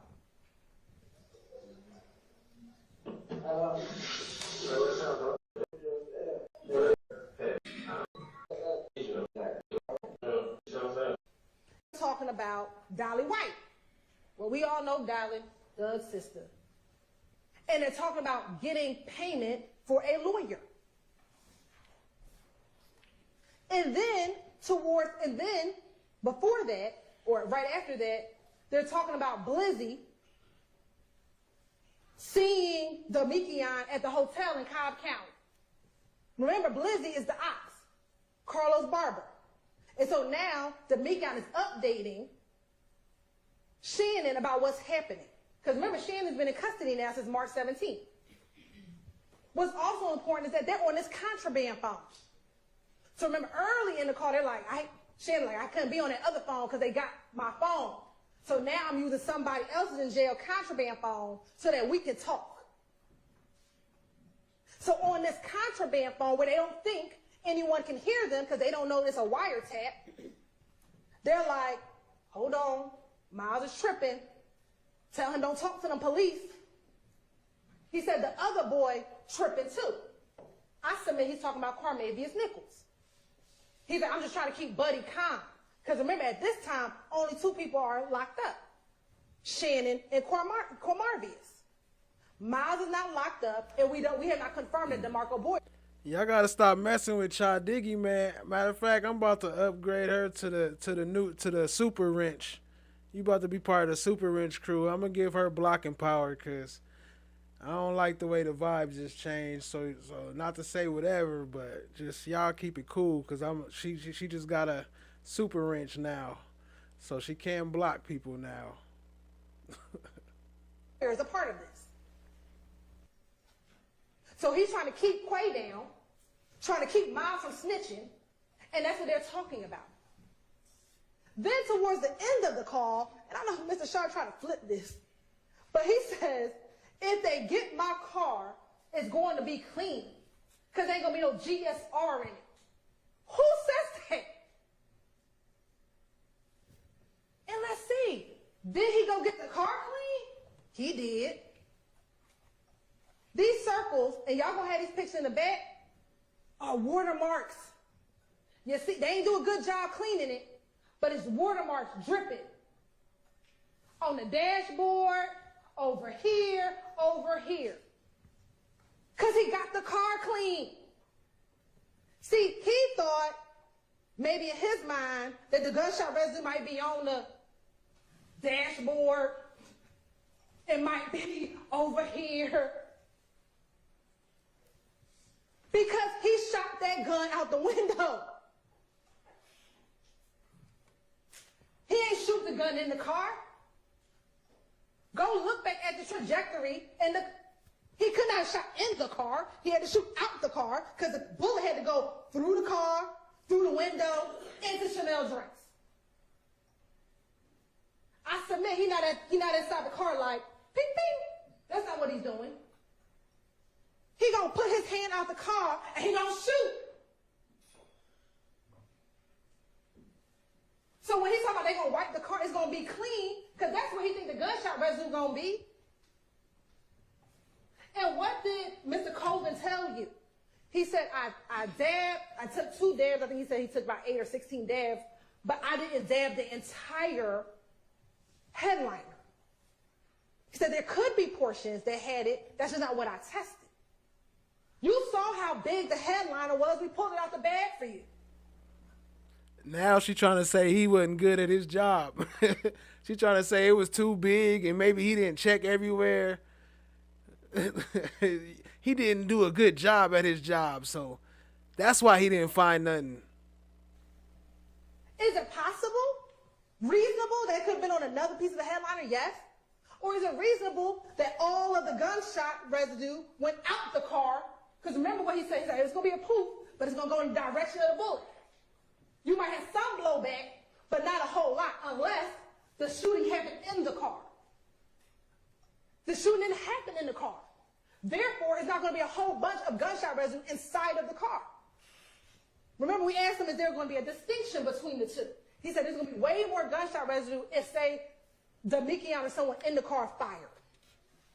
But if the gun is outside the car window, it's going to blow back a little, not a lot. It's going to go towards the direction of the gun, of the bullet. But that would be towards the direction of Mr. Drinks. So any gunshot residue, he thought he wiped down. That's why he says that on a contraband call to his co-conspirator, who they both killed, Chanel. Don't worry about it, bro. If nothing else, when they got the car, don't worry about it. That gunshot residue. We cleaned that. That's why he wanted to extend the car rental. He extended the car rental on March 15th. He had to. He couldn't take the car back. By this time, I got to get that thing cleaned down. We got to do something with it. He probably going to try to get rid of it. But we called him on the 17th. He ain't have enough time. She said he was probably going to try to get rid of it, but we called him on the 17th. He didn't have enough time. Hell no. Now, I'm almost done, y'all. But I found it ironic how the first murder and the last murder in this indictment, how eerily similar they are. How ironic is it they both named Nut? They both happened near gas stations. They both using rental cars. One by Jeffrey Williams, one by Shannon. Now ironic is evidence now? They both have multiple YSL defendants. They both travel after the murder. He talks about going, they flee to Miami. He talks about poker.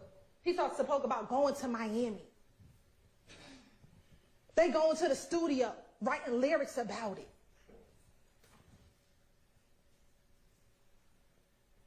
They're both, Chanel and Donovan are affiliated, associated with YFN. But they want you to believe this is just two totally unrelated cases. Oh, and Shannon is supposed to be the shooter in both of them? The one who's always on go? He said it himself, but Quindarius said it too. The one who wants to do the murder because he wants status in the game? But they want to tell you, don't believe any evidence that the state brought. Don't believe any of it. Ladies and gentlemen, I ask you not to do that. You know, Mr. Drinks, young man, maybe trying to find his way, maybe getting caught up in the wrong crowd. But on that day, he should have been able to go to his girlfriend's house. He should have been able to maybe decide that these aren't the friends he want to be with. But no, this is what they did to him. Left him at the light like this. And for what? Off a social media post? This is trash that they're doing in our community. Same thing with Donovan. Donovan was trying to turn his life around. Donovan was trying to get into the music business. Donovan was trying to leave that gang stuff alone. He up here drinking his glass of wine when you see the picture. But what did they do? Off of what? Because Donovan was at the barbershop joking, laughing outside. You see the surveillance video? And left him like this. All in the name of YSL. All in the name of the game that they want to tell you is a music group. It's music. And why does she have his picture up there like that? That's crazy, yo. If I was her family, if I was his family, I would have been mad at her for that shit. This ain't music. This not a song right here, y'all. This is real life. Real dead. Mr. Atkins told you what this was about. Destruction of people. Destruction of the community that they live in. Deception. They want to deceive you by telling you that these people in here are just lying just to lie. They're trying to deceive you to tell you that this is all about rap music, rap business. It is not. This is about death. How many dead bodies at the hands of YSL? How many people shot at the hands of YSL? They are a gang. By every definition of the word. And you want to talk about we are here just trying to get people of color? No, I'm trying to get gang members to stop committing violent acts in this community, in Fulton County, where each of their victims are people of color. The people that they destroyed, the people that they hurt, the people that they tarnished. Young boys. Rodalius Ryan could have had a promise in life. But what is it? He out here murdering folk at the hands of YSL. Shout out to Joni Ford for the gifted membership. Appreciate you, family. Y'all show us some love. Drop some slime, brothers. We almost up out of here. We got like 2 more minutes plus the outro. Then we getting up out of here. Appreciate y'all, family. Christian Eppinger at the hands of YSL. Go catch you a body. That's how you become slime. That's what he says in his song. Go catch you a body. I'll show you how to be slime. And that's what these little boys are doing. Catching a body to be slime. But they want to tell you that we got in a vendetta on people of color? It's ridiculous. It's absurd. And intimidation. These 2 defendants, Mr. Kendrick and Mr. Stillwell, are guilty. They are guilty of murder. They are guilty of gang acts. They're guilty of conspiracy to violate RICO. And I ask of you, look at the evidence. Look at the law. I know it took some time. I know you probably want to go home and get your turkey. I know I get it. But I am asking you all to go back there, finish this marathon, finish this race, hold them accountable for their actions. When you apply the law with the facts and the evidence, there's only one just conclusion, that these defendants are guilty. Ladies and gentlemen, evil prevails when good men and women do nothing. I'm asking you to do something. I'm asking you to hold them accountable. I'm asking you to return. Lady Justice is blind. Everybody can get it.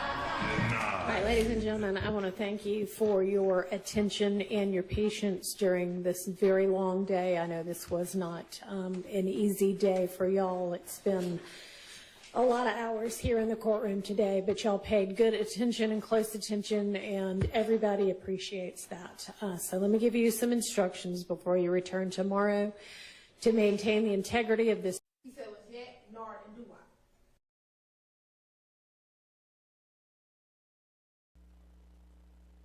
Nameless say verdict tomorrow. Yeah, I'm pretty sure it'll be a verdict tomorrow. I think I'm gonna probably stream in the morning. I might just turn it on and stream and just chill here. If nobody here, then oh well, I'll just keep on streaming and talking to myself then, like I used to do. Nah, appreciate y'all being here, family. Shout out to No One. I see you, my ties. Steph JK, shout out to you. I appreciate you. Shout out to Chad Diggy. My bad, Chad Diggy, man. You know, I know you be holding it down. My bad. You had to, get into some stuff today, you know what I'm saying? But y'all gotta keep it. Everybody in the chat, y'all gotta keep it cool, man. Y'all don't be starting stuff with my mods, man, because that'll get you booted. But shout out to Rainy Rain, though, too. So, just don't be speaking on other people's chat because it just started a whole drama that I don't want to involve myself in. Shout out to Delilah. I see you, family. No One. Mookie. I see you. Joni 4. FFS in the building. What up, fam? Andrea. Shauna P. Oh, no, that was a gift. Shauna P. Law Nerd got gifted a membership from Joni 4. Make sure you show her some love. Appreciate you, family. Chloe Albert's Revenge. She is making my dog fart. Turn her off. We turning her off now. Appreciate y'all, family. We up out of here. Nameless, I see you.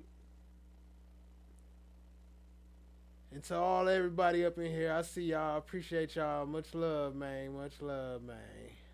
Only room for love. That's a fact, Steph JK. Let's see. Let's pull that up on the screen. Only room for love here. That's a fact. Appreciate y'all. Much love, family. We out. No. Why didn't you, as an officer of this court, tell me? And that's not what the point is. The point is, you as an advocate, is you should have told me. I got a problem with you now. I would suggest. Oh yeah. By the way, shout out to Chan My Black is Golden and Survivor Speaks. I appreciate y'all stopping by, showing some love, tapping into the panel. Appreciate that, family. You don't say anymore.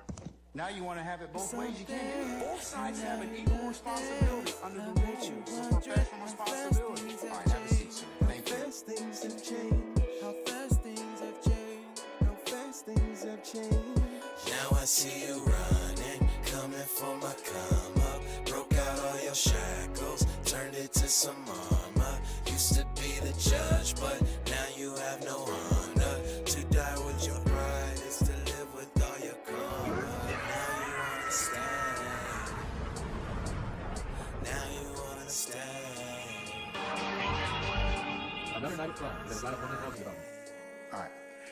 Anybody else have any other issues as to? Uh-oh. Fulton County has no problem coming in here and cuffing all of us, okay? Don't be an idiot.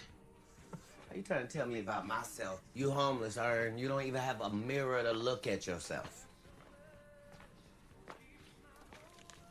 Here.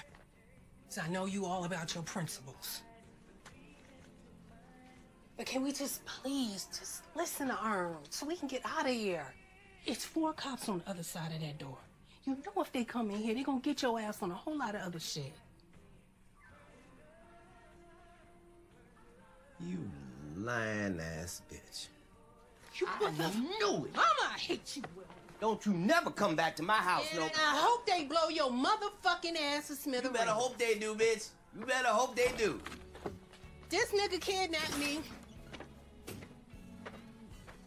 I think I'm entitled. You want answers? I want the truth! You can't handle the truth! What are you, fucking nuts? You thought... You just... Oh...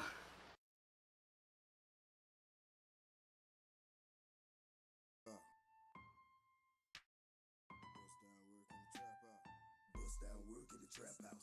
Bad bitches twerk in the trap house. Keep the pack in,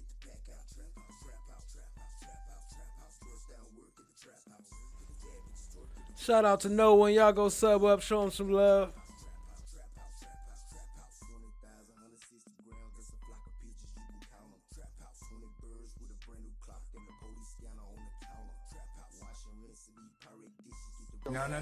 No. Why didn't you, as an officer of this court, tell me? And that's not what the point is. The point is, you as an advocate, is you should have told me.